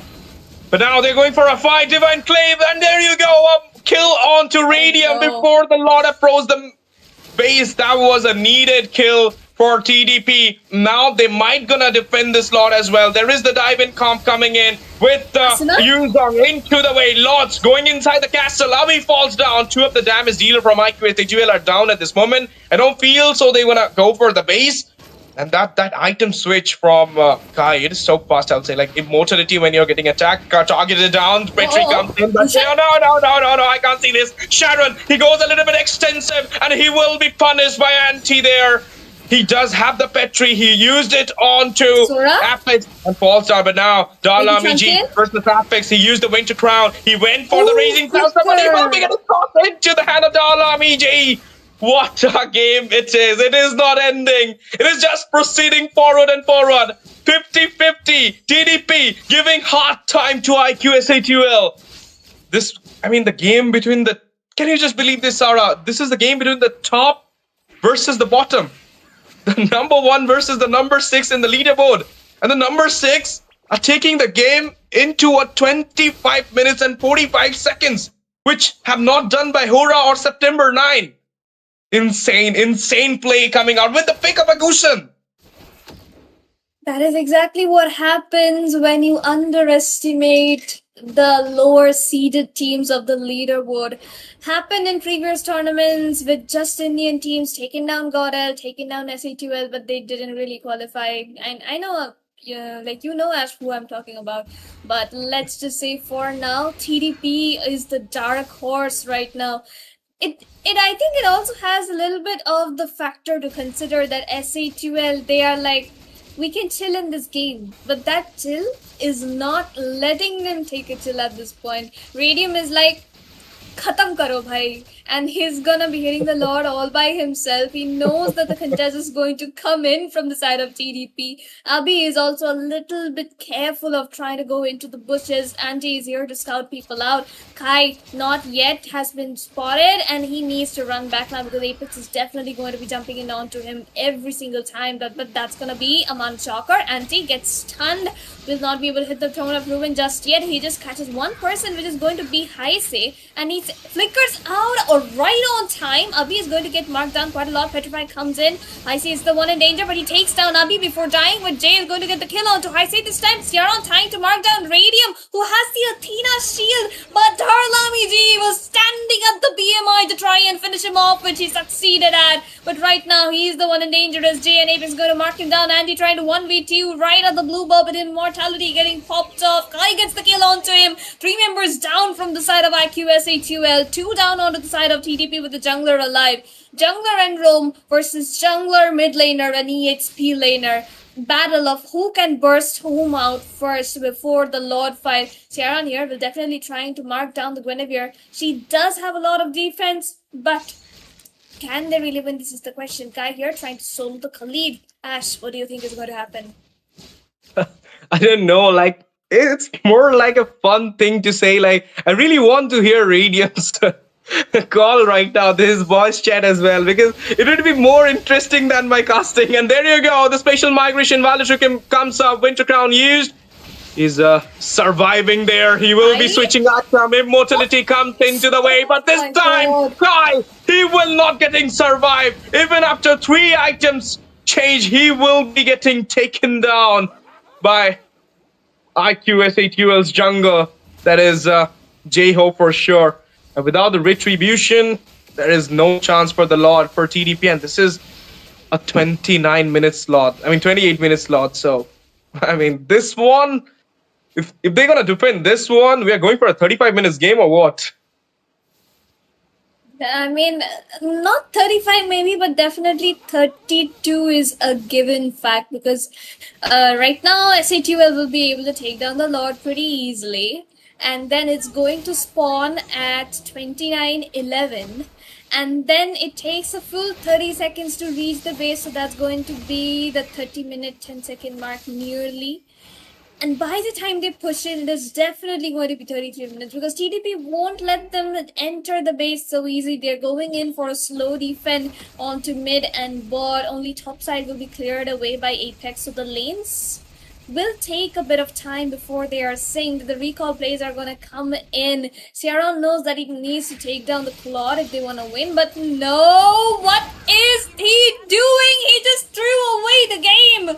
The Violet Requiem catches Darlamiji. He is going to be caught dead. That's going to be a Petrify and a Purify combo. Kai gets taken down by Apex, who switched his to... He switched his items to damage, but right now IQSATL have taken down 3 people and game number 1 will be finally secured by them. Over. It is over from the side of IQSATL. The kingdom is safe. The Indian kingdom will be saved by IQSATL. They will be winning the first game and in the Nepal server. That's the main thing. You got the server into your way. You could have won the game. You tried your best against the top team of India, the top team of this leaderboard of India Nepal Showdown. But in the late, it is the decider which happened by Jeho with that spatial migration Violet Requiem combo onto Darlamiji. Because Darlamiji, this guy was the one who was actually defending the whole game from the very start.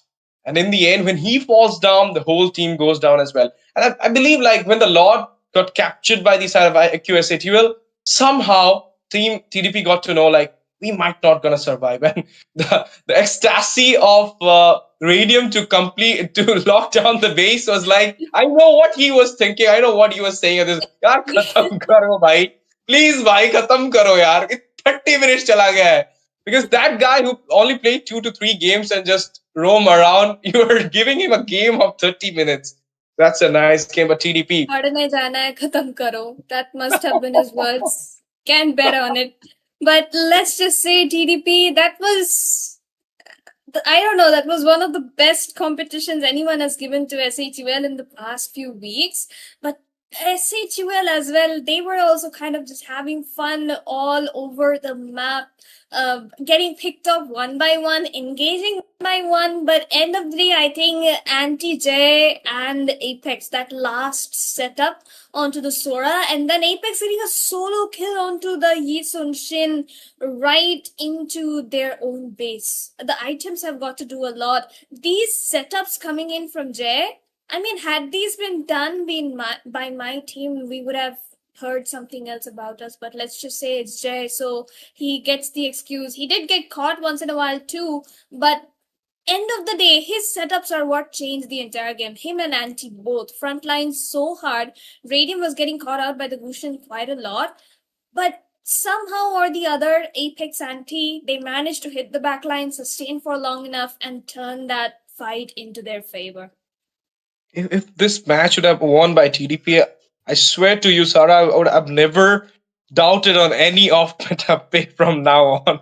Because like we have seen that game with the Leslie and now with the Gushin, like both of them are the counter of Claude, we know, but still it's in the rank, not in the tournament scene. And thank you for winning against the DS, not the Dakusena, but the Dark System. I'll say, but there you go. It is 14-7-28. I will not say impeccable KDA, but it is one of the best KDA I've ever seen on a roam. It is 14-7-28. Everything ends on 7. Hala for a reason? No, Apex for a reason. I mean, 14 kills along with 28 assists. I mean, that was literally just a 30-minute brawl game, let's say that. But other than that, I mean, Khalid, Apex, signature move, signature solo kill onto the jungler at the late game. How many times have we seen that? So many times. And unfortunately, the Gushin pick was the problem into this game, as we can see. 6.6, not the best of situations to be in for TDP. Even the Edith got a better rating than him in terms, because obviously she tanked in more damage, she dealt more damage. The Yuzhong did a fantastic job. Darlami G, I have known him to be playing this game ever since 2020 and 2021, and he played fantastic onto that Sora, except for that very last mistake. And Kai, of those item switches, Ash, one of the fastest I have seen in the India Nepal scene. SHUL, we don't really need to say much about them except for the fact that Alice dealt more damage than Radium, and I think that's only because Radium was getting marked so many times. Sharon. He played well with the cushion, I'll say. And the KDA, the everything, the grade is showing that both the teams played so well. It's just a silver on to the cushion, Sharon, of course. And other than that, everybody is with a gold and MVP. Like Apex, both the roamers got the MVP. The MVP goes to Apex, the MVP loss goes to Heisei with that edit, the Primal Wrath. He was actually, both the roamers were taking kills. And that's a quite new play in this meta. The roamer meta, you can say, the roam standard or roam meta. But so well from Anti as well. The Alice pick, he doesn't went for the Tammuz this time. He went for the Alice directly. He sustained out the whole play. Not only is the sustain, he gave that setups with the Throne of the Ring as well as the damage onto the players of TDP. But TDP well played. I hope the second game might be their game, because you know what, TDP won one single game in this whole India Nepal showdown. That was in the BO3 set against STL, and that they won the game in the Mumbai server. So this time we are into the Mumbai server. The first game was in the Nepal server. It was a win for IQSATL. So it's more like a throne for IQSATL because they got their server. But TDP loves to play at this server. So if they can pull out a win, then we are going to a third game decider. Because if you remember, guys, India Nepal showdown, the first game, we both were there, Ash, TZ, and Sarah, and that game went to the number 3. So it might be the last game of the India Nepal showdown, and both of us are still here. We'll be finishing it, so it might be a chance to see a third game decider in this India Nepal showdown. It started with the third game decider. It might gonna end with a third game decider. TDP, they pulled a big game against IQSATL. They took the game into 30 minutes mark. They lose it out, but doesn't matter. They gave a hard fight to one of the top team of India, one of the top team in this India Nepal showdown. So if another win, like before the tournaments end, you need a win, because all the teams at least got a win at this moment. It's just TDP without any win of a BO3 set. They just won on one match. I mean, one game, not a match. Just like you need a perfect match win. So this is the last chance. This is the do or die set. A match point going into the hand of IQSA12 and a do or die for you. You have to give your everything in this game so that for the pride of the country, for the pride of your 5 members, for the pride of the TDP, you need to pull out a win against IQSA12. It's like climbing up the Mount Everest with without proper clamp shoes, with a sports shoes, but you're gonna try it. You're gonna give your best with that sports shoes as well. Even though it's gonna be rough, but your path, you have to choose it wisely with true passion, with true intention.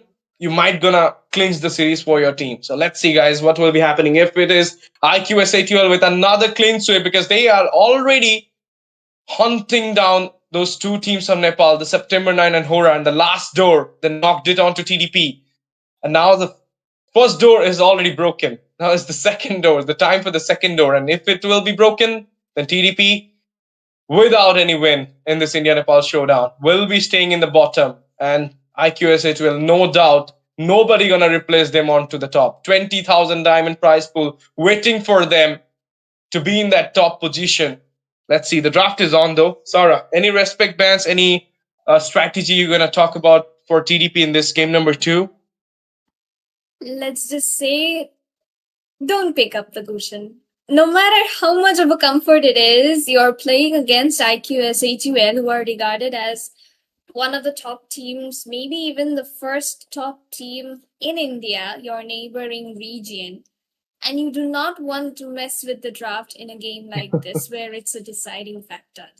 I understand that you may have 10,000 games on Gushin with 90 win rate, but it is still not going to work when SATL is not messing around. So let's just say that TDP needs to work on that draft a little bit better.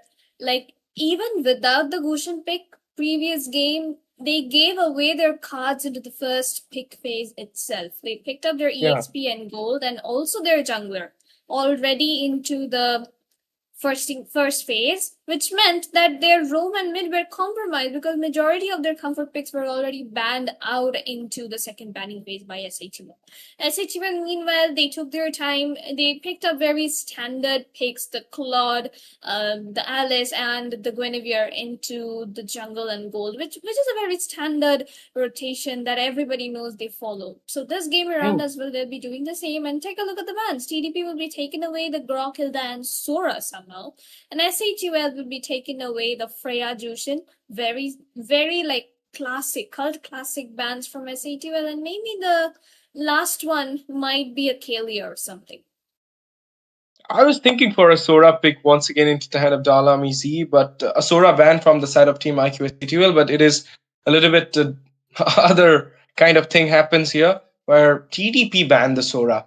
So you could have traded it out, but the last ban, as you mentioned, might be a Kadita, might be a Esmeralda, or maybe out of the blue, Ishan Shin. No, they're going for the Bakshia ban here. But like, it will be a sixth time in a row in this India Nepal showdown if I'm going to see a Guinea in the hand of Jeho. And if it's not ban even. Now the Yuzong once again got into the hand of Team TDP. That's onto the hand for sure, onto the hand of Simba. So let's see what will be in the counter phase. Okay, no. Something coming here. Ishenshin pick from the side of IQSATL. Guinea into the jungle. That means Radium onto the Ishenshin. This time it will be fun to see because, you went for the flex. There is the Yuzong, the counter of the Ishan Chin. So are you sure about it? Last time it was Anti with the Alice. This time what? A Martis? Quite possible. I mean, oh no, TDP is going to steal away the Khalid this time. Apex probably serving as an inspiration for them. Okay. And also the Kimi into the mid lane, going to prove pretty useful if they go in for a double fighter comp with the fighter gold lane here. But what can they pick up into the fighter gold is the question. Maybe a CC could come in. Or what else can they pick up in the gold? The Yasushin is gone. The CC is one of the only choices, or maybe at best the Esme or Lapu Lapu, but those are also two very weak goal lane picks as compared to the other picks available right now. So let's see what TDP decides here. As for Soul though, their last pick, they can just easily lock in the Martis. Yeah, he won't let me complete. He won't let me complete my words. So let's just say Martis signature pick coming in for NT. Do we see another Savage? Very much aggressive comp at this moment. If in the second phase, if I'm going to see a Lunox in the hand of Abhi, then no doubt they're literally going to end. They are in an intent to end this game before 10 minutes because they already given 30 minutes in the last game. So it's like 20, 40. So let's just finish this game in a 10 minutes mark. But there you go, the Phobius ban coming in here from the side of Team IQSATL. There might be a chance that no, there is not any chance. I was thinking like, what if a Harith coming in, but you already have the Ishenshin for yourself. This Phobius ban to counter the Martis, okay, that might be the thing. But Sharon, this guy is so good with the Kimi. Mentioned by Fredo yesterday. I haven't seen him though with the Kimi in this. Yesterday I casted for TDP. I haven't seen him with the Kimi. But Fredo told me that day before yesterday he was playing that Kimi and he was so good and they won the game. That was the only game they won from STL in the Mumbai server. So this time he's again with that Kimi. First sub ban comes up here. The carry is open. They might go for the carry. Last man onto the carry. What do you think from Seoul? Oh, they could ban out a Fredrin here, honestly, because the Fredrin Khalid Kimi combo is also one of those textbook mid lane rotations which can be played by TDP in this one, and they do not have their jungler. But instead, SATL decide to take out onto the Alice. They realize that the Alice can't really be melted by their current pick, so they do not want to risk it. TDP, meanwhile, will definitely be taking out those mid laners. They have banned out on the Varsa. Don't give away the Kadita again when you have a Kimmy. Hello? Just ban out the fish lady. My goodness. This is your last chance. It's literally the last ban.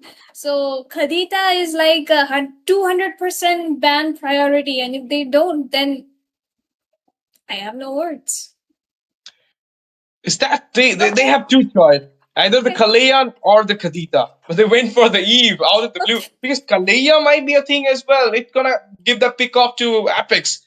So they got two chances, but they went for that Eve ban. It's more like an Eve and Martis combo, which have been we have been seeing from Anti and Asuna. That might be the reason they have done the homework. They know like this could be the comp coming out from the IQSATL. But like Asuna, you cannot stop them with the ban. You can only stop IQSATL. God, like this kind of teams with the proper counter strategy, not with a ban, because their hero pool is massive. Each and every player can play all those heroes. There you go, Savior.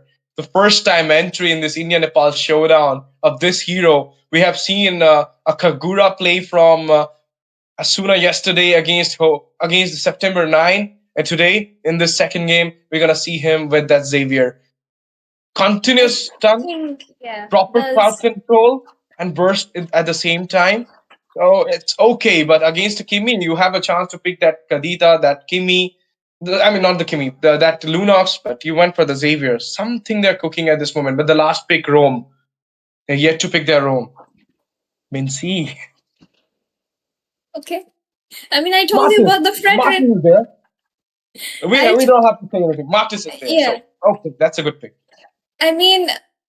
Who do they send to the EXP then? If they play the Minsatar against the YSS is going to win. And if they play the Yuzhong against the Martis is going to win. So maybe they need to send the Minsatar to EXP and Yuzhong to gold lane. And that might be a bit of a risky play because Minsatar needs his items. Oh, no. Apex with the tyrant. The tyrant of India server for so many years. Finally, the Kadita is going to be coming in. The Kufra is going to be coming in. It's fine. It's totally fine. Kufra, he had done that Kufra with the Kadita mage as well in the Void's time, if you remember. So that's a slip of tongue. But Kufra, I'm really talking about the same thing with my friend the night before the godlike win, the IQSCTL versus godlike match. Like, haven't seen him with the Kufra so long. Maybe he's gonna pick it on the finals in the RNG Cup. Couldn't see him with that thing as well. But today at the India-Nepal showdown, he is coming with the OG pick because it is the time to shine the Indian kingdom. So the Tyrant got released into the hand of one of the best roamer of India. That is Apex on the scene. And now it is TDP versus IQSATL game number 2 at the India-Nepal showdown. The last match of this India-Nepal showdown series. And maybe the last game of the night if IQSATL make up their mind to take this game onto their way. But early game, it is the Kimi bursting out, the Kufra, Sodu. There is a comp coming out from Jeho as well. He went for the spatial migration, doesn't got anyone. Look at Anti, early game, Mortal Coil coming in there. But there will be the survive, there will be the defense coming out from TDP as well. They're taking out the Lava Golem from the hand of the Fredrin. And there is the continuous damage coming out as well. The claws into the panel, but there will be the shock as well. There's the dive from the user. Now they're going for a 2v1 situation. Can Anti make it through the way? He make it through the way, but Jeho couldn't. He got down there. First blood from TDP. Well stuck. Oh. Top lane? What? Radium? Okay. The Arlami G kind of just showing his skills. Wait, which is exactly the EXP laner? I can't understand because the matchup is exactly what I expected it would be, but did both the teams swap their EXP and gold in a way? Oh no, it's fine. It's a Martis EXP. But oh no, look at Anti though, definitely dealing quite some amount of damage. Apex is going to be there for the backup. Might go in for a flicker here, but no, he decides against it because he knows they are out of his range. But for now, TDP. Ramro draft kareo team le. I will say that they do have a very decent draft, but if they can pull it off somehow, wait for that late game burst from the Minstar and the Kimi, because Jay, look at him missing out on the Violet Requiem poor kid. But let's just say well, they'll come back from this. Turtle goes into the hands of TDP though, and Heise will be the one getting taken down by Radium this time around. So for now, both the teams pretty equal. TDP slightly in the lead, but SHUL will manage to get those kills and secure the goal lead for themselves. But hey, Yuzong tried to go in, but he is going to be taken down instead. Oh, that was a nice one. That was a nice one from the side of IQSAT, where they lost the turtle, but they got some kills into their hand. There you go. Apex goes in, finds a set, finds the kill onto the Khalid as well with that Kufra. That is what we needed here from him, and we are seeing at this moment the Dustin is going for the fight. Soul Anti is going back at this moment. He got the first item priority from Radium is the Hunter Strike at this moment. He got the kill onto Heise that time. He goes back, and now another setup onto the Yuzong. The jump comes in. There is the Tyrant's Rage as well. Another kill for Anti, but onto the top side. Cross map play. Radium falls down there. The Hawk is going so high at this moment on the top, and Radium is getting caught behind. I think he is just, being lazy at this point to try and dodge the second skill coming in from the Minsatar. But I mean, Radium is Radium. He'll end up carrying this game anyway. Heise gets stunned by the Tyrant's Rage right into the mid lane, and the Dawning Light enough to finish Xiaron off right under that tier 1. Minsatar trying to go in for an ambush, but who really is even going to rotate from this side is going to be the problem. There was a time we have seen the Xavier and the Sicilian, going so hard, bad against all the teams, but now it is not the time. But Mountain Shocker release, Radium goes in there, killing spree for Anti with the decimation coming in. He was using the most. There is the dragon coming in for the zone. He went on to Anti. He got the slam as well, but there will be the shutdown from Simba, and he will be taken out as well. Special migration Valerium combo coming in. There is the King's Call, killing spree onto the hand of the Mincy. Shutdown happened to Army G at last, and now on a sliver of HP, Kai can't go back. He falls down as well. The Cloud comes in there. Desert Honor into the way. He really needs that blue buff. There is the Raging Sandstorm. There is the continuous power from the back line with the Khalid. He's in a very bad position at this moment. Heise, can he survive? No chance for him. The Dawning Light securing the final blow onto Heise and giving a kill onto IQSAT. Well, Mumbai Sava, Mumbai Karaja is doing so great at this moment. Absolutely so, and I think Apex is... Oh no, again Daramiji with the hook this time around. But Jay, he's going to get the jump all right along with the Mounted Shocker. Pretty easy kill for SHUL there. I think he didn't expect the Guinevere to be there when the turtle is onto the bot side, but the reverse flow is going to be here, and Kai can easily secure it. Dawning Light wasn't enough to, steal it away from the hands of TDP, and the retribution was kind of on point. But let's just say, in a way, that Apex is kind of out for blood here. The way he has ulted thrice in this game so far, and all 3 of them have been onto the Khalid. It's like he's saying telepathically that mera hero mere samne khelega, ye kaise ho sakta hai? Ye to main hone nahi dunga kind of situation. And look at him charging in again, gets the jump, gets the Tyrant's Revenge, but he kind of just missed that one, but has to flicker out for his safety. And right now, the side of Team TDP are looking for some damage. The Appraiser's Wrath is going to miss out as well. And now, they will try to look for the mid lane tier 1, but the defense from IQSATL should be enough. Oh, Jeho, he missed the spatial migration. He went in there, but now the dash comes up. King's Call into the way. They're taking out Kai. It will be Anti with the decimation. Decimation with a double onto Simba. And there you go. Heise falls down in the hand of Radium.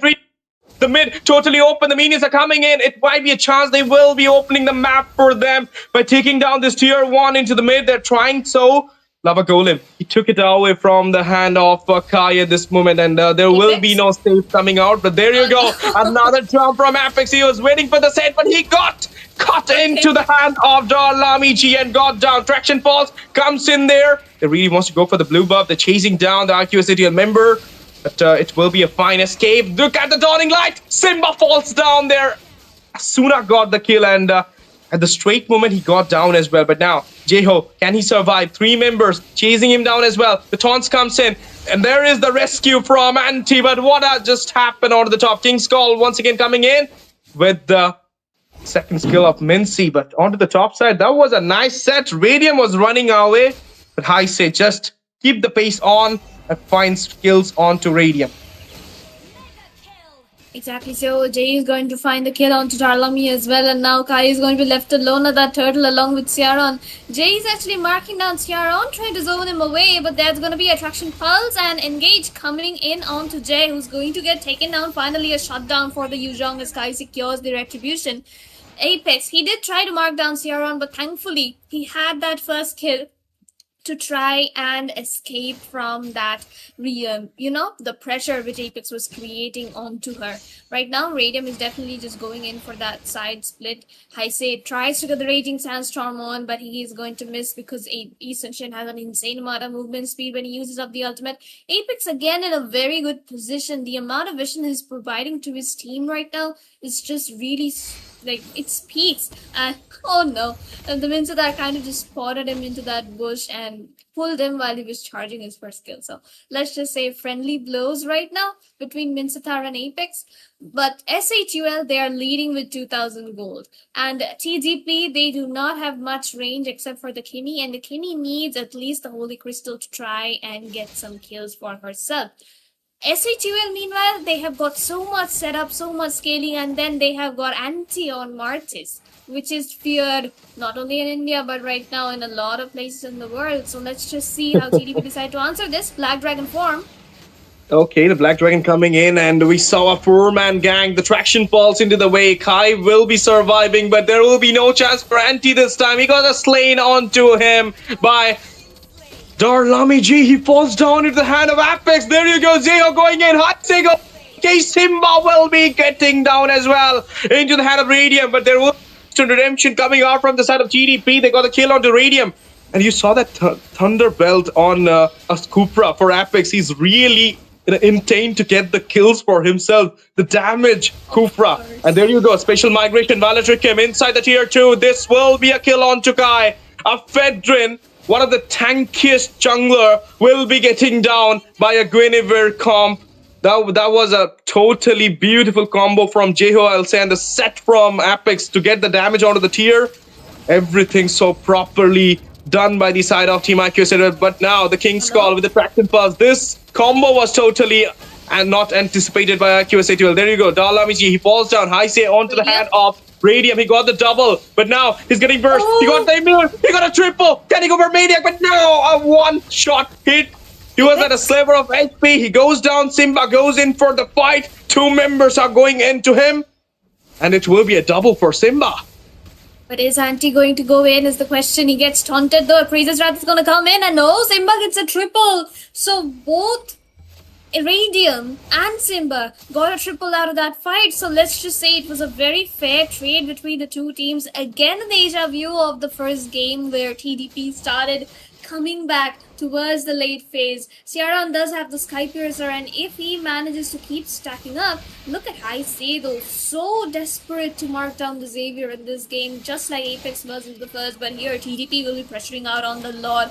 Raging Sandstorm is going to come in along with the King's Calling, but Jeho got the jump at the very right moment, but Jay will not be able to secure that retribution as Kai gets it. But Tyrant's Revenge onto so many people all at once. Apex got the setup. Radium finished off the kills along with Anti, making it a wipeout for the side of IQSHUL all over again. All they need to do this time is not repeat what happened in game 1 and just move forward with the Lord. They will be defending this Lord easily. They will grab some tiers in that process as well. But this fight, which we're talking about, the Lord into the head of Kai, then Kai falls down with the Radium's slash, and then the double onto Sharon. And not only stopping there, they finished it up with that decimation onto the Yuzhong. And look at the Spatial Migration comp. It's more like Jay was not for the Lord. He was actually going for the set. That's the reason he didn't contest out the Lord there. But now the fight once again. Heise, he goes down with the decimation coming in. Double for Anti. Now he's going for a triple. Mortal Coil used. Sharon falls down, chasing Anti at this moment. He went for the petrify, and there will be Anti getting a shutdown into his hand. And this will be K Simba, who is carrying the game for TDP at this moment, and he's the only survivor. But there is the spatial migration comes in. He just doesn't catch Simba in the way. But the violet trick with Apex going in. He is taunting him out. Dawn of Light, sliver of HP. Can he go back? Okay, he got that spell bam. He got that spell bam and he goes back easily. Console play coming into the way. High say, there's a tornado, raising Sandstorm. The recall plus spamming going in. There is the dragon coming in as well, but not with the form. It's not just the normal form. There you go. Avi falls down. Sliver of HP. It will be a shutdown onto Apex. And now it might be a shutdown onto J-Ho. But before he get a shutdown, he gonna take a kill onto Sharon. And he's still fighting in a 1v3 situation. He managed to go back. He managed to go back an inch of health. After taking a kill, I thought like he might be getting down, but no. The least possibility of going back, and he found it out. I guess that's the power of having a brute force, an oracle onto you, and then just recovering that last 1% HP with your first kill, and that's what kept him alive in that entire situation. Of course, Anti helped driving that Khalid away, and he was like, "Shoo, idhar se bhago, don't touch my Guinevere" kind of moment for Anti right there. And IQSAT, well, I think they have enough of a lead right now to just play it safe and play for objectives. But oh no, Violet Requiem again onto Kai this time, Raging Sandstorm, the flicker onto Radium, but Radium is gonna get dashed away. Apex going to be the only one caught in the midst of 3 people, but that's gonna be a double Tyrant's Rage coming in. Backside, Radium drops in with the Mountain Shocker. He takes down the Kimmy, but K Simba is going to get the passive onto him. Will get a killing spree for himself. But Anti, he's on a double here. He might be looking for something. He's trying to go in for a triple. Can he get it is going to be the question. He definitely gets it. He gets the shutdown onto Simba. Apex here will try to chase down Kai, get his teammate a Maniac, but IQSA2L, are they hungry for the Maniac or are they hungry for the base is going to be the question. That's going to be a flicker coming in all over again. Anti, he still has the decimation. He's going to get the mega kill. The Maniac timed out. But IQSA2L finally finish off the India-Nepal showdown with 3 clean sweeps in a row. And they will be the top 1 leaderboard position holder for this one. 3 days, 3 clean sweep, 3 teams of Nepal. They hunted down each and every door of Nepal's kingdom and shattered them this time with India onto the lead by IQSATUL. Of course, what a game, what a performance coming out from IQSATUL. Lovely, I will say, lovely, because last 2 days it was not at all a talk because they just managed to dominate the ground. But today I will say TDP, use respect just like Radium always give. I'll just give you like that as well because you played, you fight back with the team IQSATUL, and that's the reason the whole fans of Nepal was thinking that TDP might gonna make their comeback, which they were not thinking against Hora or against September 9. Even though you are the tail enders of the table, but still you get the fight. But IQSATUL, unbeatable in this tournament, not single loss in their way. 6 points into their bag and 20,000 diamonds into their accounts as well. Congratulations to Team IQSATUL for grabbing up that #1 slot, and so do the IQ RNTX for taking on that 2nd spot, and September 9 will be the one to be in the 3rd. And other teams who are getting the slots, I'm not sure who will be, but the leaderboard will be updated soon in the site. So you guys do one thing for me. Go to the Instagram handle of ESFI or NESA, follow them out, get the info, and get the info about other tournaments and the next events of Moba 5v5 scene. Not only that, do subscribe our ESFI YouTube channel, like our stream, share the stream, and don't forget to comment down whom you were rooting for. Are you an Indian fan? Because right now, Indians will be so much happy because their kingdom is totally safe, and it is the top 2 teams of India who will be claiming the spot. But Nepal, don't be sad. September 9 is there. They managed to grab the 3rd slot. So it's okay. It's a game, win or lose, always a part of the game. So this time it is India. Might be in the next showdown. Nepal gonna rise? Who knows? We're talking about this game. Sarah, Martis MVP is undebatable, but Jeho, that guy played so well. I agree. His setups, like since like you said, he has been spamming the Guinevere for 6 games in a row in this showdown. His setups have been very accurate into the entire all best of 3 series, and he is also one of the reasons why Asuna got so much space into the map to try and get those damage output which he would have wanted to get. And of course, Apex, his Kufra, like it might have even be an auto pick into this draft. You never know what is possible, unless of course he picked it intentionally. This outplay by Radium, these little things which happened all over the map, this triple kill by the Yuzhong, both teams, they gave it so well. They gave it their absolute best, despite it being the last series where usually both the teams think that, let's just have fun. But here, they both played it serious. They both took the spirit of sportsmanship to the next level, and that's what makes the rivalry between these two countries so special. Both want to outdo each other, and yet somehow sometimes one side wins, sometimes the other side wins, but that is the part of the game, and that is the beauty of MOBA 5v5. Of course, Sarah. But one thing I want to say you, someone from chat is saying like Sarah loves Sora. Is it true? Because I know the real answer yesterday. If our chat will Okay. get revealed, then I don't want to say I anything. mean, But someone is saying see, Sarah loves Sora. let's just say the only reason I will ever love Sora is if a certain user plays it, and majority of the people right now know who the user is. So HOB, sir, shall talk to you, but let's just say that's it. That's enough. It's okay. It's okay. Let's just talk about the game now. It's Yeah. more like an intense game from TDP as well. But in the end, IQSA2L cleans the series with a 2-0. MVP is coming in, and I believe who the MVP. It might be Jay, it might be Anti, but I have high stakes on Jay. Whom you gonna put your I'll vote stakes for on? Apex. I'll vote for Apex to get the Okay, MVP. okay. I mean, he was on his Kufra though. Told you. Okay. 2 in a row. Just like the clean sweep, he will be taking the MVP as well. This day goes to Apex, the best roamer of India. Undoubtedly, take out 2 MVP in a row. 5-3-28, the same in the assist, but a little change in the kill. Just like 14 kills last time, he took 5 kills here. 7 deaths last time, he just down for 3 deaths, but 28 assists. That will be same. The man with the Cupra. The man who always stopped the Cupra in global, once again getting that 28 assist. And like Sarah, not just Indian fans, but Nepal fans are so happy as well because he already represented Nepal in the MSC, in the international stage at Of 42K. course. That's the roaming section. So obviously, it's not just a pride of India, he's a pride of Nepal as well. This guy gonna literally lit the stage with this kind of setups, with this kind of play.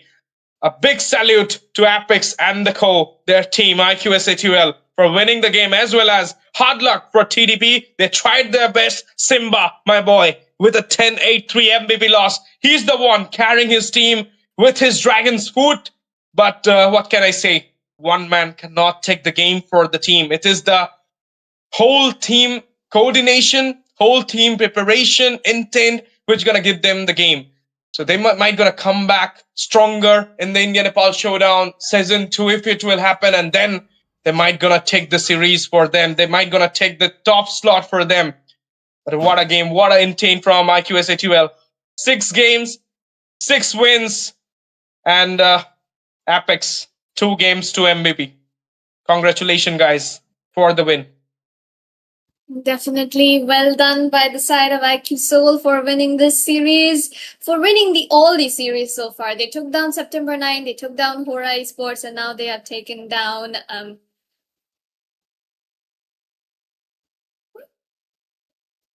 okay. Yeah. Okay. Now they have taken down TDP. Yeah. Apologies for the delay, but let's just say RNTX as well, they finished off pretty well. TDP, unfortunately, they won only one game into this entire showdown. Even STL did manage to win out 2 games into day 1 against TDP itself, and of course Hora Esports, the favorite Nepali team from both of the countries. In fact, they performed amazingly well today too, secured a 2-0. So let's just say every team tried their best, but end of the day only one can be the top one, and that is going to be IQS tonight. But that's going to be it, ladies and gentlemen, for the India-Nepal showdown.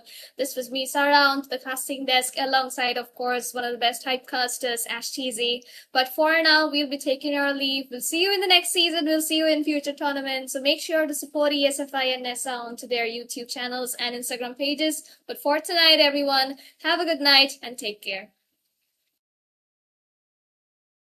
At the moment for SA2L when Asuna has been taken down, but hey, Kai, he's taking much amount of damage. Jay gets the full passive online, will get the amount of damage with the Violet Requiem, but Kai has the Rose Gold, swaps it out for another item, but the Immortality will be get taken down. Winter Trunken swap comes in, he makes it out alive of that fight. Jay will be right on time. Abhi is going to get marked down quite a lot. Petrify comes in. Heisei is the one in danger, but he takes down Abhi before dying, but Jay is going to get the kill onto Heisei this time. Sierra on time to mark down Radium, who has the Athena shield, but Darlamiji was standing at the BMI to try and finish him off, which he succeeded at, but right now he go in, but he is going to be taken down instead. Oh, that was a nice one. That was a nice one from the side of IQSAT, where they lost the turtle, but they got some kills into their hand. There you go. Apex goes in, finds a set, finds the kill onto the Khalid as well with that Kufra. That is what we are seeing at this moment. The Dustin is going for the fight. Soul Anti is going back at this moment. He got the first item priority from Radium is the Hunter Strike at this moment. He got the kill onto Heisei that time. He goes back, and now another setup onto the Yuzong. The jump comes in. There is the Tyrant's Rage as well. Another kill for Anti, but on using the motor. There is the dragon coming in for the zone. He went on to Anti. He got the slam as well, but there will be the shutdown from Simba, and he will be taken out as well. Special migration Valerium combo coming in. There is the King's Call. Killing spree onto the hand of the main C. Shutdown happened to Dalami G at last, and now on a sliver of HP, Kai can't go back. This out as well, and now they will try to look for the mid lane tier 1, but the defense from IQSA2L should be enough. Oh, Jeho, he missed the special migration. He went in there, but now the dash comes up. King's Call into the way. They're taking out Kai. It will be Anti with the decimation. Decimation with a double onto Simba, and there you go. For Anti this time, he got a slain onto him by Darlami G. He falls down into the hand of Apex. There you go, Jeho going in. Hot go. Simba will be getting down as well into the hand of Radium, but there was redemption coming out from the side of GDP. They got a kill onto Radium, and you saw that Thunder Belt on so properly done by the side of Team IQ. But now the King's Call with the Traction Pulse. This combo was totally and not anticipated by IQSA2L. There you go, Dalamiji. He falls down. Heisei onto the hand of Radium. He got the double, but now he's getting burst. He got the immune. He got a triple. Can he go for Maniac? But no, a one-shot hit. One-shot hit. He was at a sliver of HP. He goes down. Simba goes in for the fight. 2 members are going into him, and it will be a double for Simba. But is Anti going to go in is the question. He gets taunted though. Appraiser's Wrath is going to come in, and no, Simba gets a triple. So both Irradium and here TDP will be pressuring out on the Lord. Raging Sandstorm is going to come in along with the King's Calling, but Jeho got the jump at the very right moment, but Jay will not be able to secure that retribution as Kai gets it, but Tyrant's Revenge onto so many people all at once. Apex got the setup.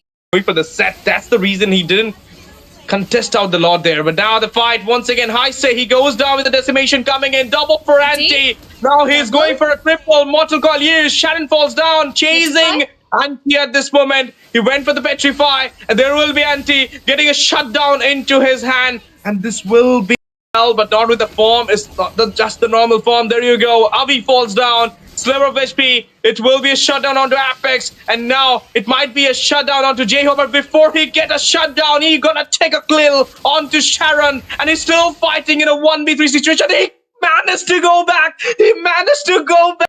Iranian drops in with the Mountain Shocker. He takes down the Kimi, but K Simba is going to get the passive onto him. Will get a killing spree for himself. But Anti, he's on a double here. He might be looking for something. He's trying to go in for a triple. Can he get it is going to be the question. He definitely gets it. He gets the shutdown onto Simba. Apex down, and he is the main damage dealer at the moment for SATUL when Asuna has been taken down. But hey, Kai, he's taking a amount of damage. Jay gets the full passive online, will get the amount of damage with the Violet Requiem, but Kai has the Rose Gold, swaps it out for another item, but the Immortality will be get taken down. Winter Trunken swap comes in, he makes it out alive of that fight. Jay will be right on time. Abhi is going to get marked down quite a lot. Petrify comes in. Heisei is the one in danger, but he takes down Abhi before dying. But Jay is going to get the kill onto Heisei this time. Sierra on time to mark down Radium, who has the Athena shield. But Darlami G will